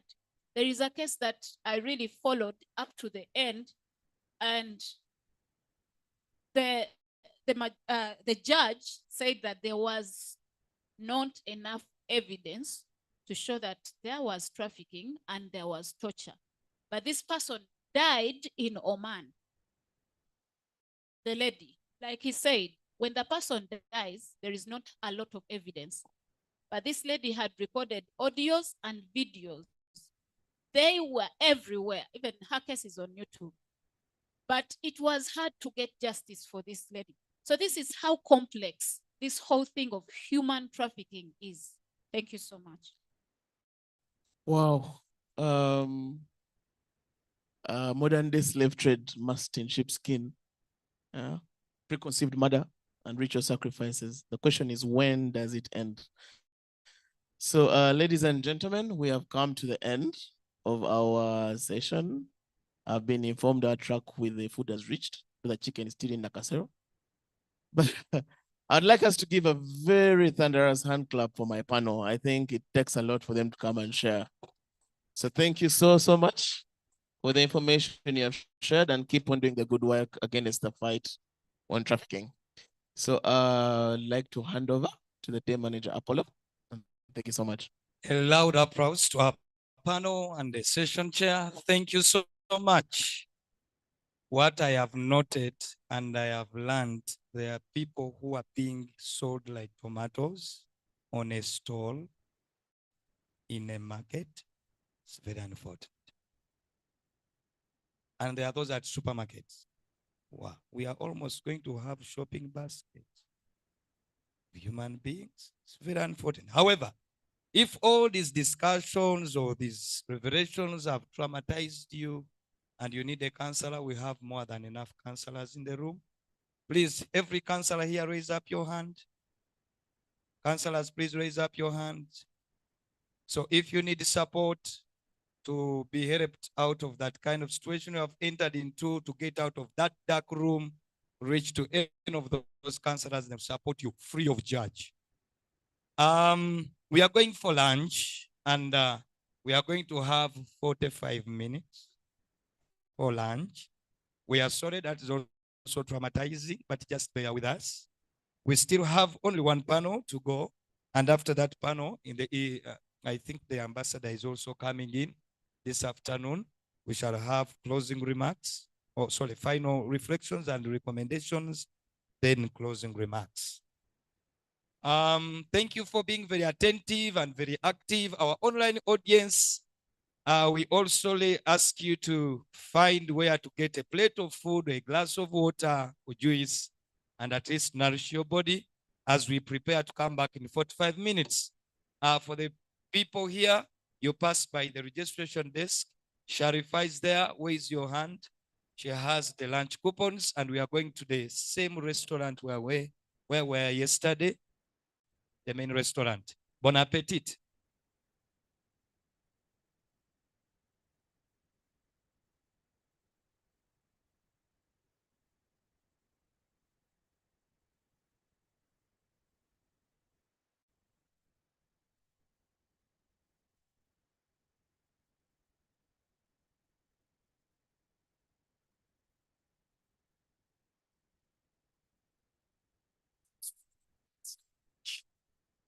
The honesty's too much, and I have to close my eyes.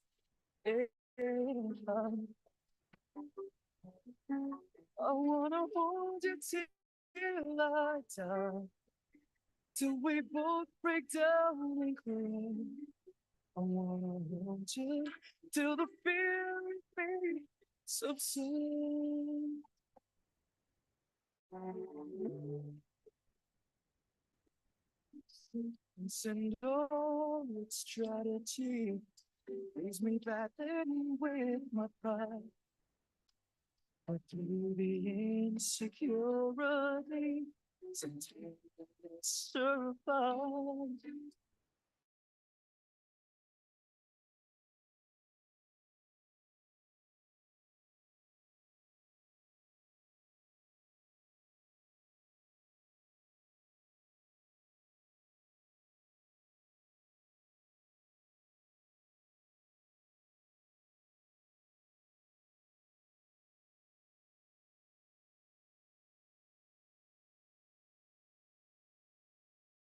I had to close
them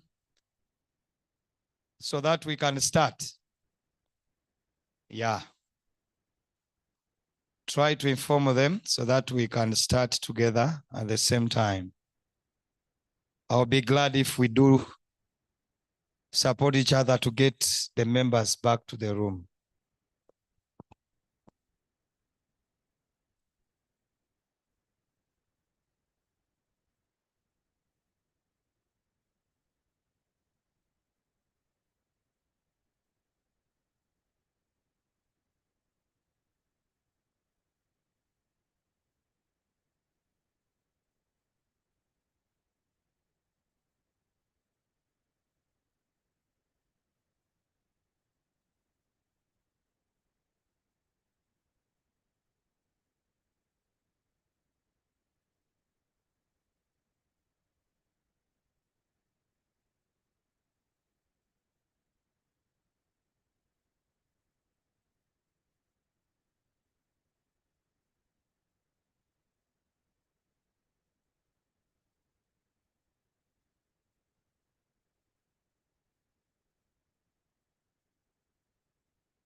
Ladies and gentlemen, we are starting in the next 2 minutes. I hope our panelists are already inside here. And my co-chair was saying, after the 2 minutes, whoever will come in will have to first dance for us so that we also enjoy their delay. Yeah.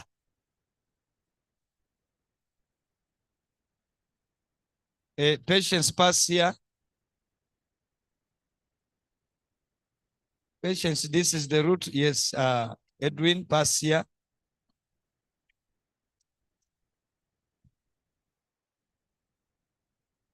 Pass here, please. You are welcome. Put down the bag. He's the first person who has come in after 2 minutes, so you are going to dance for us. Raise the music.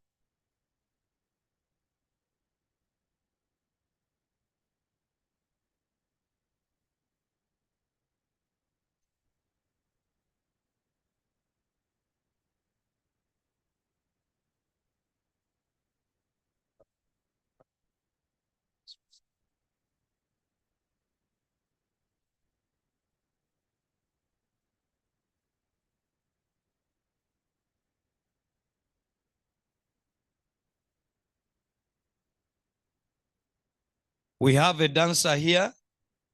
Salome, get the next person. We don't want people to enter when they have not danced.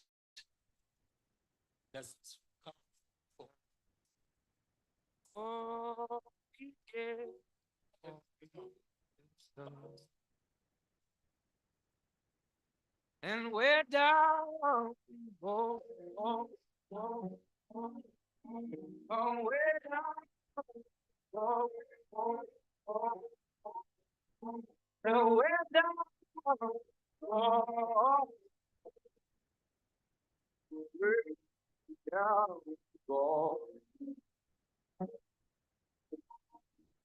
Oh, you let your So time is coming, we all. it seems he needs the support. Isn't that a mental health issue? Okay. Do you think it's all right? Yeah. Okay, thank you. As we wait for another one. That's how people can cheat. He has already cheated us. You are most welcome, sir. you pass by here. And the day is very interesting. So we said whoever comes in a few minutes late will have to dance for us before they go back to sit. So get for us How to get the most of a Grammarly nice free. It's dancing Kayla. song so that we can shake the bones. But you can also feel free to stand up and join him and shake the bones a little so that we feel the afternoon session. Yeah.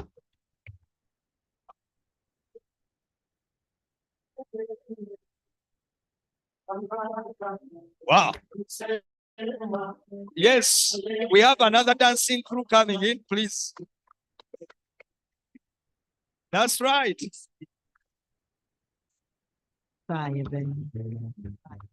You can come to the floor, come to the floor and we shake, come to shake.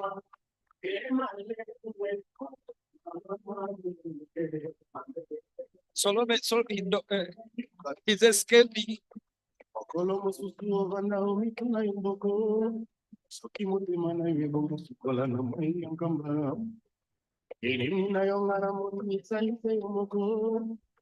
Okay.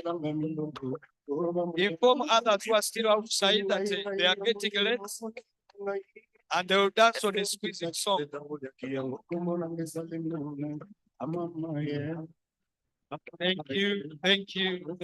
Thank you so much. Yeah, it's okay. Let's give them a hand clap. At least that's another good energizer. And without wasting any more time, please kindly allow me invite Mr. Olanya Francis to come and lead this session in the next 1 hour before we join into the closing ceremonies. Mr. Francis Olanya is the field office coordinator and the representative of the director in Lamour district. And we call him director when we go to Lamour. Thank you so much, Apollo. Thank you so much, everyone. Welcome back from lunch. I know this is the last panel, but as teachers always say, it's not the least. So I call upon our attention, and it's a panel that will so much be interactive because we are going to digest the power of media in combating human trafficking. If we are to take you back in yesterday's discussions, we had most panelists bringing out the issue of media as a very important aspect in combating human trafficking. People were asking themselves, is the media bringing out only the negatives that happen during externalization of labor, or they're also bringing out the positives?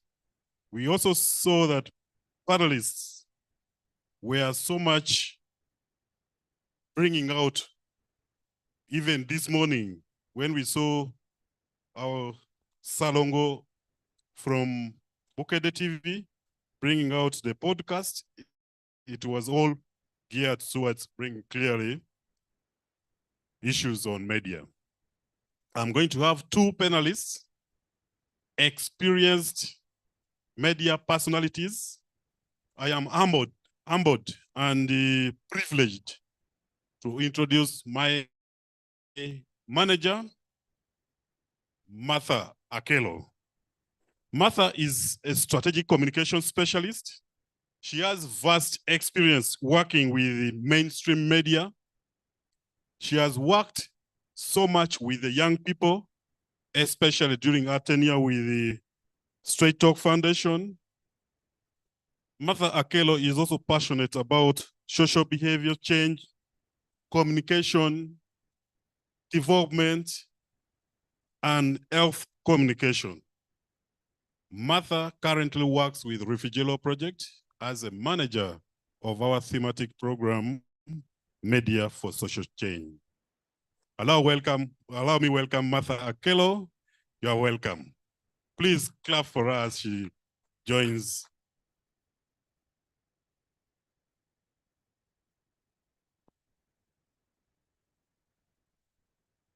We are also going to be joined by an online panelist, Dr. John Baptist Imokola. Doctor, you are most welcome. I know you are online already. Dr. John Baptist is an experienced journalist. He's a lecturer at the Department of Journalism and Communication in Makerere University. He has practiced journalism for quite so long, and he moved through ranks. He was a news reporter. He has been a news anchor, news editor, news producer on several national television companies. He worked with the Record TV, WBS, NBS, and Uganda News Network. So he has a vast experience in television production. Doctor holds a degree in journalism and communication, a master's also in journalism and communication from Makerere University. He has also several certificates that he uses to further his experiences. He has conducted several trainings, and having him for this conference is really a privilege for Refugee Law Project. Having chaired the committee that drafted the communication policy for the government of the Republic of Uganda. Dr. John Baptist Imokola, you are most welcome. Without wasting time, okay, thank you. We are going to start with Doctor because he's online, and Doctor is going to bring out clearly the real-time reporting. How can individuals use media to report incidents of human trafficking? Thank you so much, Doctor. You are most welcome. Thank you very much, Mr. Olanya. If the administrator can just allow me share, I have a very short presentation, just a few slides that I would love to share with you. And as we wait for the admin to do that, greetings from Nairobi. My apologies that I was not able to join you physically. I would really have wanted to be part of this meeting, but unfortunately I got an urgent trip to the University of Aga Khan, where I am at right now. So my apologies that I'm not able to be there with you physically, but it's a pleasure that I want to share a few ideas with you, especially in terms of using the media to report incidents of human trafficking.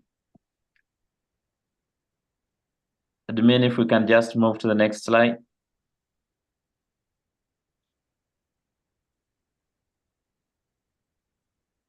Yeah, so the topic I was given was mainly to talk about real-time reporting of incidents of trafficking, which taken literally looks at the immediate reporting of any incident when a trafficking incident is taking place. So this is real-time incident reporting as the practice where an event occurs. It is happening at the same time, but then the audience or the public is able to report these things to either responsible authorities, but also mainly to the media. Now, I'm going to look at the two perspectives because, yes, our attention right now is on real-time reporting through the media, but it's also important to note that beyond the real-time reporting, even after the incident has been handled, there are still ways through which the media can be used by individuals to ensure that this communication comes out, that this communication reaches the media, and then it reaches the wider public. Now, one of the things that I would love to share with you is the issue of use of social media. That social media has become very important now in terms of reach, in terms of also setting the agenda for the media. Talking about the use of blogs, I'm talking about the use of hashtags, talking about the use of X, I'm talking about the use of YouTube for reporting issues of human trafficking. Now, in terms of real-time reporting, X and the hashtags come out more clearly in terms of their effect, ability to reach more people, but also because the hashtags and X as a platform allow you to use shorter messaging. So a sentence, a few words sent out there can actually raise an alarm either to the media people or also to other duty bearers. And from my readings, I've seen examples of these two hashtags, end trafficking, and then Freedom Fast, which have been global campaigns that have been used successfully to actually show that we need to fight human trafficking. And it has been seen to have a lot of effect in terms of also setting the agenda for the media. Now, beyond the real-time reporting, we also need to continue talking about these things. So individuals can use blogs to share experiences, to talk about what action can be taken. But increasingly in communication, we are also realizing that there is a lot of use of audiovisual platforms now, especially YouTube and TikTok, where these stories can be told, where reporting can be done through the media.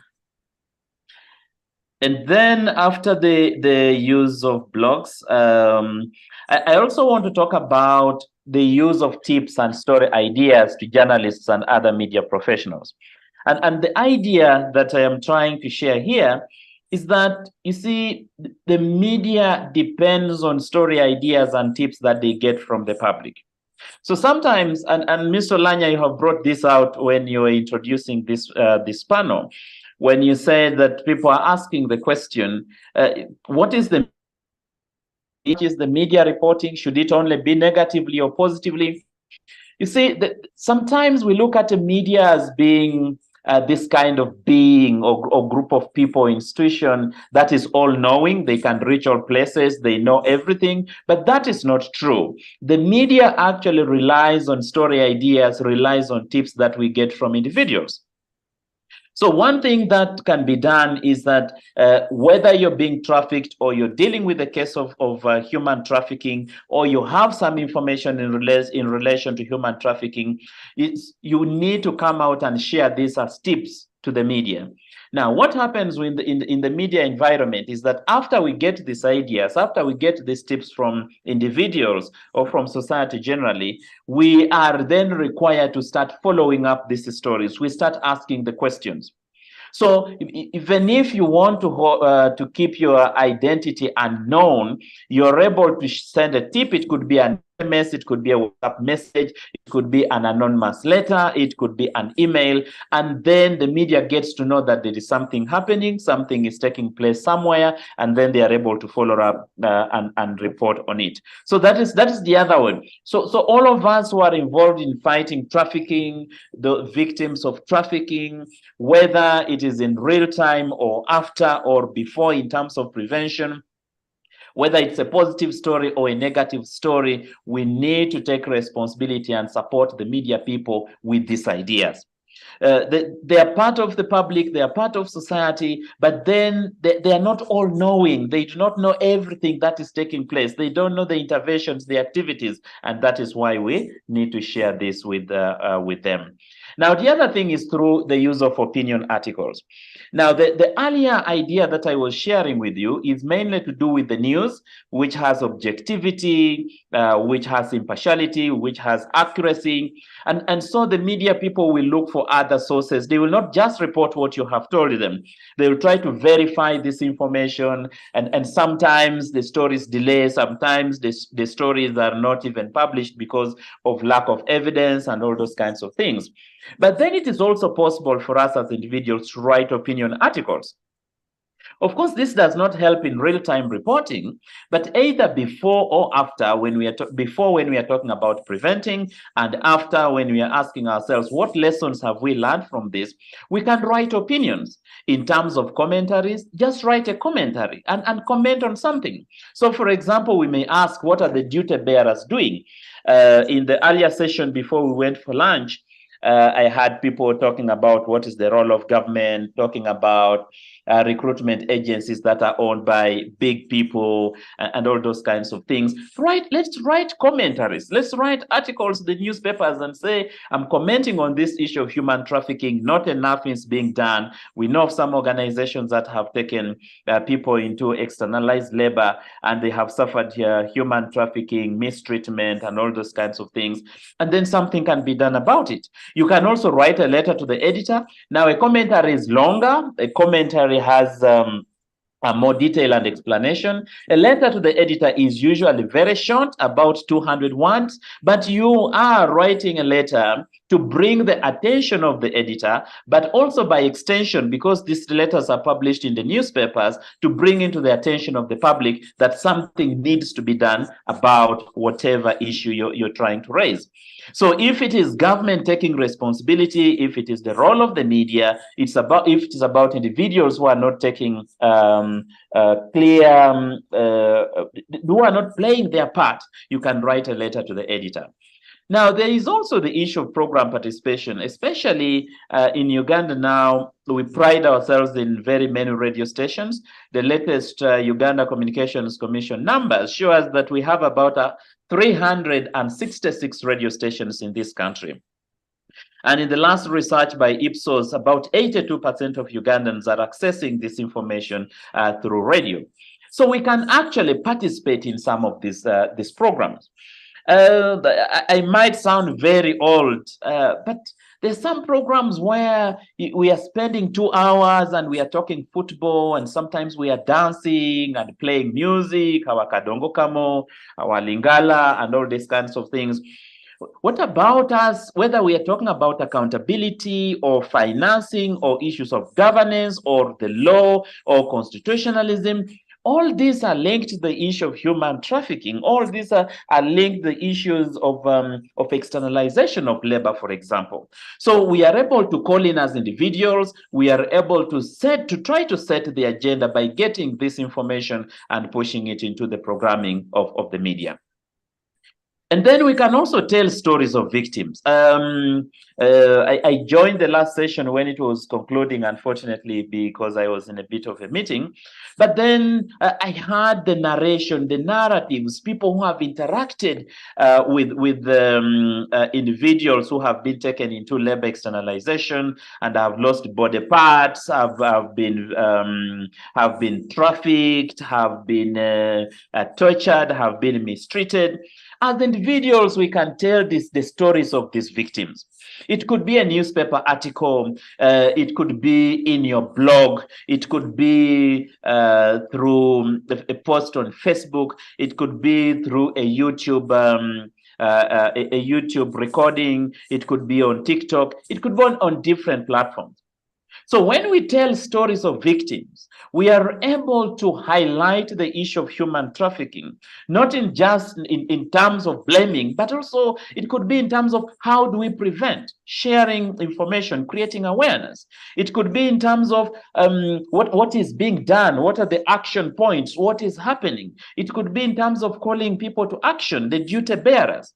So telling stories of victims, because sometimes some of the victims either fear or just because of the trauma that they have gone through, they are not able to share these stories themselves. And it is possible that there are many things happening out there that we do not know as society, that we don't know as the public, but also possibly that even the media does not know.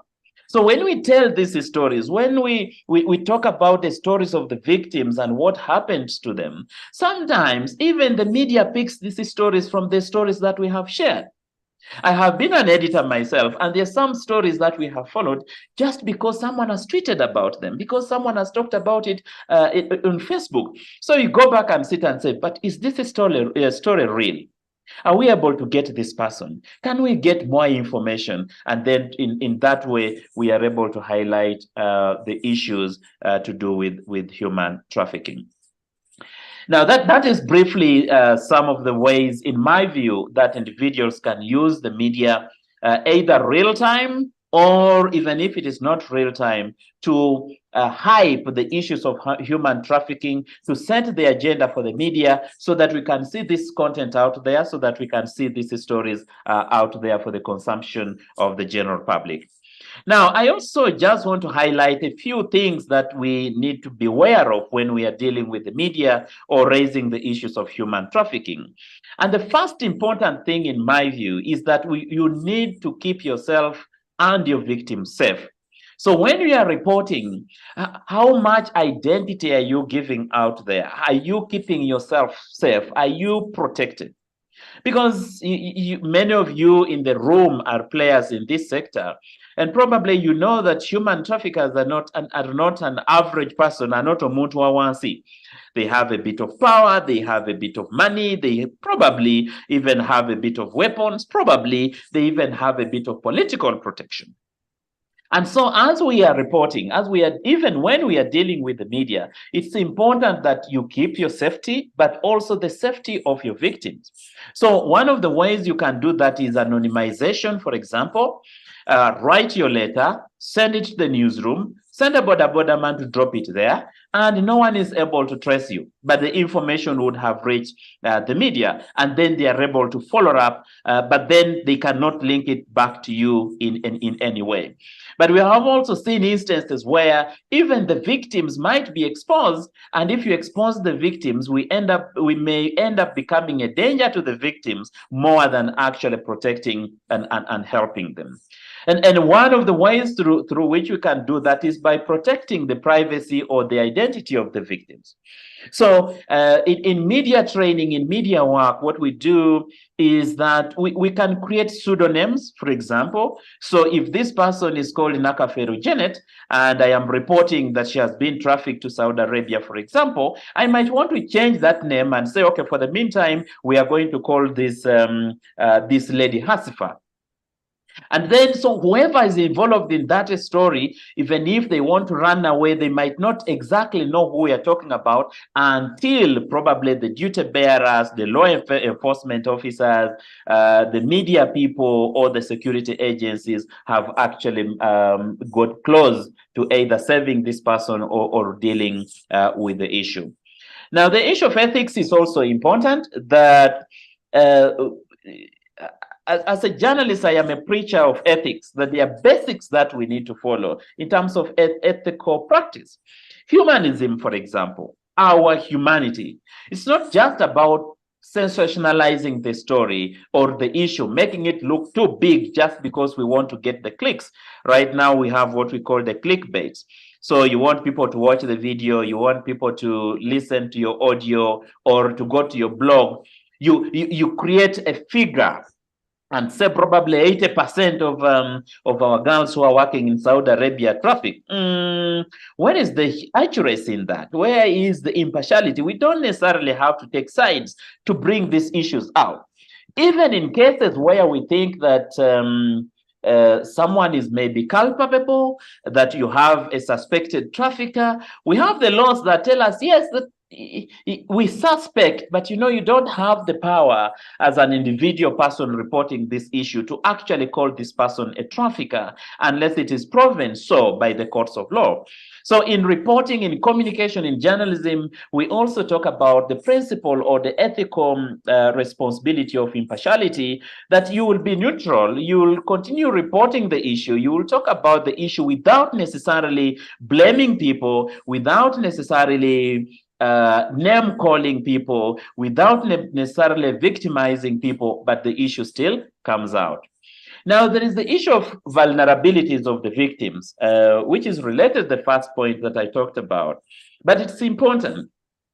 And I picked this quote from the Guardian article, just to help us understand this. And the article says, the person who wrote the article says, media has the duty of respecting discretion with reference to personal information about victims, prioritizing their anonymity, considering their difficulty to integrate into society, and the possibility of their re-victimization always being present. So the vulnerabilities of the victims is important. But you see, yes, you're interested in reporting it through the media, but are we thinking about the safety of the victim? Are we thinking about the issue of victimization? So sometimes you've had stories or even comments where there is a story of someone who has been trafficked, and then people ask, but you also, you mean you didn't know about this thing? But you are an educated girl. How can this have happened to you? You have a degree.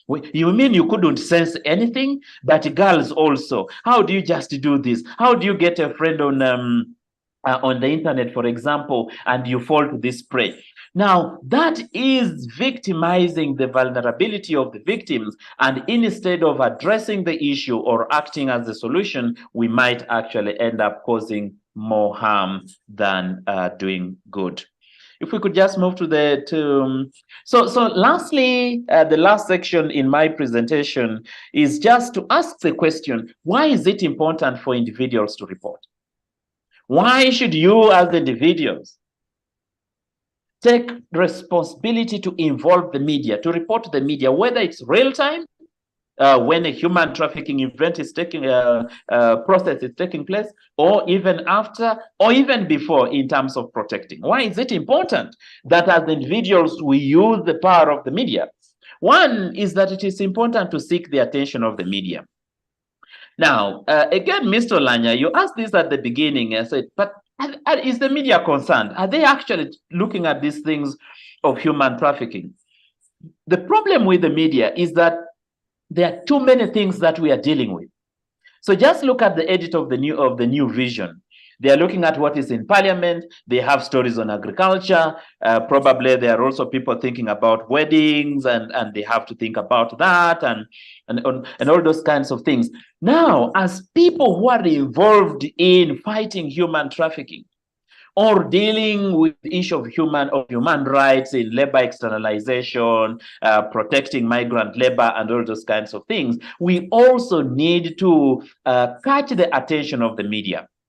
The editor at NTV, the editor at NBS is thinking about the bulletin today. So I have news at 1 o'clock, I have news at 3 o'clock, I have news at 7 p.m., I have news at 9 p.m. And so I need to be told about this. You have to drum. You have to raise these issues. We have to keep talking about them so that the media says, there is a problem here. We need to do a story about this. We need to focus on this. And then the other is to call on duty bearers to account. Sometimes the duty bearers are just hiding because these stories are not in the media, because we are not reporting a lot about these stories. But then if we get to know about the victims, if we get to know, someone, for example, talked about some of these organizations or companies that are doing labor externalization are legal, they are registered, they are operating. But then we hear stories of trafficking by these same organizations. But if we don't report, we are not going to get duty bearers to act. So the other time we in a workshop talked about this, and then there was a commissioner from the Ministry of Labor, and he said, where is the evidence? Have you reported to us? You people are keeping quiet about these things. We don't know what is happening. So if we want to call them to account, we say, okay, there is this story, there is this girl, there is this young man, there is this particular person, this is what happened, and then we get them to get ashamed. Of course, someone joked and said that some duty bearers in Uganda now have become so shameless that even if you want to shame them, they don't get ashamed. But we have to continue talking about this, and 1 or 2 or 3 people might actually act. The other issue is to influence public perceptions and actions. So sometimes we just need to get society to talk about these things. The perceptions. What perceptions do we have about trafficking, for example, human trafficking? And someone will tell you, you people, you're talking about a different thing. This is not happening here. I don't think so. But who can sell another person? Who can buy another person? Public perceptions. We need to change the public perceptions. But also in terms of actions, what are some of the things that we do? So you get someone on social media, probably on Twitter, and they're telling you where they are, at what time, what they are eating, what they are smoking if they smoke, what they are drinking, the size of fish, this is my children, this is my second wife, this is my brother-in-law, and all those kinds of things, not knowing that they are actually exposing themselves. So in terms of framing the issue of human trafficking, if we keep reporting, if we keep talking about them, then we are also able to influence the actions and the perceptions from the public, and to frame this human trafficking issue as an important issue. But also the issue of influencing policy change. We might need to change some policies. We need to push for this. And I pick a quote from The Guardian that again wrote an article about the role of the media and how we can use the media to fight human trafficking. And the writer says, because slavery has many root causes, such as poverty, corruption, and gender inequality, political will is needed to implement many of the solutions. But how do we get the political will? We get the political will by reporting these issues so that our people in parliament, so that the Ministry of Gender, so that the different agencies and organizations get to know that they must act, that some policies have to change, that certain laws might actually have to be dealt with. I've not been part of this discussion from the beginning, unfortunately, but you might have, I saw in the program people who are talking about the laws, how the laws are being used, some of the laws that are weak, some of the laws that we need to fight for, some of the amendments that might be necessary. But this will only be important, this will only be possible if we are able to raise these issues, report about them, and tell the political part of this campaign that the policy needs to be changed. The other is just to create awareness, creating awareness.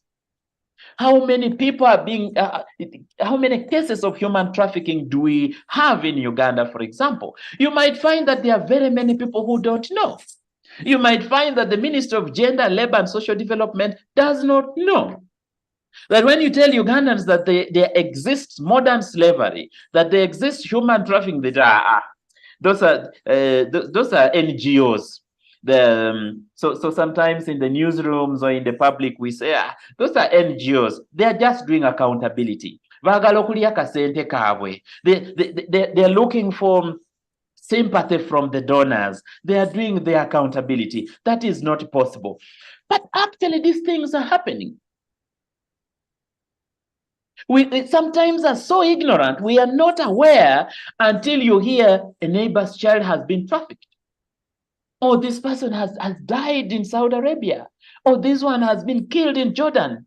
We are looking for support to repatriate the body. So again, the Guardian says if the public can't see the problem, it is difficult to mobilize financial and political support to solve it. Let's work hard to create the awareness. Let's report so that people know, so that the media gets to know and hype these issues. But even for the general society, even without traditional media, we can use the new media platforms. Many of us are on X, We are participating in using these hashtags. We are talking about potholes. We are talking about the health sector. We are talking about security. We are talking about teachers. We are talking about doctors.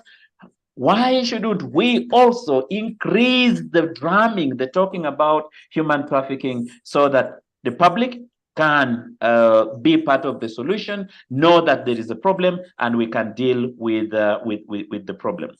I will skip that, admin. Just go to the next, which I think should be the last. Yes, I wanted to end with this, ladies and gentlemen, and Mr. Moderator, using the media to build hope.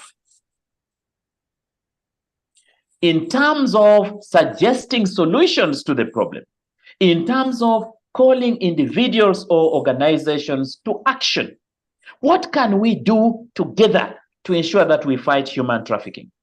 The media, individuals, the ministry, NGOs, companies that are doing labor externalization, everybody.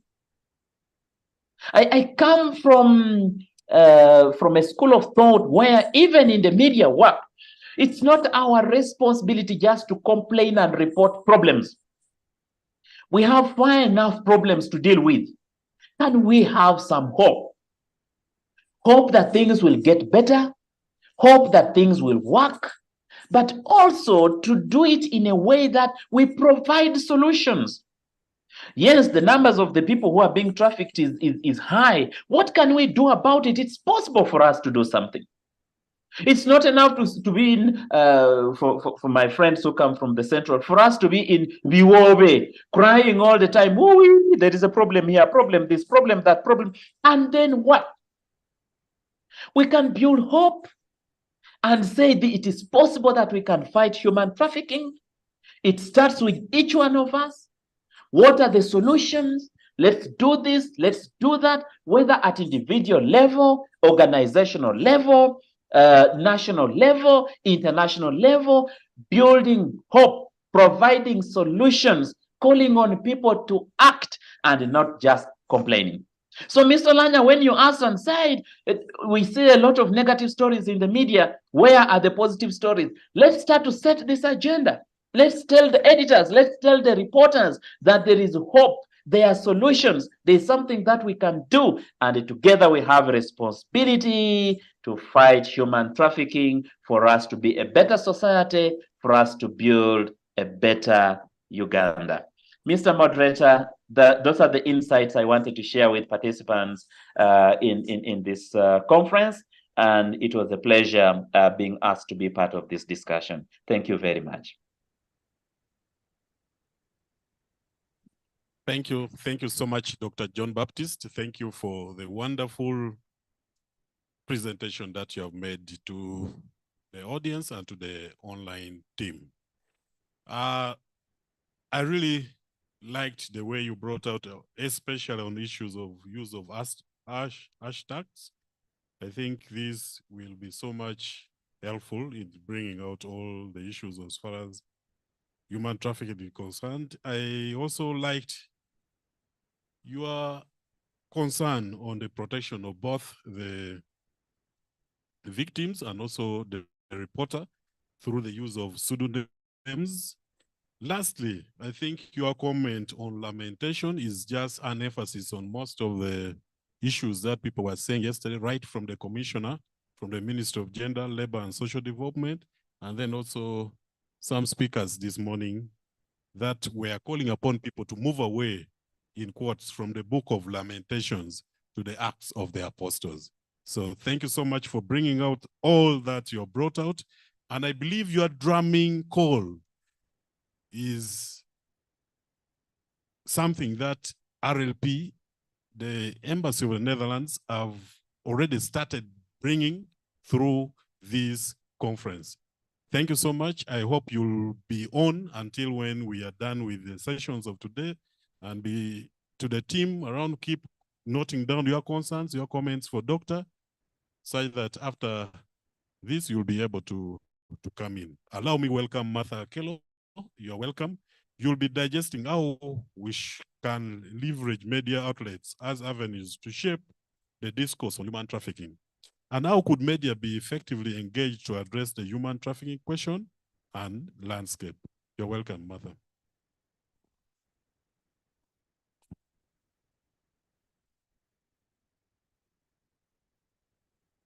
Thank you very much, Francis. And thank you, Dr. Imokola. I think the previous session and Dr. Imokola's presentation, I've kept taking away from probably what I was supposed to say. They've made my work a lot easier.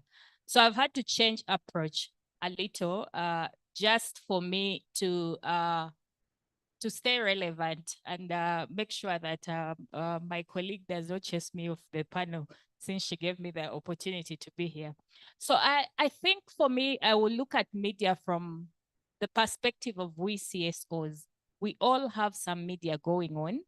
And I think our media or media teams, communications teams, are one of the best ways for us to connect with the media that Dr. Imokola is talking about.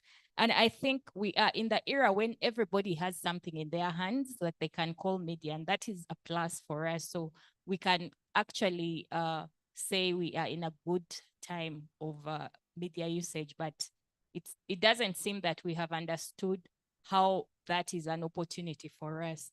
So I want to look at us as CSOs or organizations and how our media teams can actually be of help for us to actually make sure that we address human trafficking. First and foremost, I think we are in the era when I think it's really difficult to talk about objectivity of the media. I was listening to Salongo talk here about how they actually sent someone to Dubai. And I can assure you that was a partnership. That was a partnership, I think, between DGF and the New Vision, making it possible.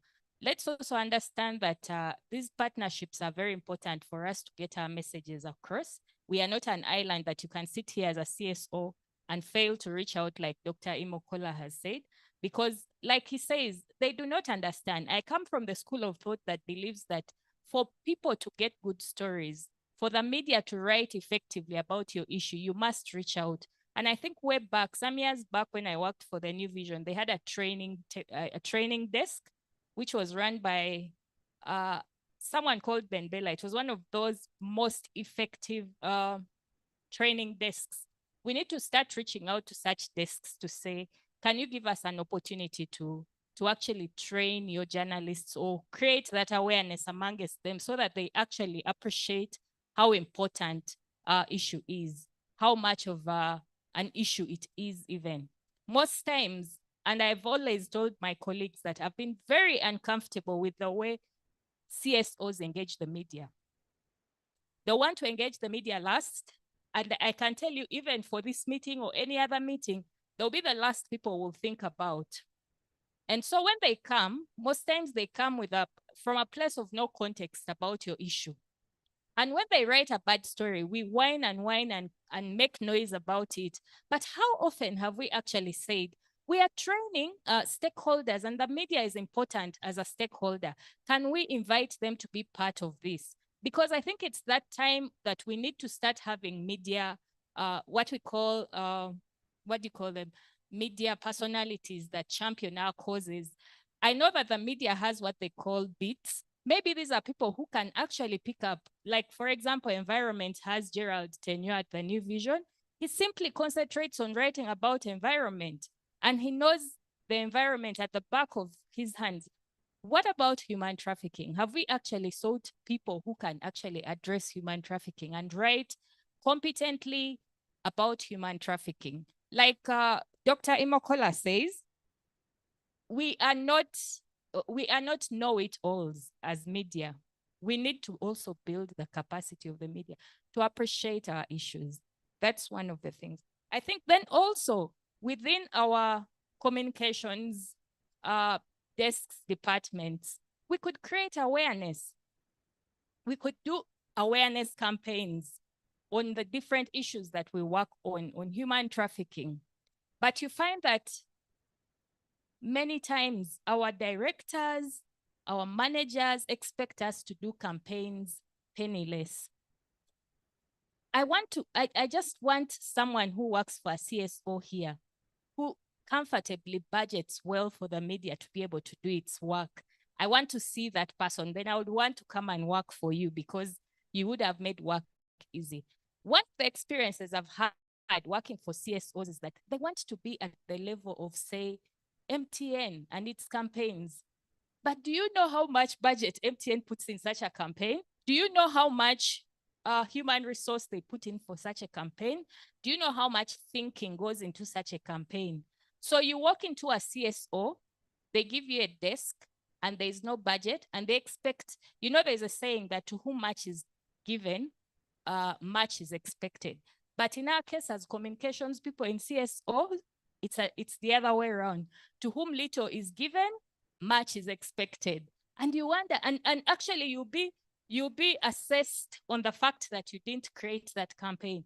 And then sometimes, because these campaigns need certain things. For example, when someone comes and says they're your communications person, they do not come with everything. What happens in a CSO is that they want you to do the IT, they want you to do the graphics. Some of the budget that we are requesting for is for some of those things like the graphics, the thinking through, the innovation, just to be able to come up with the things that you want. So when you see companies doing things nice, start thinking what goes on behind. Don't expect too much with barely nothing.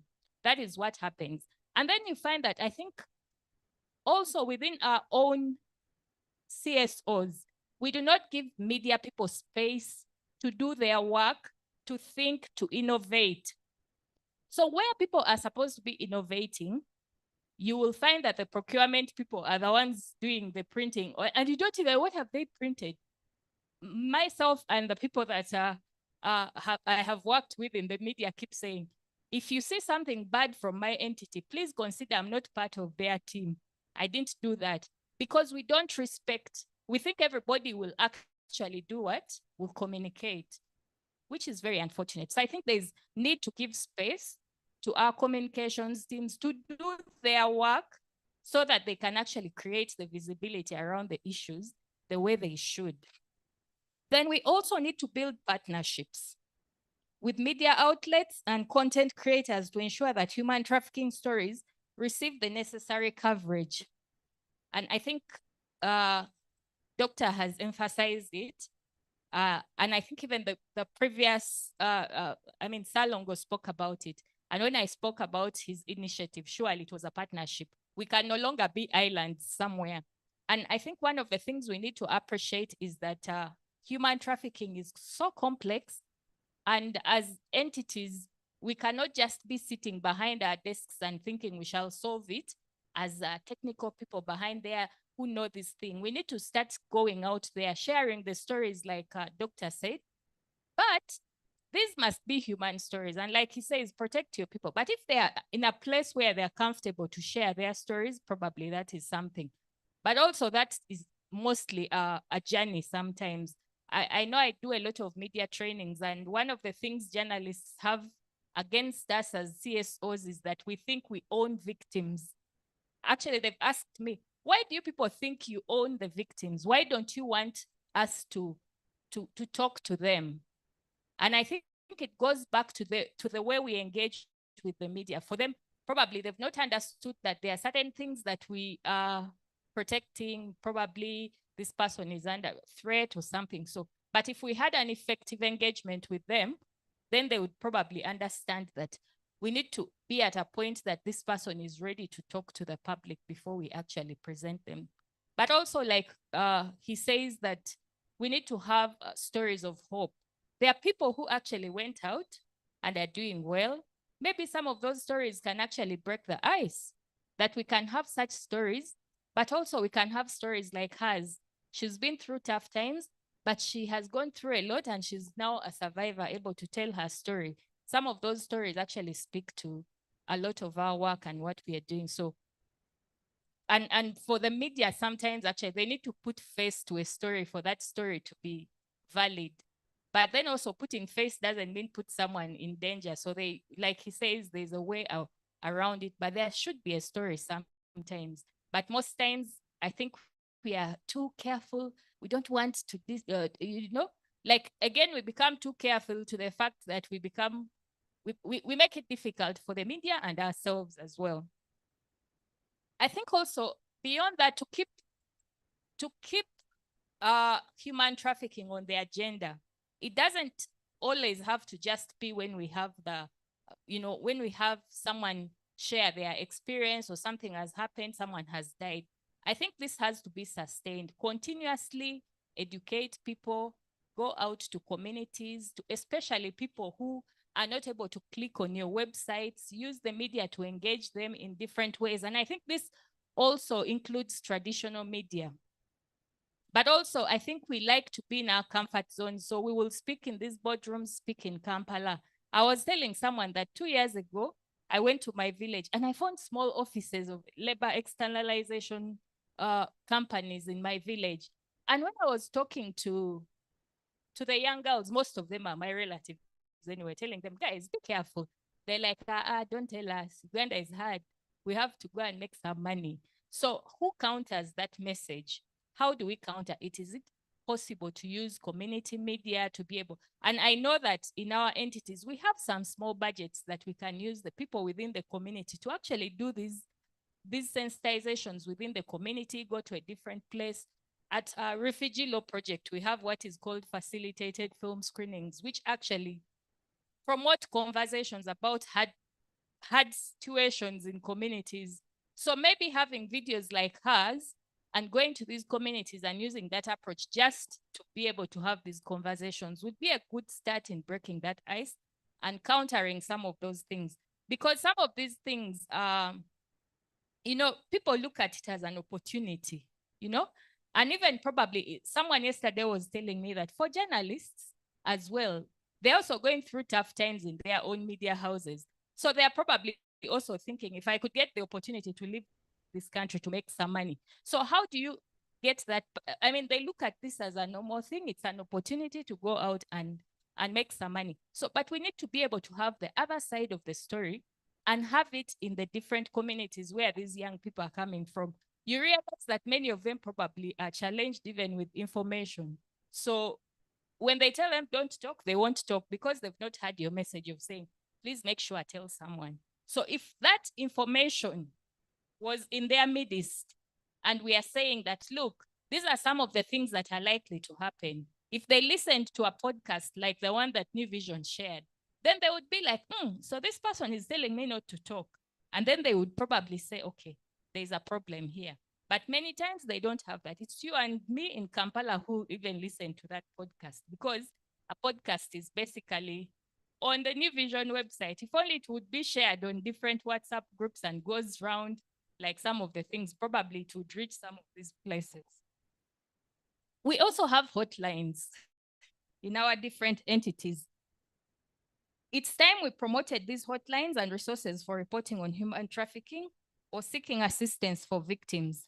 Let's ensure that this information is easily accessible in the media campaigns. So let's not wait for that time when someone has been trafficked.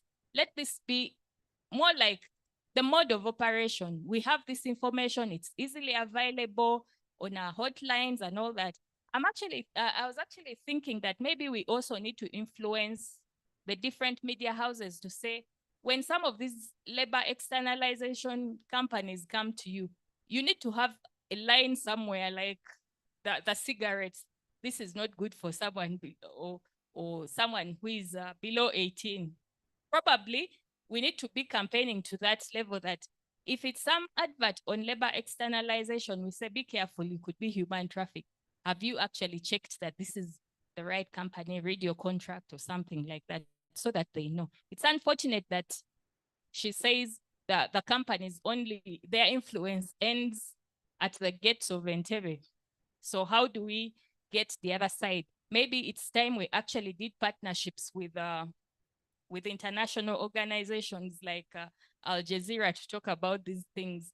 I was telling someone that a few years back, Susan and I went to Lebanon, and I think we must have seen the face of trafficking a little bit when we got to that airport, because there were people who were camped at the airport waiting for girls from Uganda. It didn't actually not from Uganda, from Africa. And I think most of them are Ethiopians. Most of the ones who are in Lebanon are Ethiopians. So when we got there and then someone was saying, I can be your agent, we didn't quite understand. Then later on, we realized, oh, this is an agent for these girls who come to work. But you can only imagine if you're going to reach there and nobody is waiting for you and there's a random person waiting to receive you, what that can turn out to be. I think we also need to help the media sometimes to get the facts right, because it's us who have these figures. Many times, for example, yesterday we were being told that there's a dashboard somewhere, but does the media know about it? Can they actually access it at any given time and be able to, see how things are moving? So helping them to know where the information is, maybe telling them this is when certain figures, for example, if the figures are going up, just checking in with them to say, hey, have you gotten this? Probably if the figures are coming down and we are celebrating that things are getting better, that we also reach out to them and say, oh, things are getting better, so that they have both sides of the story. That would also be very good. We also need to promote these community engagements. The platforms we have in communities are platforms probably most of the media does not have. And I'll give you an example. For example, I always train journalists in Chiriandongo, Adjumani, and Lamo. And one of the things I realize is that they are not so well connected even to things that happen in the settlement. And I think OPM is here. One of the things they've always said is that OPM prefers to carry a group of journalists from Kampala to take for their functions in the settlement. Yet you have so many radio stations around. And actually, one of the things I realize about many of those media people is that they are so less informed about issues of refugees. And moreover, we want real-time reporting. Imagine if they knew what's happening in the settlement. That would be your first ally before someone from Kampala comes. So you find that you have a media population around these settlements that is not close to anything to do with the refugees, not close to OPM. All they do is probably see things from Kampala, then they wonder, but this happened in Chiriandongo. How come we were not informed? I think it's time we actually learned to work with the local media, because they are one of our best allies. I've seen that in I've had that in Chiriandongo. I've had that in Adjumani, and I can assure you most of them actually have very funny thoughts about who refugees are, because we've protected the refugees from mixing or from accessing the refugees. And probably one of them told me, those refugees are very dirty. They come here with very many kids. So they totally have no idea why they actually have very many kids. Probably they came with kids of relatives, or they're even keeping kids who came without unattended or something like that. So I think we need to make our local media very close to us, because they are usually a very fast ally. We need to have a feedback mechanism. CSOs fear feedback. And I can assure you, when they see feedback in the newspapers, that's the best time to tell what kind of CSO you're working for.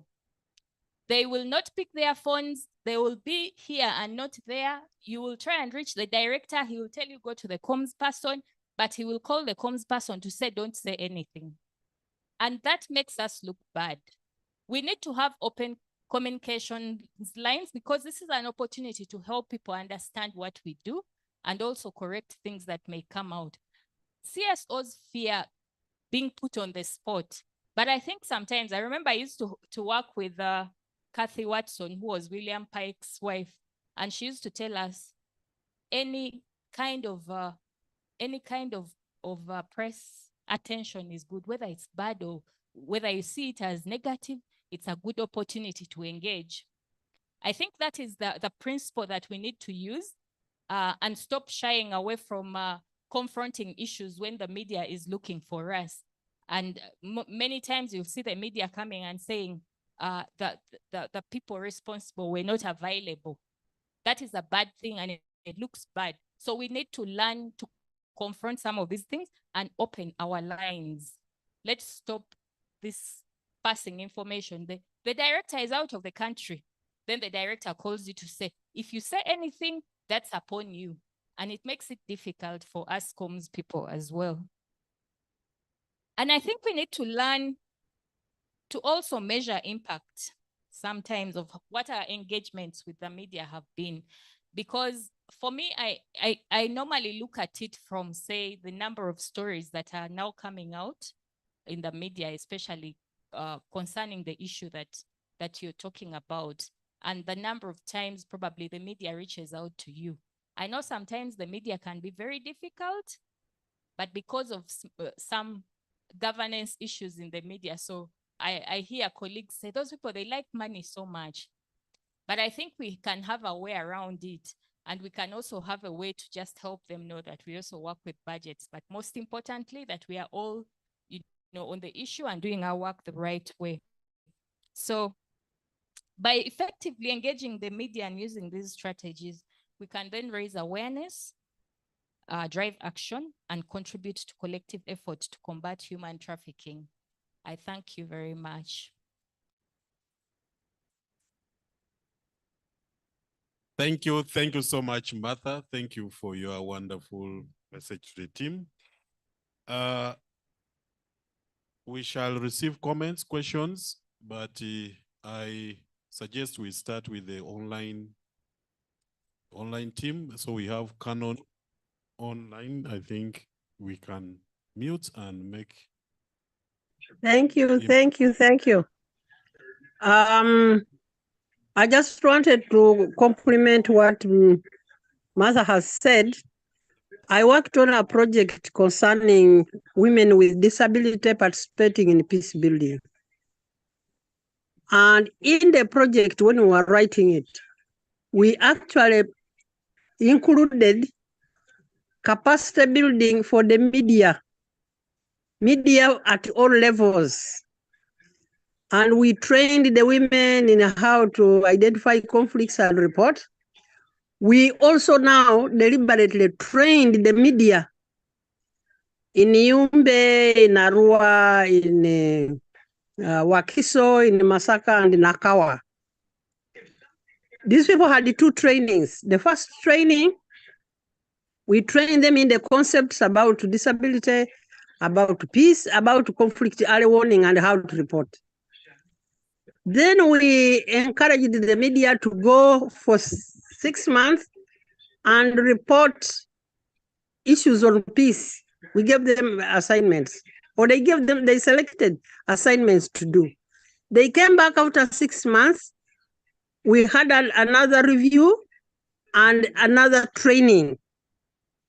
And based on the second training, the media now actually designed what they thought they would be able to do and how they would be able to do it. Some of the proposals were going to be implemented by the NGO, but some of the proposals was how they were going to integrate the knowledge that they had gathered into their own work.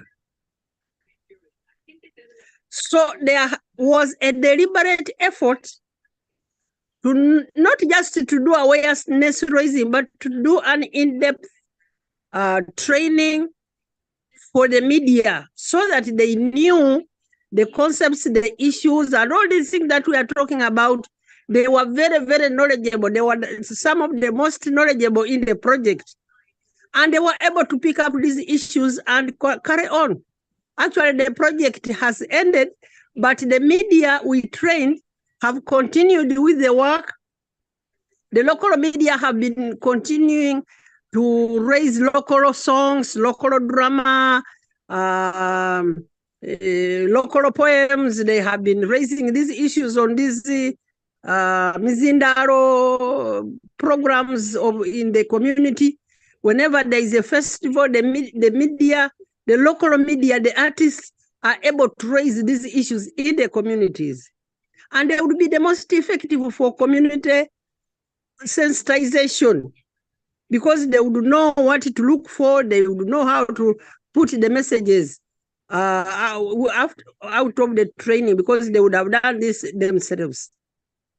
So apart from interesting them and inviting them to a meeting like this, There needs to be a deliberate strategy of building their capacities, not only to plan what to do, but how to integrate the issues into their daily media activities.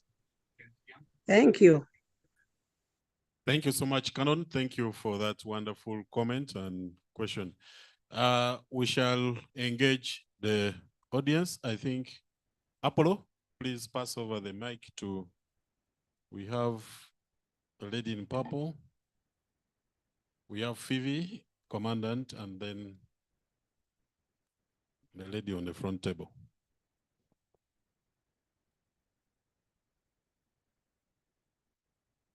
Thank you very much, our panelists. I just wanted to start with the law, because when we talk about confidentiality and protecting victims and survivors, it seems like we are requesting the media.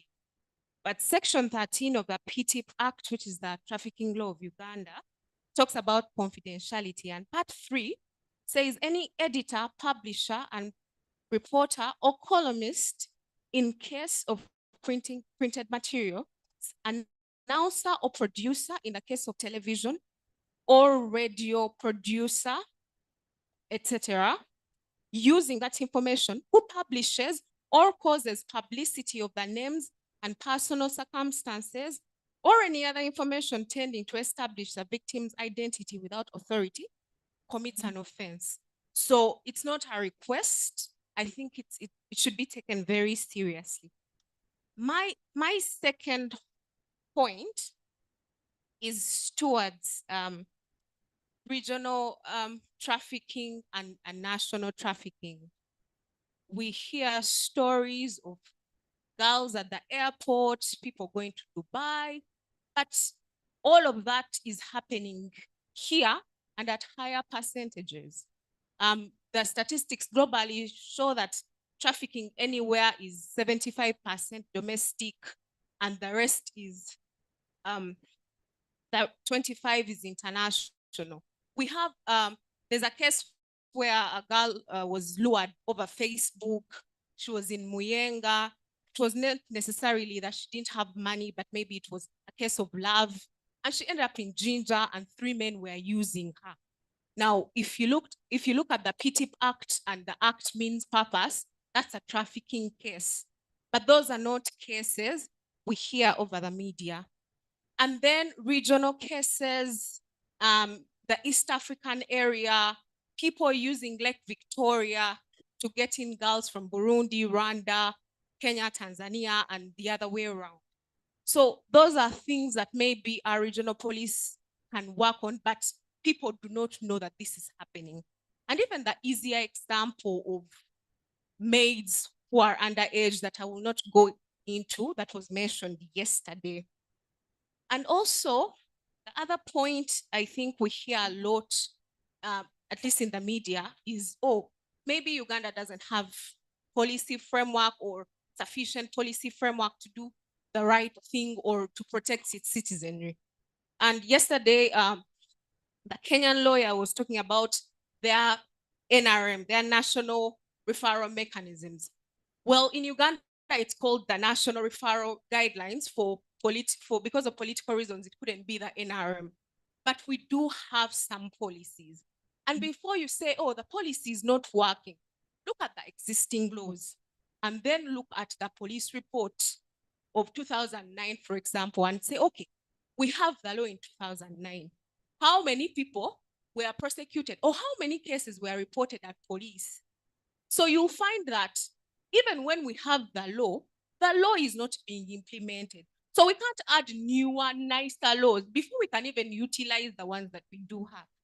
But those are things that the media needs to know. Finally, sorry for taking so much time. The Director of Public Prosecution, the office of the ODPP, has dashboards. It's at tipmap.ug. Tipmap has all reported cases in Uganda. For researchers, it has decided trafficking cases.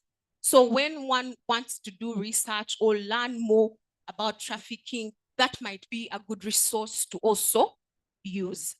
Yeah, that's it from me. Thank you. Thank you. Let's do our submissions in 2 minutes because we are already running out of time. Thank you. I wouldn't want to take a lot of time, but I would want to,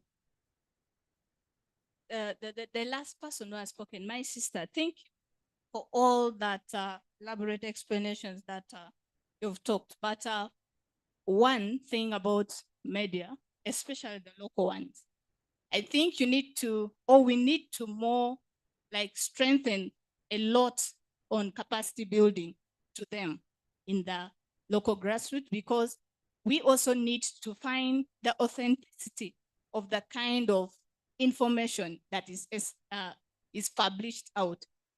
By the time something is getting out, it should be something that doesn't need, again, going back for a critical kind of analysis. So this is one thing to the local media that we need to take, or I heard you said you're a trainer, you need to take it up seriously, that we need to engage the other side also for the local media more than enough. And then two, I think for the sake of the settlement, don't think media has been like so much denied to have access to go there.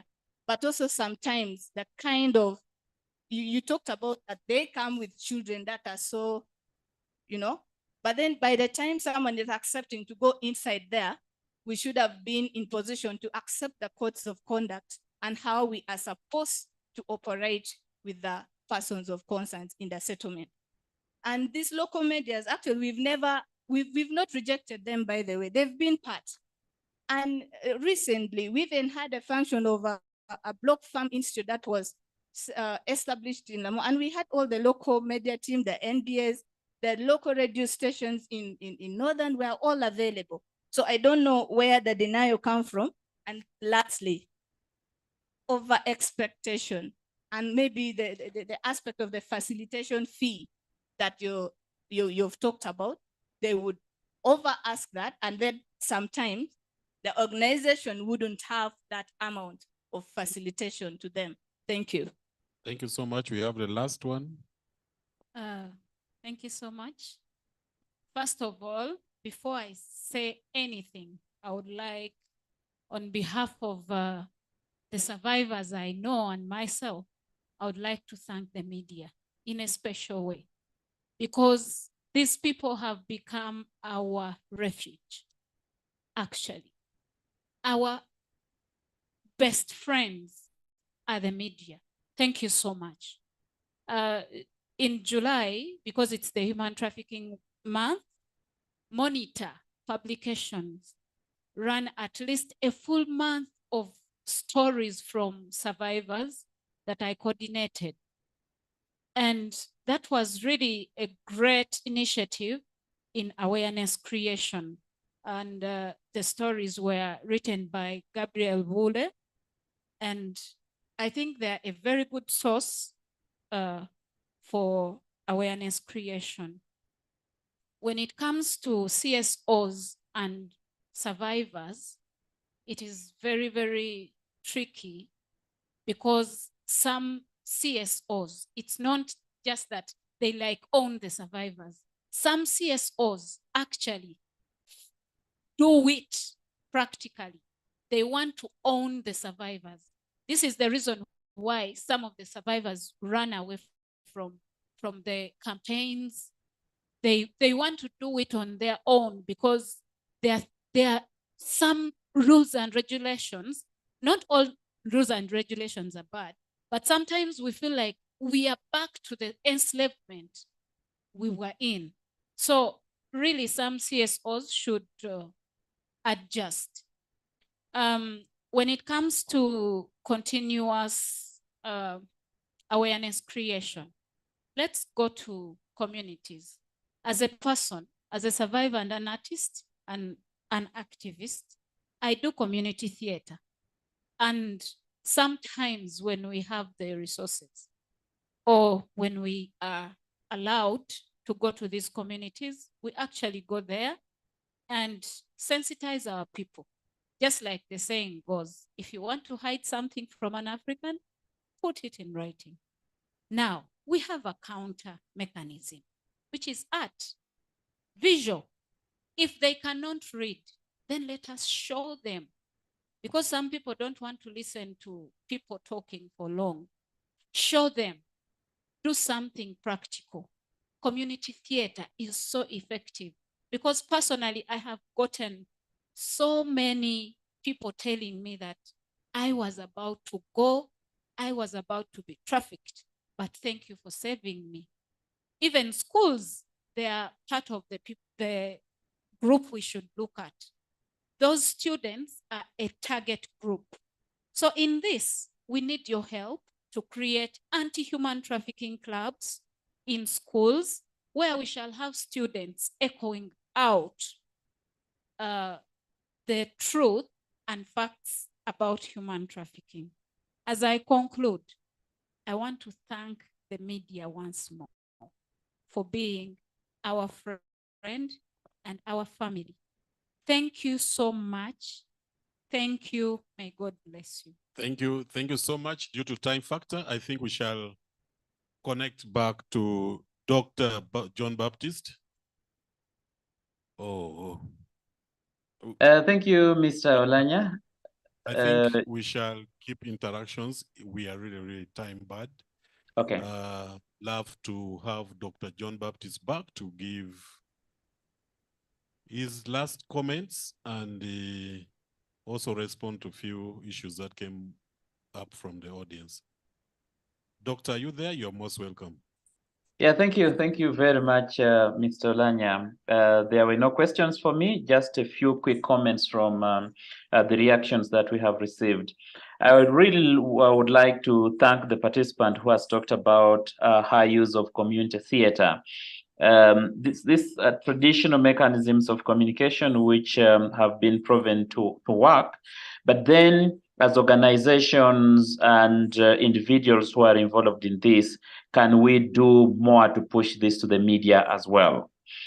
So beyond doing it in the communities, you can actually engage the media, let the editors, let the reporters know what you are doing. And that is what I was referring to when I was talking about solutions journalism.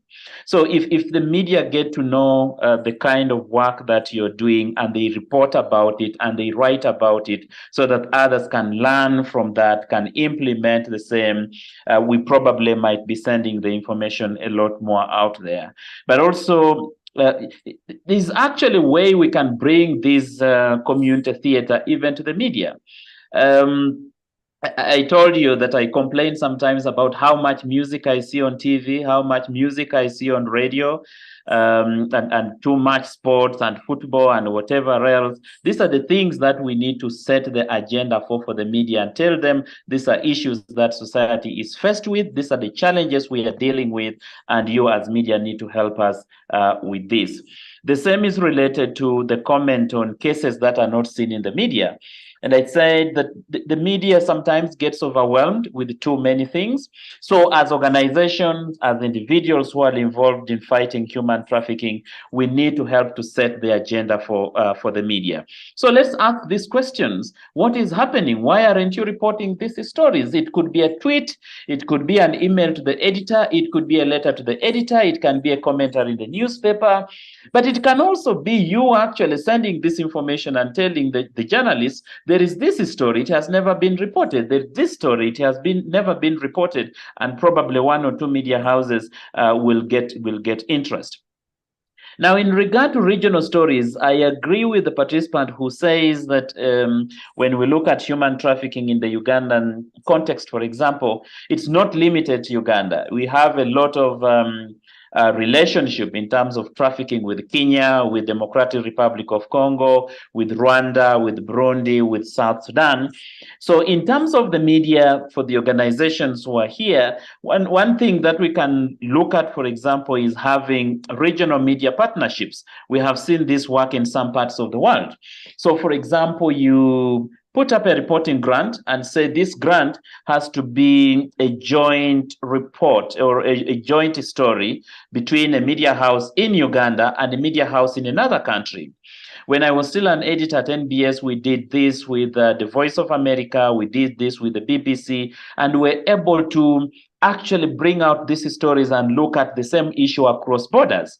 So if a journalist in Rwanda worked with a journalist in Uganda and they did a story about what is happening in the border, how these girls are picked from Rwanda and trafficked into Uganda, we bring in a regional perspective. And so we could think about this. How can we bring the media across the region to work together? And then on the issue of capacity building for local media, I agree. Sometimes we get overtaken by the national media, the big media. So we talk about the media houses in Kampala, Monitor, New Vision, NTV, NBS. But then some of these issues are actually in the communities. So as we continue to train for the organizations that are here to develop capacity, let's be deliberate in terms of engaging with the local media as well. Those journalists who are reporting for the rural radio stations, because these are the communities we are targeting. These are the people who are not aware. These are the people who need information. Please engage them. And lastly, on the issue of expectation or facilitation for journalists, yes, it's an ethical dilemma. I want to be honest with you that we are all dealing with. Many journalists will ask for money. What am I getting? What are you giving me? And all those kinds of things. But when we train organizations, when we train communications officers, there are ways of dealing with this. And probably the agencies that are here and the organizers of this workshop can have a deeper conversation later to see how we can implement this. But there are things that you can do. One of them is develop a partnership. Have a partnership, have a memorandum of understanding with the media house, and the journalist will be compelled by the editor to come and cover whether there is a transport refund or not. But also for us to actually get out this issue and tell them it's not about the refugee law project. It's not about defending the defenders. It's not about the NGOs. It is about the issue of human trafficking. It's a big problem that we are dealing with. And so when you report, you are contributing to being part of the solution, to dealing with the problem. So it is not about the budget, it's not about what we have, it's not about what we are giving you, but what is your contribution.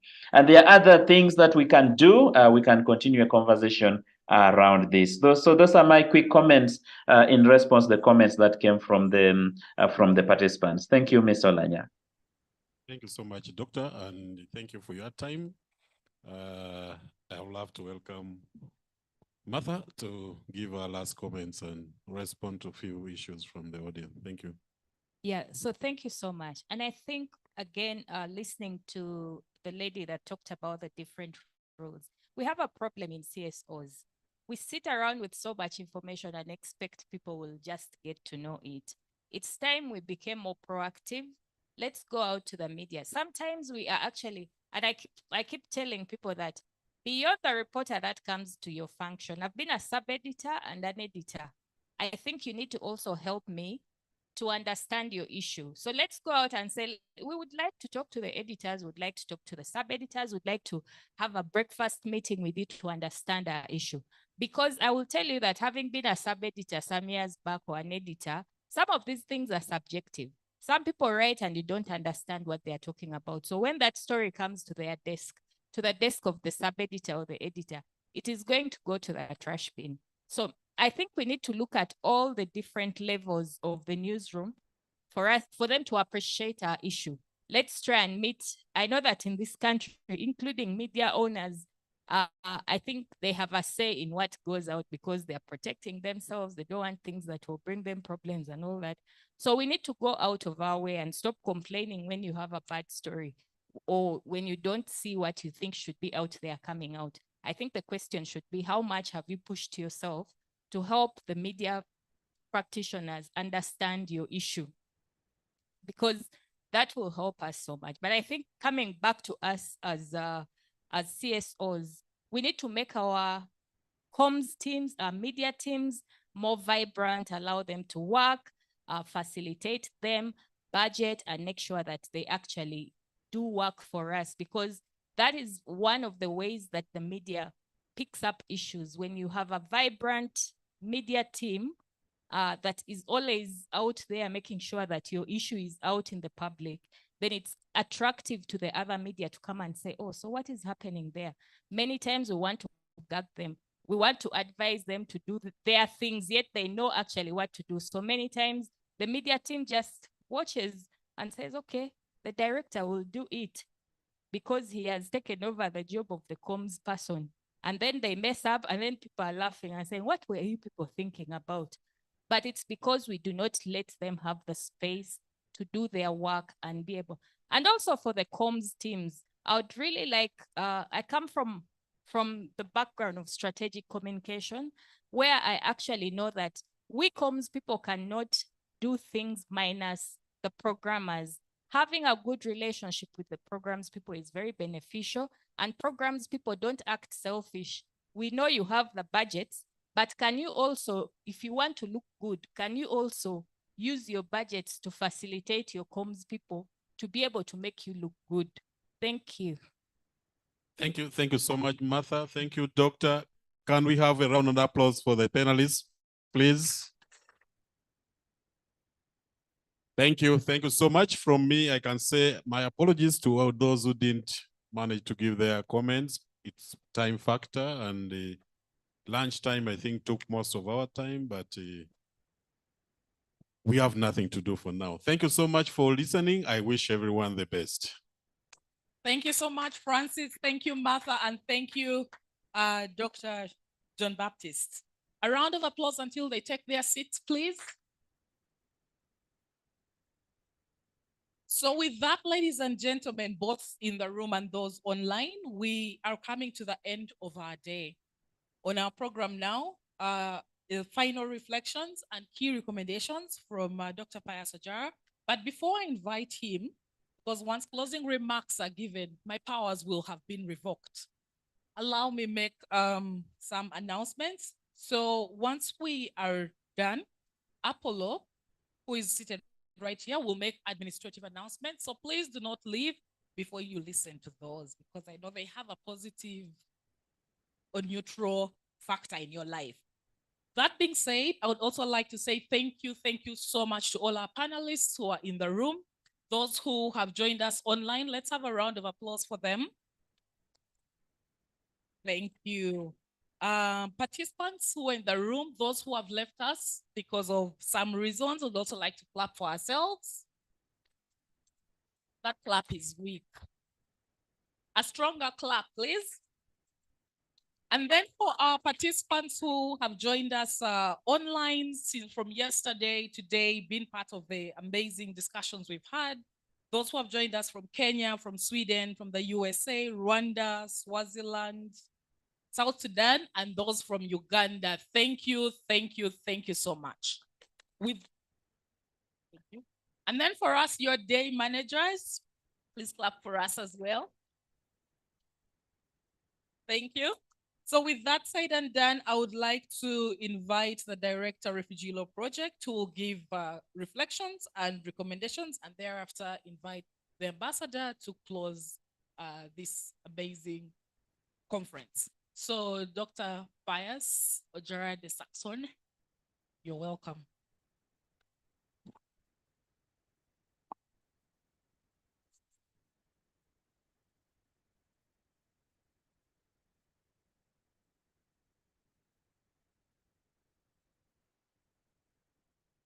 Your Excellency, you are most welcome in this moment of the conference. I would like also to thank the RDC who is present here, the LC5 from the different districts.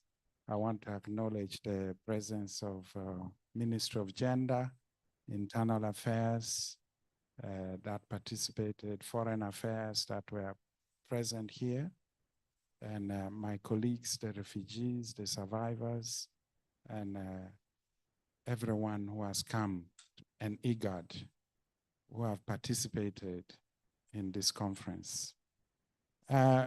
Quick remark from me is a few words are important for me. One is there was a lot of passion. I saw a lot of passion. I saw a lot of interests. There were a lot of insights and a lot of attention. which kind of brought clearly the common sense of purpose that we share when it comes to trafficking. But also very strikingly, it's clear there is trafficking in Uganda. It's like when you put a piece of stone in a pond, that's how trafficking is, and it spills over and is connected with all our neighbors. There is trafficking here. It is also about human rights violations. It's about the violations of the rights of vulnerable people, the violations of the right of survivors. And we need to deepen understanding, to deepen engagement, and to deepen action in regard to trafficking. It's also clear that trafficking is sophisticated, is innovative, it involves people who are educated, it involves people who have resources, it involves people who have network, but ultimately is about exploitation of people who are then confronted with diminished choices and diminished self-efficacy. And trafficking thrives on vulnerabilities, of which the majority are children, women, and young people, plus the refugees. So,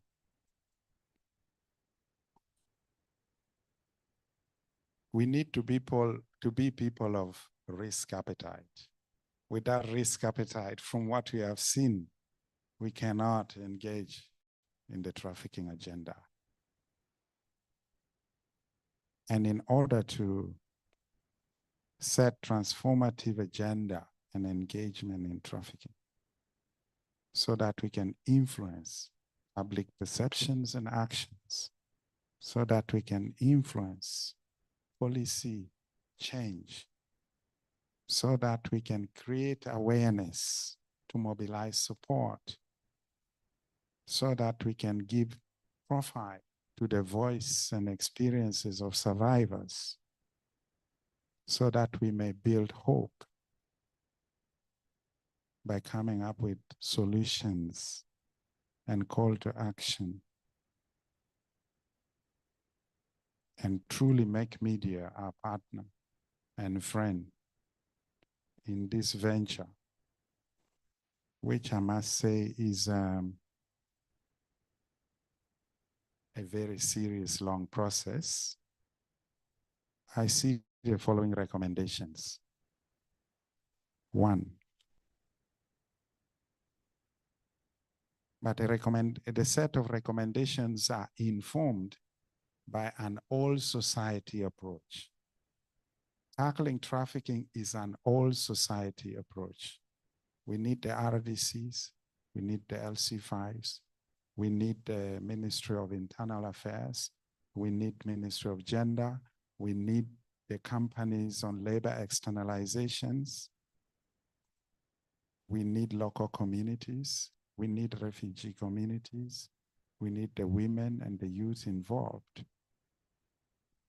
To achieve this, we need the following. 1 is a regional approach. I was actually engaging with IGAD about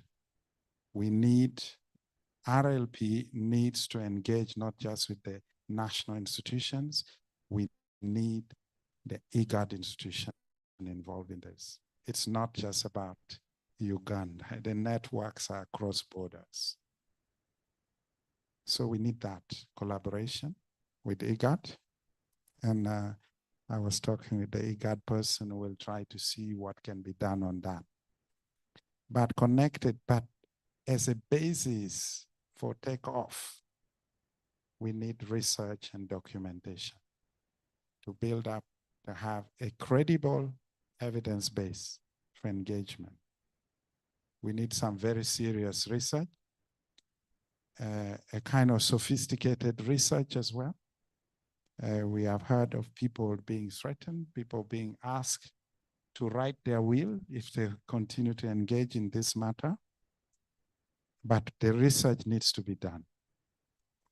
And we need to strengthen coordination of systems in Uganda.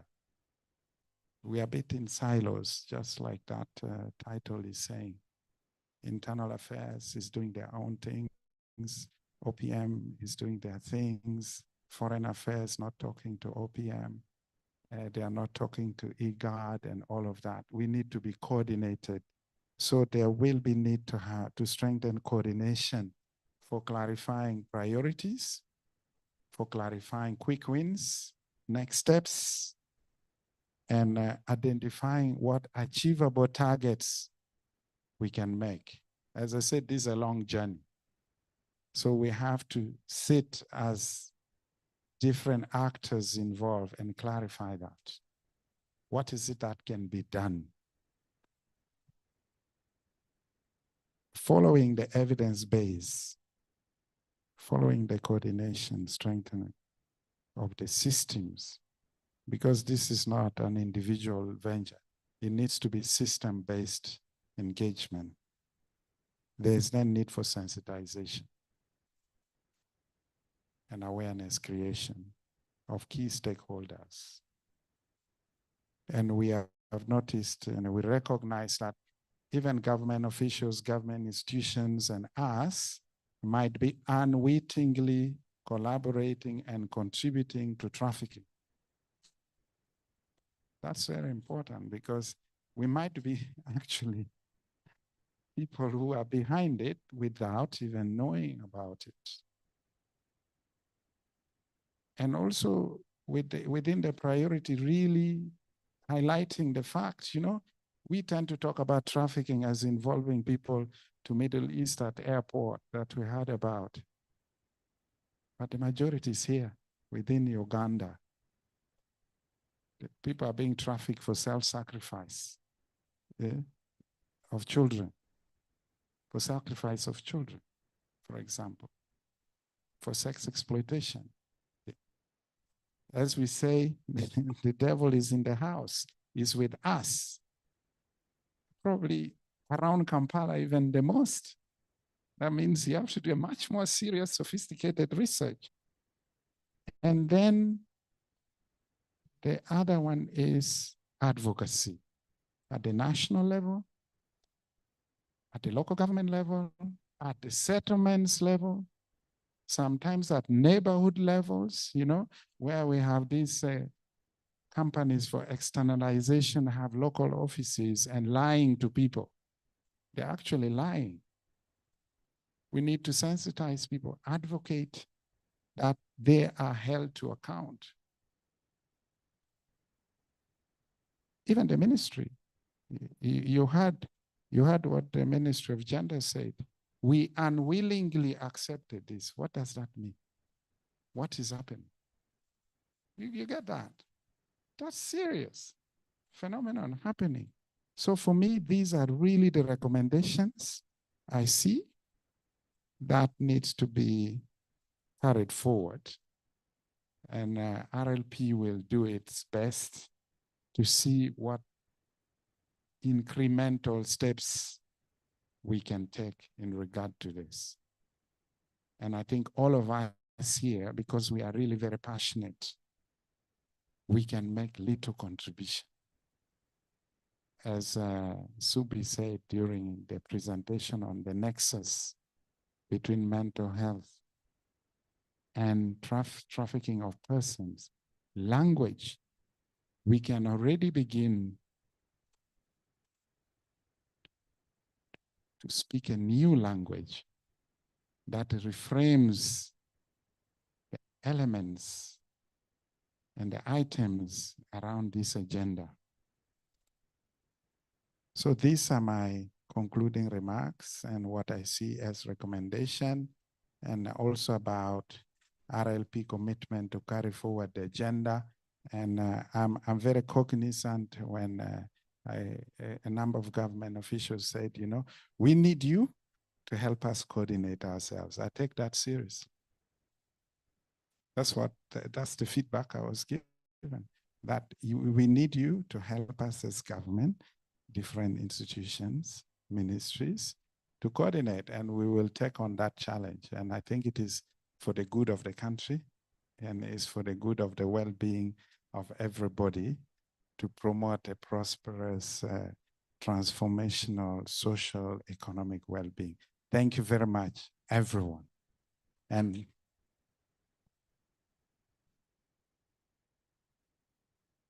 with these remarks and recommendation, I now would like to invite Her Excellency, the Ambassador to the Embassy of the Royal Kingdom of the Netherlands. Did I say it right? Is that correct? Embassy of the Royal Kingdom of the Netherlands, the Ambassador to the Embassy of the Royal Kingdom of the the Ambassador of the Kingdom of the Netherlands to Uganda. I'm always struggling, Ambassador. Welcome, Ambassador, to give your concluding remarks to this conference. You're most welcome. Maybe I should ask Susan to help us, or Patience. A welcome to the Ambassador, the way we do it.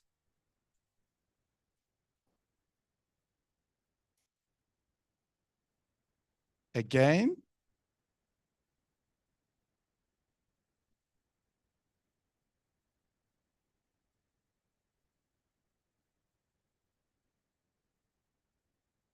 Thank you so much. Ambassador, you're most welcome. So good afternoon, everyone. My name is Karin Boven and I'm the ambassador of the Netherlands. I just put it very shortly. Esteemed representatives from the various government ministries, departments and agencies, director and staff of Refugee Law Project, distinguished guests in your various capacities, partners, friends, all protocol observed. As always, it's an honor and privilege to stand before you today at the 7th edition again today of the Conference on Forced Migration. And I would like to start by expressing my gratitude to the Refugee Law Project and the School of Law Makerere University for organizing this conference on the links between human trafficking and forced migration. And let me stress that human trafficking is a grave violation of human rights. It goes against the right to liberty and security, the right to adequate standards of living, the right to social security, the freedom to move, and the right to be free from violence. And as the Netherlands, we stand firmly for human rights. Combating this practice of recruiting people by force with the purpose to exploit them is therefore a priority to our government. In Uganda, we work together with UNODC on specialized capacity building sessions for criminal justice actors on trafficking in persons and smuggling of migrants. The life-threatening experiences of forced migrants makes them more susceptible to becoming victims of trafficking. With their social structure dislocated and destroyed, their social safety net is limited or even non-existent. As the Netherlands, we invest in the resilience of refugees and refugee host communities. We do so by investing in education and skills, enabling them to engage in income-generating activities. We also invest in protection and access to enhanced services for mental health challenges and war-related harms. And we are a proud partner of the Refugee Law Project in all these activities. The increasing cases of trafficking in persons among refugees, asylum seekers, and the overall society are a worrying trend. Reducing the number of victims requires a comprehensive approach. I think that's what you talked about the last 2 days. Having the policies in place to respond to these vulnerabilities and support refugees and asylum seekers is key. Moreover, human trafficking can only be tackled effectively when all stakeholders from all different sectors work together. And it's therefore good to see that people working in different sectors, such as in protection, justice, gender equality, social development, and health, are all here represented in this room. And the timing of this conference is a deliberate one. As indicated by the Refugee Law Project, we need to have a conversation now before a crisis arises. And I would like to take a moment to thank all of you with lived experiences that spoke out yesterday and today.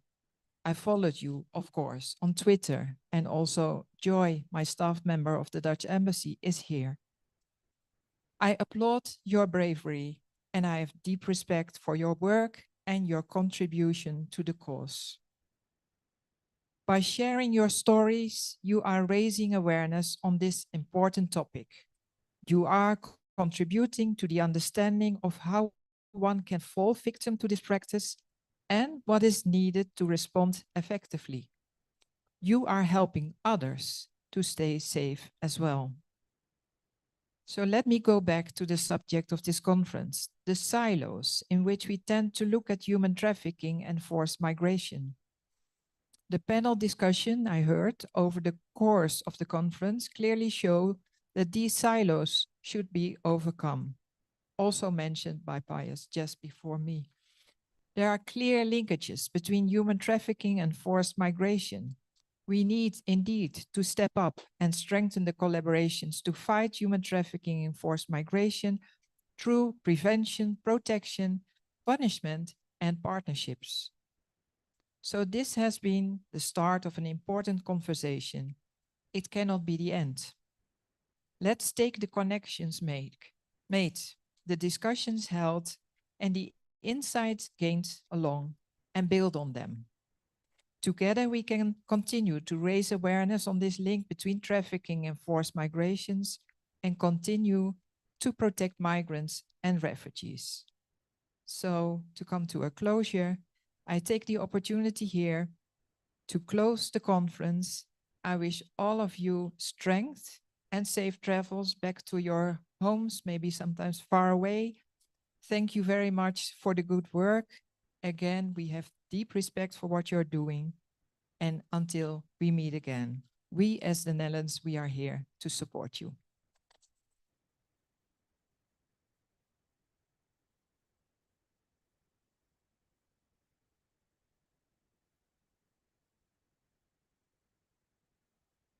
Thank you, Ambassador. And with that, the conference is closed. And now the logistics. Yeah.